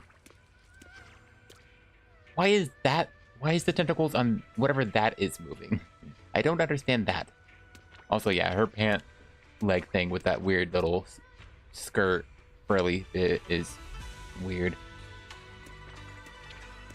I do like her compass, though. I think it's kind of weird that she has WE on her loads. Does she have an S and an N somewhere, actually? That'd be hilarious, but I don't think so. Also, I never saw her little beret has a little squirrel. That's cute. Anyway, she's not important yet to the current circumstance. I'm gonna get... Alright. Lucia's agent story. That was nice. I think it was cool. Definitely none of the... I don't think it posted the best. It didn't make me laugh like Ellen's agent story. It's not a super deep feeling one. I guess she had to say goodbye to the dog. It's not like it died or anything, and it was a pet, so no hate. It is sad to lose a pet, but they didn't, you know, lose it, but and it is, so probably hits harder to lose people just a bit. I think it was okay. Which puts it higher than some agent stories, which I actively dislike. I think it was a good time, though. Lucia's was cool. I think I'm still relatively neutral on her, Lucia. I don't hate her at all. I just don't love her. I think I would say I like her, but you know that puts her on like, you know, maybe top half of the list. You know, honestly, I think I love most of the characters in this game, so maybe she's in the bottom half of the list, but that's still positive on how much I like her. Let's see. Gosh, I want to see. I'm trying to be talking about it more depth than that. Again, I still appreciate actually having the names of Ethereals, especially ones we would see less commonly be brought up over. Yeah, especially by an ethereal nerd. Yeah, I don't know. I'm just not like big on the story. You know, it was okay. And so I guess it ends up being in that circumstance where there's not any like big moment for me to say like, oh, that was awesome and epic, or say, oh, that was so terrible and awful. No, I think it was all right. A baseline quality of being fine. I think it was kind of cute that she went off to examine how people treat their pets so she can learn how to raise a hottie. This music is a bit loud.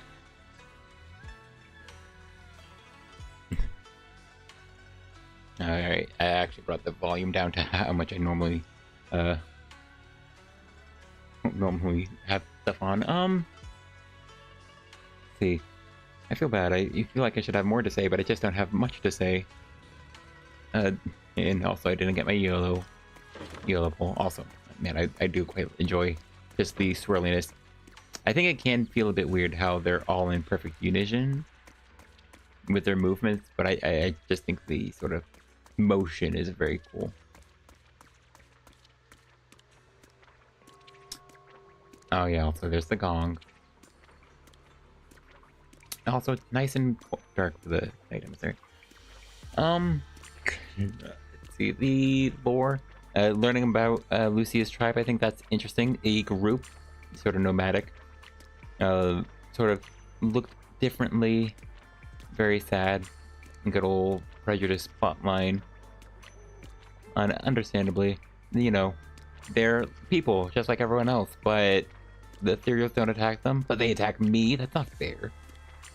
What's going on here? And then, you know, they do use the phrase like the Ethereal see them like kin, which can be off-putting, surely. Sorry, I was noticing the uneven ratio.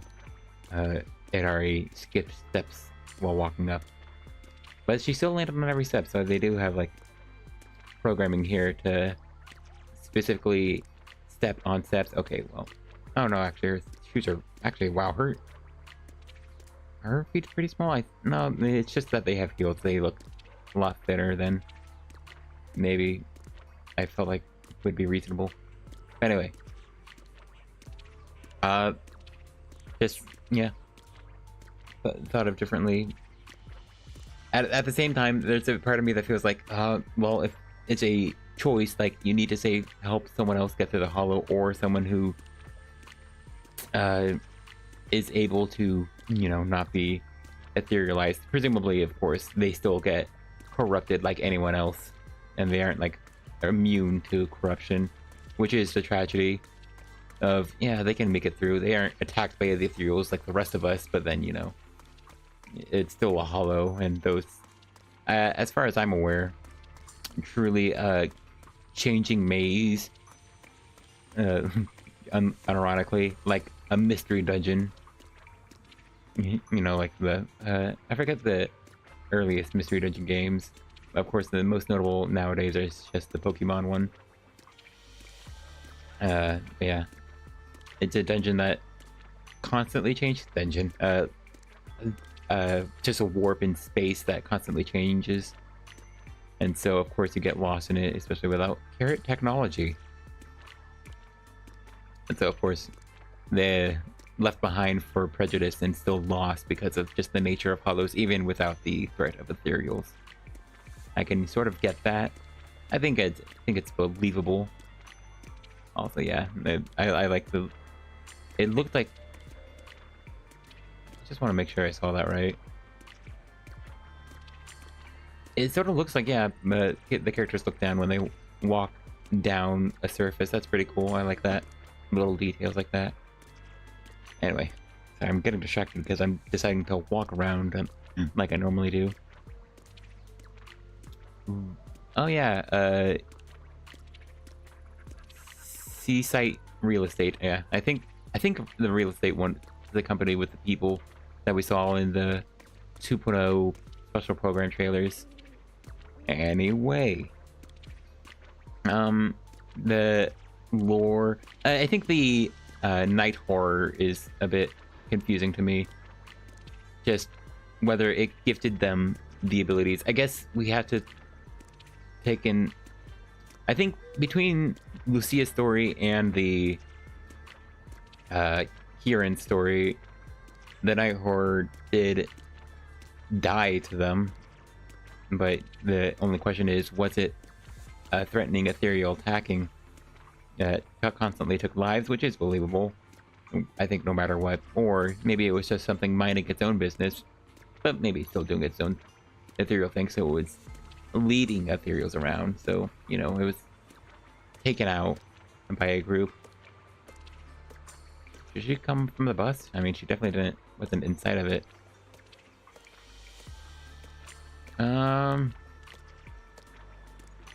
Oh look, that's section 6 specifically, right? Or maybe it's just hand. Oh no, it's section 9. Oh, that's cool. Is that 9 for both of them? Yeah, section 9 probably. Oh, that's very cool to learn. But yeah, whether the night horror is fond of them, I think, yeah, the white text on the black void made it clear, like, yeah, that creature itself is the night horror, which is unknown to our protagonist, but still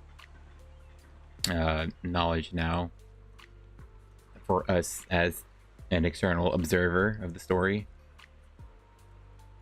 It's just interesting, I guess, how it acts. Clearly it likes Lucia. Clearly it likes Lucia and befriended her, but I don't know, maybe there was something about Lucia, curiosity about night horrors, or about ethereals that made it, you know, interact with her and be fond of her specifically. You know, even if her people killed it, maybe that's the vibe or impression they're going for. But you know, it's still, when people have nightmares, it brings them into the hollows. Like, presumably that's what's happening, right? Not just a curse, or maybe it's an automatic thing that you can't turn off anymore. But I don't know. Seems like it's still in their mind or some way. It's I don't know, curious. It feels at odds for it to be like all buddy and friendly with Lucia, but it will still give them the nightmares to lure them into the hollow to be consumed. Something about that feels at odds, so try to figure that out is probably hard to convince. And unless they have to say, yeah, well, it cursed them.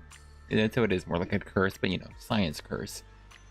I mean, it's all magic and stuff, but I think it's, you know, the ether in this game is a hard to grasp substance, but still exists in this world, so a lot of can be science fictioned with it.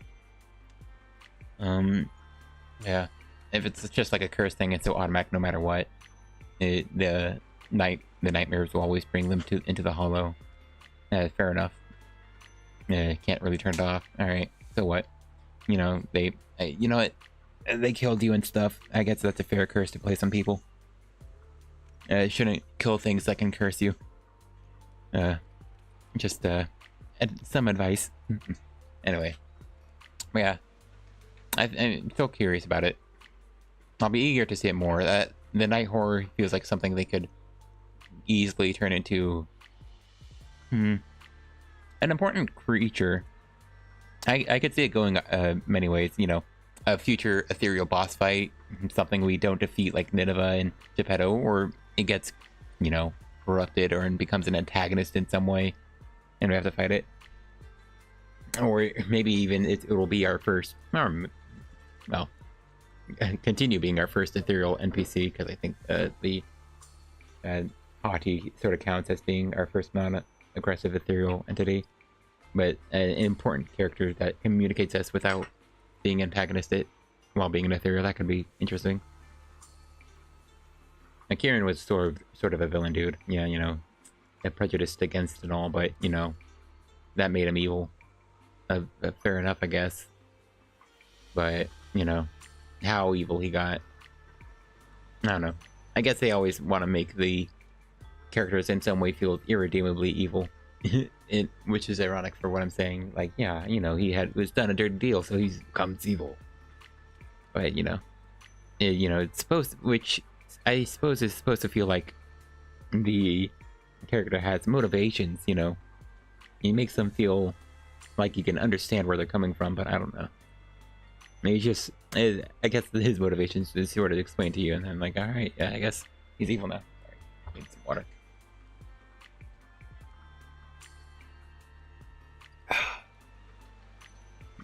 Excuse me. Sorry, also I have been looking at like the way the tentacles are flowing. I'm trying to see, I think this idle pose is specifically designed for them to just be like, oh no, there it is. I was wondering if they like had clipping. Yeah, no, they do clip. It's really hard to see from some angles if they clip, like from behind here, idly.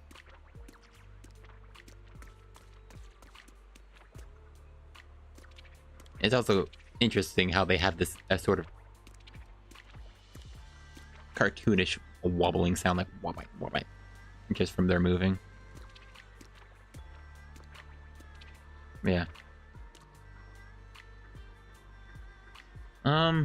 Let's see what else. Yeah, I wasn't.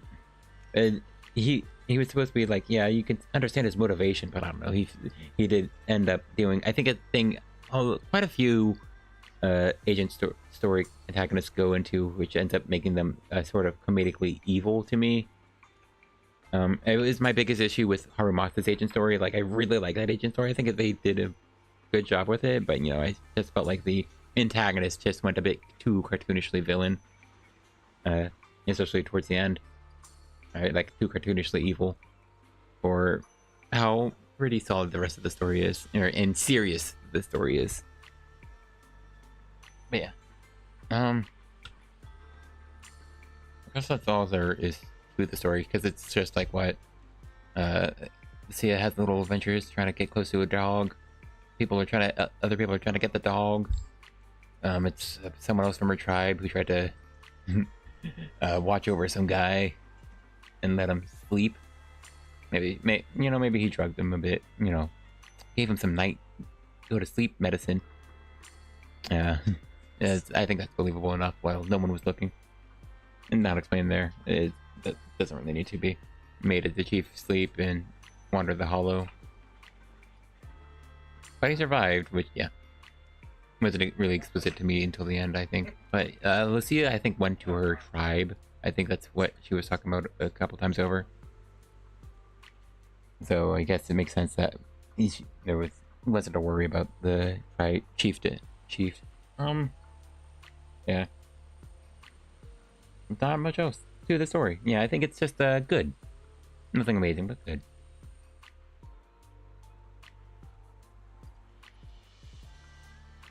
I don't know. I don't even have a rating for it. Anyway, that was the agent story for Lucia.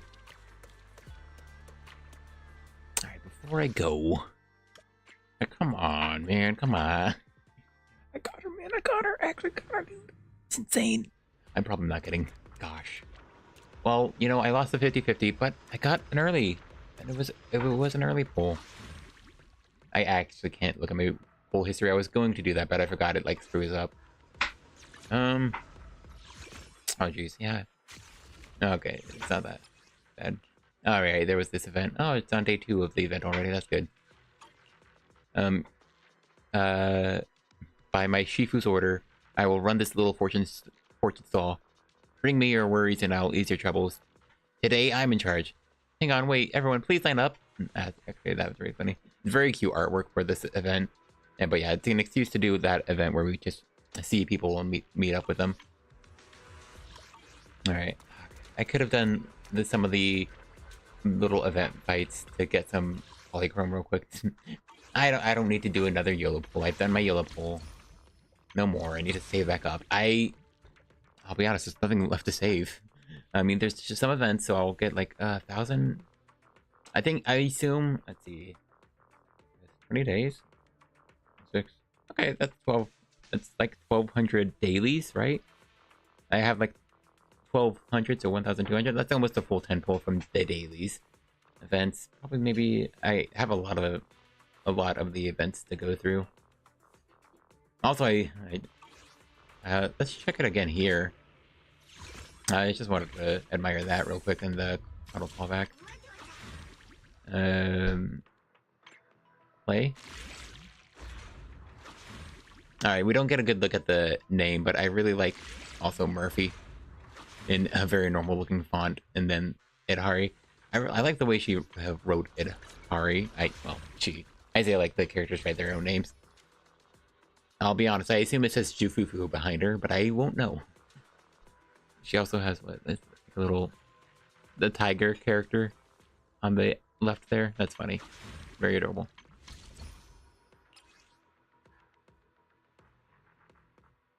I'll be honest, I pressed the wrong button. I meant to press the left trigger, but I just saw the L, so I hit, or no, left stick.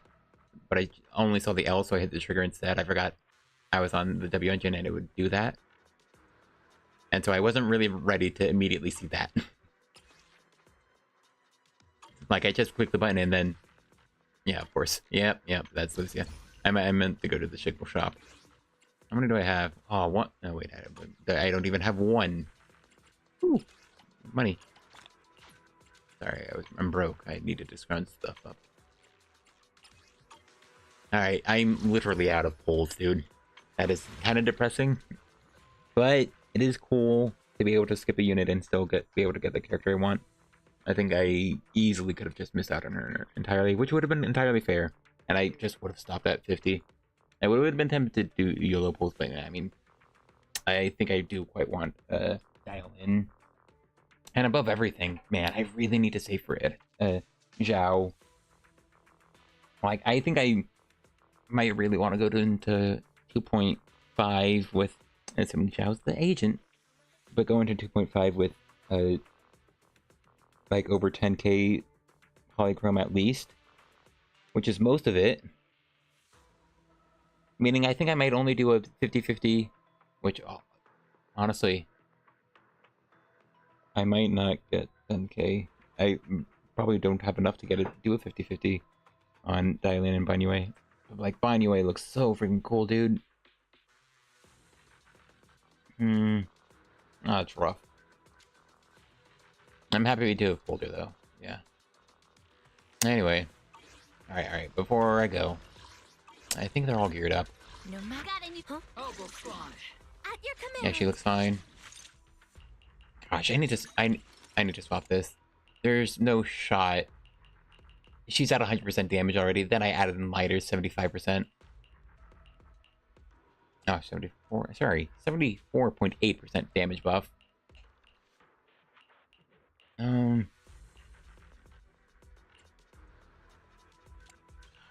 yeah, this sucks.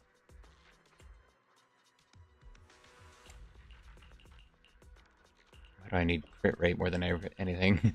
No, I don't need crit rate, but man, I'm surprisingly low.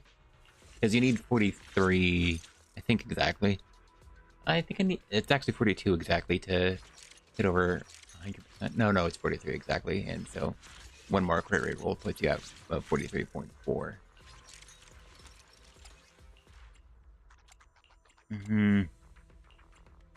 +1 here, +1 here.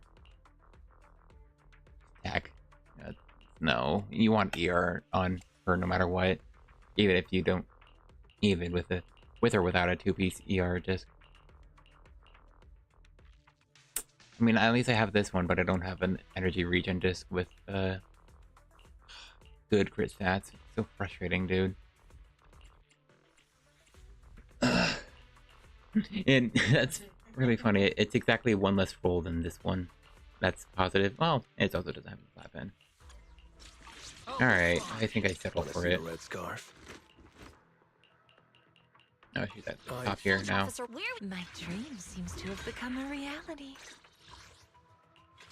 What is that? I'm trying to see. Ah, yeah, right. It's a little tentacle. For some reason, it just has the bulborb color, so it just gave me Pikmin impression. Yeah. It does suck to lose that much shear, and you can kind of count how much shear it I would get. Because Yidhari has. Let's see. I can actually window capture it.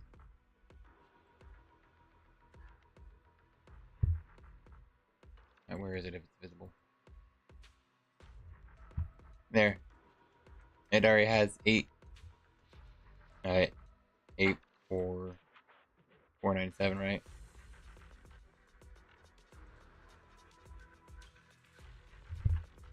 Hold on. Yeah. Not getting a W engine anytime soon, at least. Hopefully they just make a generic good one. HP percent with both crit stats. Yeah.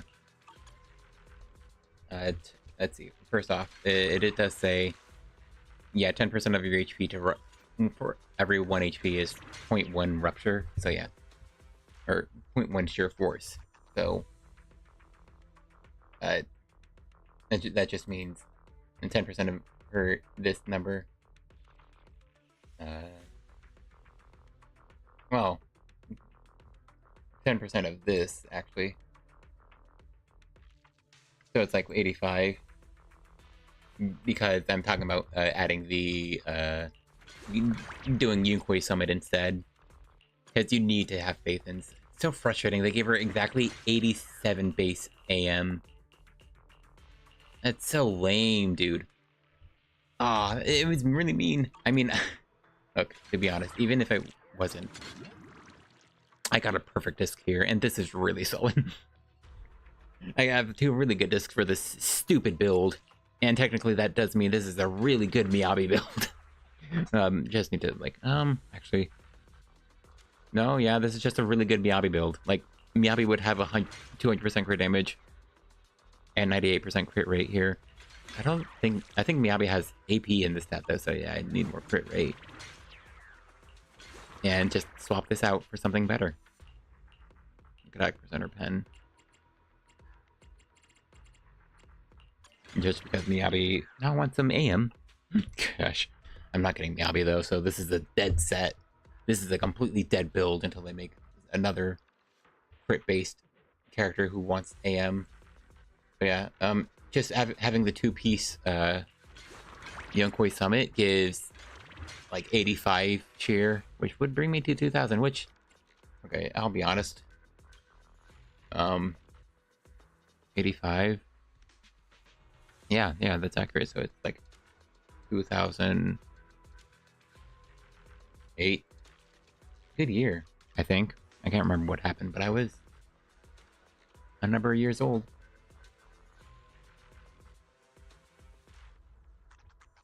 That's a 4% increase. Okay, yeah. So it's less than half.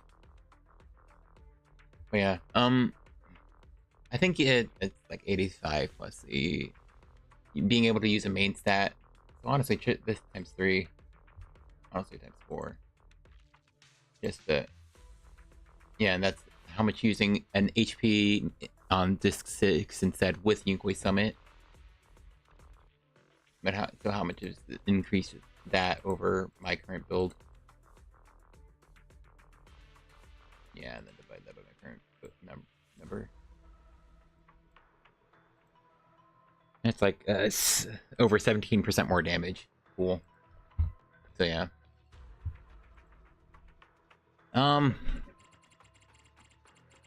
Yeah, technically, that's the difference between using, well, that is already the difference between my current build and using a different shear engine and using her signature. So like if I was able to actually max out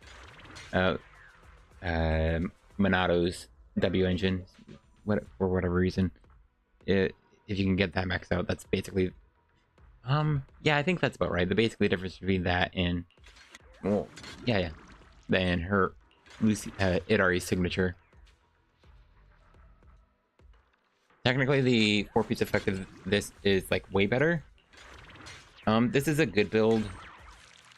It's a 210% crit damage, so she's 270% with lighter.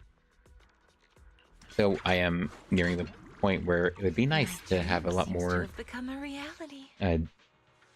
other stats. Yeah, I feel like I played poorly, so I want to try it again. This fight is pretty hard to get right because you want to go into stuns with the defensive assist or dodge counter.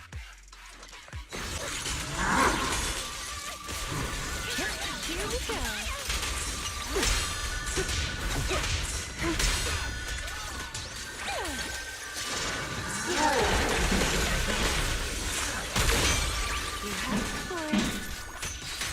Noise, be gone.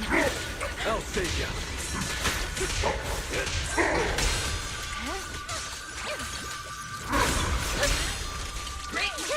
I also need to remember. My pleasure. I screwed up. I could have dodge countered in. How about I smash it? Only champions make history. I hope I get enough. Foreshadow. Now, I should have hit alt faster.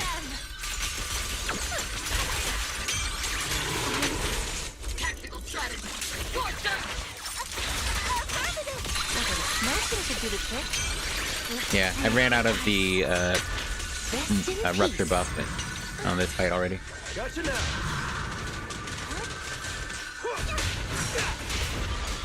Are you kidding me, lighter?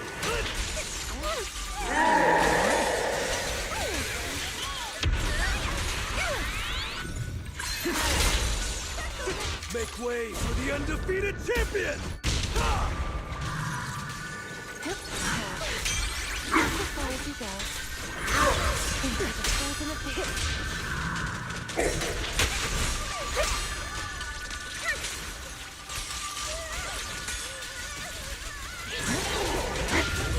I missed the defensive assist. That sucks.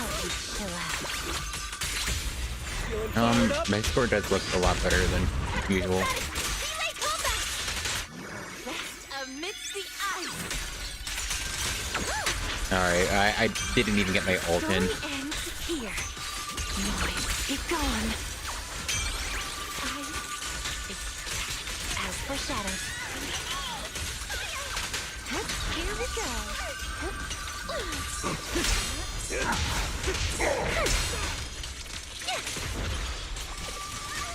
Yep, relax. Nothing.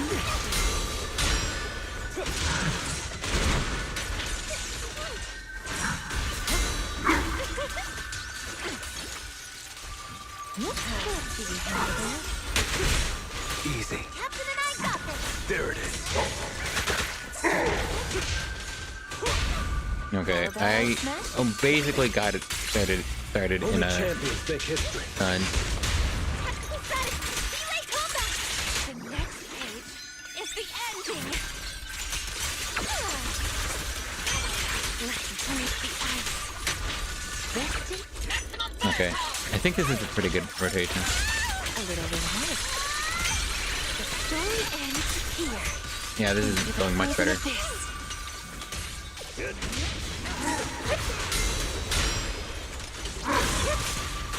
Are you kidding me? Dude, I was trying to get it.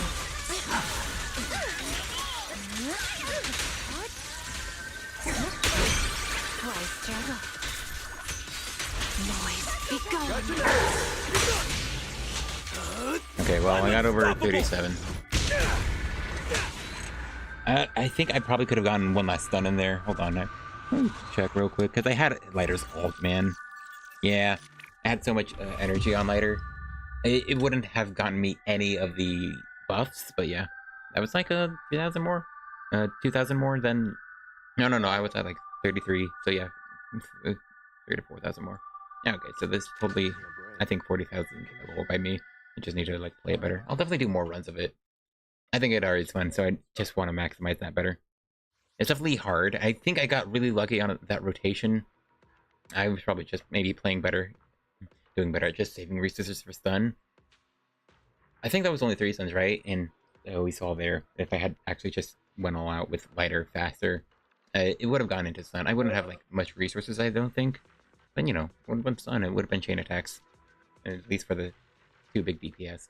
Maybe there are opportunities for me to just not use lighter's chain attack, especially if I go into stun with EX. Oh, or EX recently.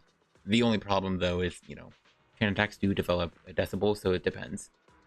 It's always a depends situation. So there's I think plenty of times where I want to do all 3. I think no matter what, I do always full chain with this team. You know, Orphe likes using her own chain attack. It's compared to a lot of characters, Orphe has a very powerful chain attack. Even if the numbers here aren't massive, it's only like an average chain attack, but then it's one of the chain attacks that get a massive boost from like other places, and for Orphe it's because it counts as an aftershock, so it gets that massive 80% damage bonus, gets 15% more from Shadow Harmony, and then it gets just a 25% defense shred on it on top of everything. I think this is for aftershocks too. No, just attacks as long as you trigger a higher aftershock, which technically, if they do buff Soldier 11 to get at least an attack that triggers an aftershock, and it resets duration, and you need to do it within 8 seconds. So as long as they give her an aftershock that's on like a 5-second cooldown, Soldier 11 could end up using this. And I think it'd be okay. It's worse crit rate, but it's a defense shred W engine, and that just means she'll synergize with Trigger specifically. Honestly, that'd be very good. I think with Trigger, yeah, you need Trigger, but with Trigger, you'd be able to Nicole trigger Soldier 11 and give her 95% defense shred like my Orphe does with Nicole alone. That's really cool. Anyway, fun team. It might be the best I have. I want to try one last team. One last team. One last team. Seems to have become a reality.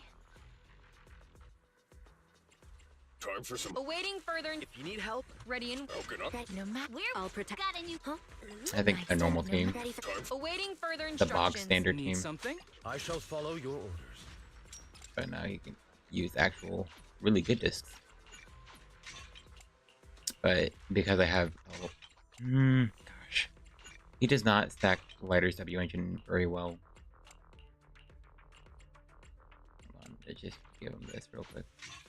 But I mean, like, it's that much good damage. I just need to reset the duration.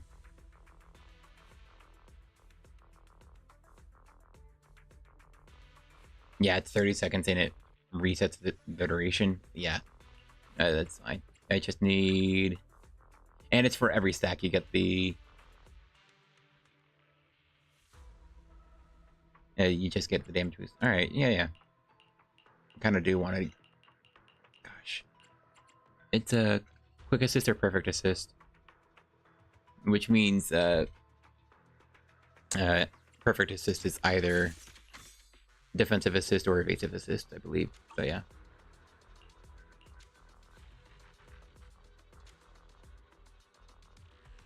Chain defensive assist. I don't know what chain defensive assist. Maybe chain defensive assist is when the attack hits you again. I think that's what that means. That would make sense. I kind of want to give him energy 2-piece, just because they'll get a lot of impact with this effect. And I mean, I already use, like, I guess it doesn't matter. That's, oh good, that's still 60%. It doesn't matter too much my 2-piece, since I already don't use 2-piece the other one, Shockstar. I think on Lycon it might make more sense if I use a charge attacks. I probably don't use a charge attacks often. My dream seems setting off now. I'm ready to go. Alright, one of my few full happy face teams. Yeah. Rupture. 45% stun damage multiplier, so that's pretty insane. That's why you really want stuns. Of course. Yeah, alright. While in Ether Veil, yeah. Even more shear and then stun damage multiplier. But yeah. Astra, because my shear is incredibly low. Like it's exuberantly low.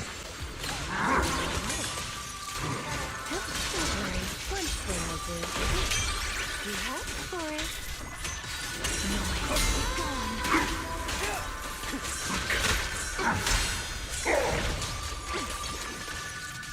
Yeah, here we go.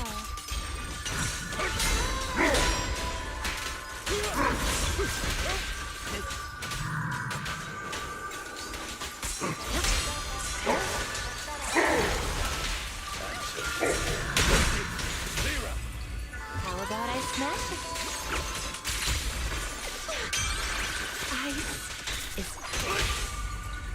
Man, he has a really fast quick assist. The next page is the ending. Let's break the ice. Best Losing it back.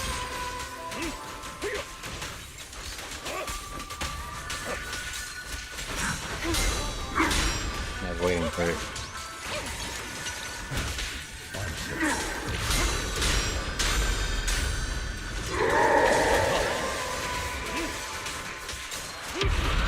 I'll bite your throat out. I'm gonna live with that stupid choice. Are you kidding me?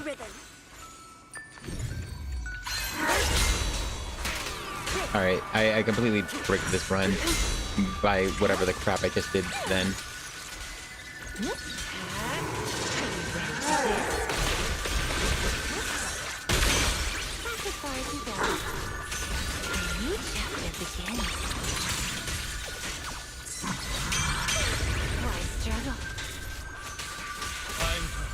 How about I smash it? Are you ready? Now. What am I doing? I've completely lost track of what I'm wanted to do.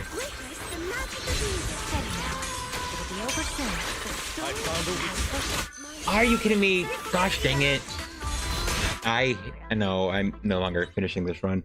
Holy crap, dude. Lycon's EX triggered a quick assist. That's so frustrating. I just wanted to quick assist with him to refresh his buffs. Gosh, man.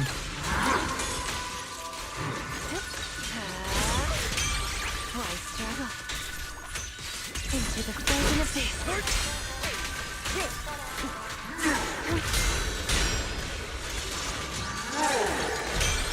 You have for it. Noise be gone.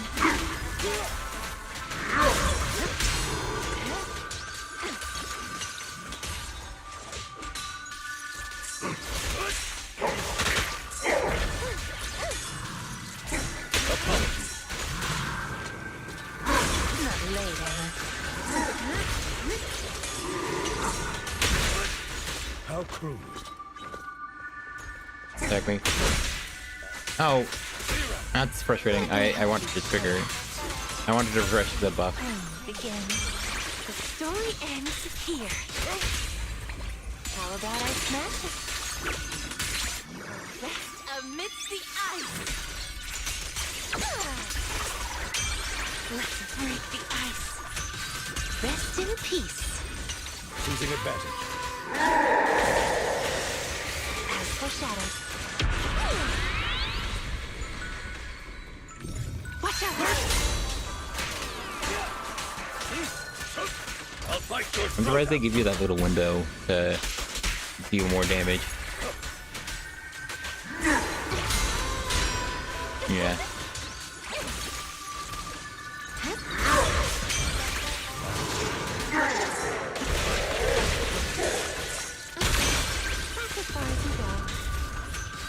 Into the frozen abyss. Let me help you. I forget I need to. Ice. How about I smash I need to Oh wow. Is the I'm surprised ending. I'm surprised I got the decibels to launch that. Noise, be gone.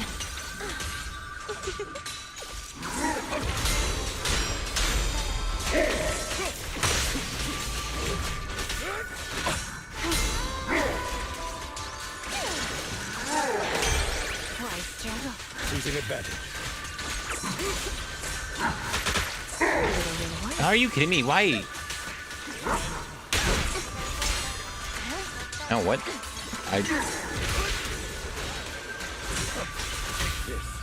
Yeah, I ruined that. I don't even have max stacks. Let's break the ice. My song is with you. How about I smack?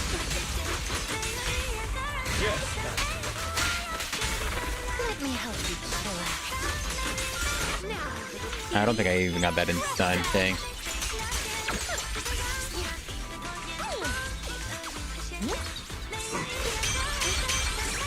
rest in peace. I'll eliminate any obstacle. Also, yeah. Yeah, you can't do what I just did there on this boss. Yeah, it's my bad. Into the frozen abyss. Yep. Are you ready for this? Okay, I have no idea what I was doing. I just didn't press the right button. For some reason, I released and clicked basic again, even though it's supposed to be press dodge to do the parry. That was weird on my part. Almost 30,000, which puts her in line in this team without her W engine, and again without Lucia shilling. It's I need to play it a lot better. I feel a lot better with my Evelyn rotations, even though I'm confident I'm just not great with Evelyn, especially with the different ways you can and how effectively you can regain her resource. I only get like close to 33, but yeah, below 33,000 with her. In Astra, Evelyn, lighter, and I mean it's Evelyn and lighter with her signatures. Yeah, I'll definitely love to try out that more. But yeah, that's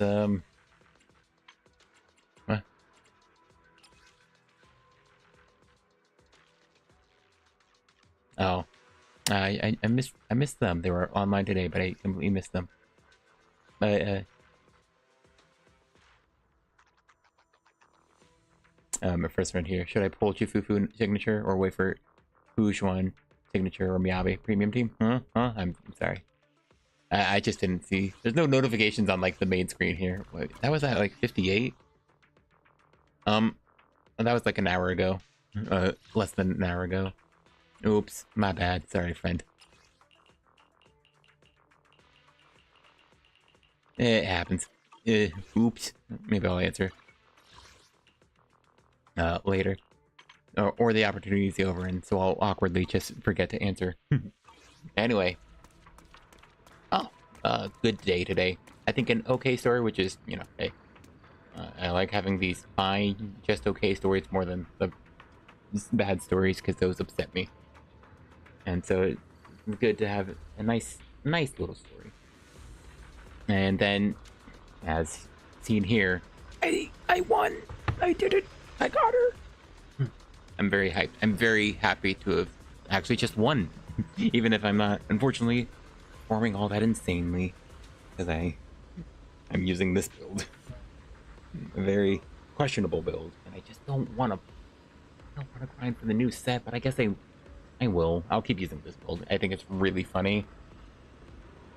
It's really funny to have a Miyabi build and no Miyabi. Yeah. Anyway, thanks anyone who watched for watching. Good streams, good streaming, and good recording. Hope you have a great week, day, month, year. Wonderful life. Afternoon. Good night and good evening. I just don't want to just say the Truman Show line. Great movie, though. I might rewatch that again. Just because. Actually, I might watch something else, though. I found out... What was it? Oh, Yojimbo is on... Yojimbo is on the Internet Archive. I kind of wanted to watch Yojimbo. Mostly because I mostly just want to watch Yojimbo because I know the actor is Mifune, who is where a Gacha game Little Samurai from Brave Frontier, like the very default samurai dude, gets his name Mifune. And so, you know, I mean, he's cool.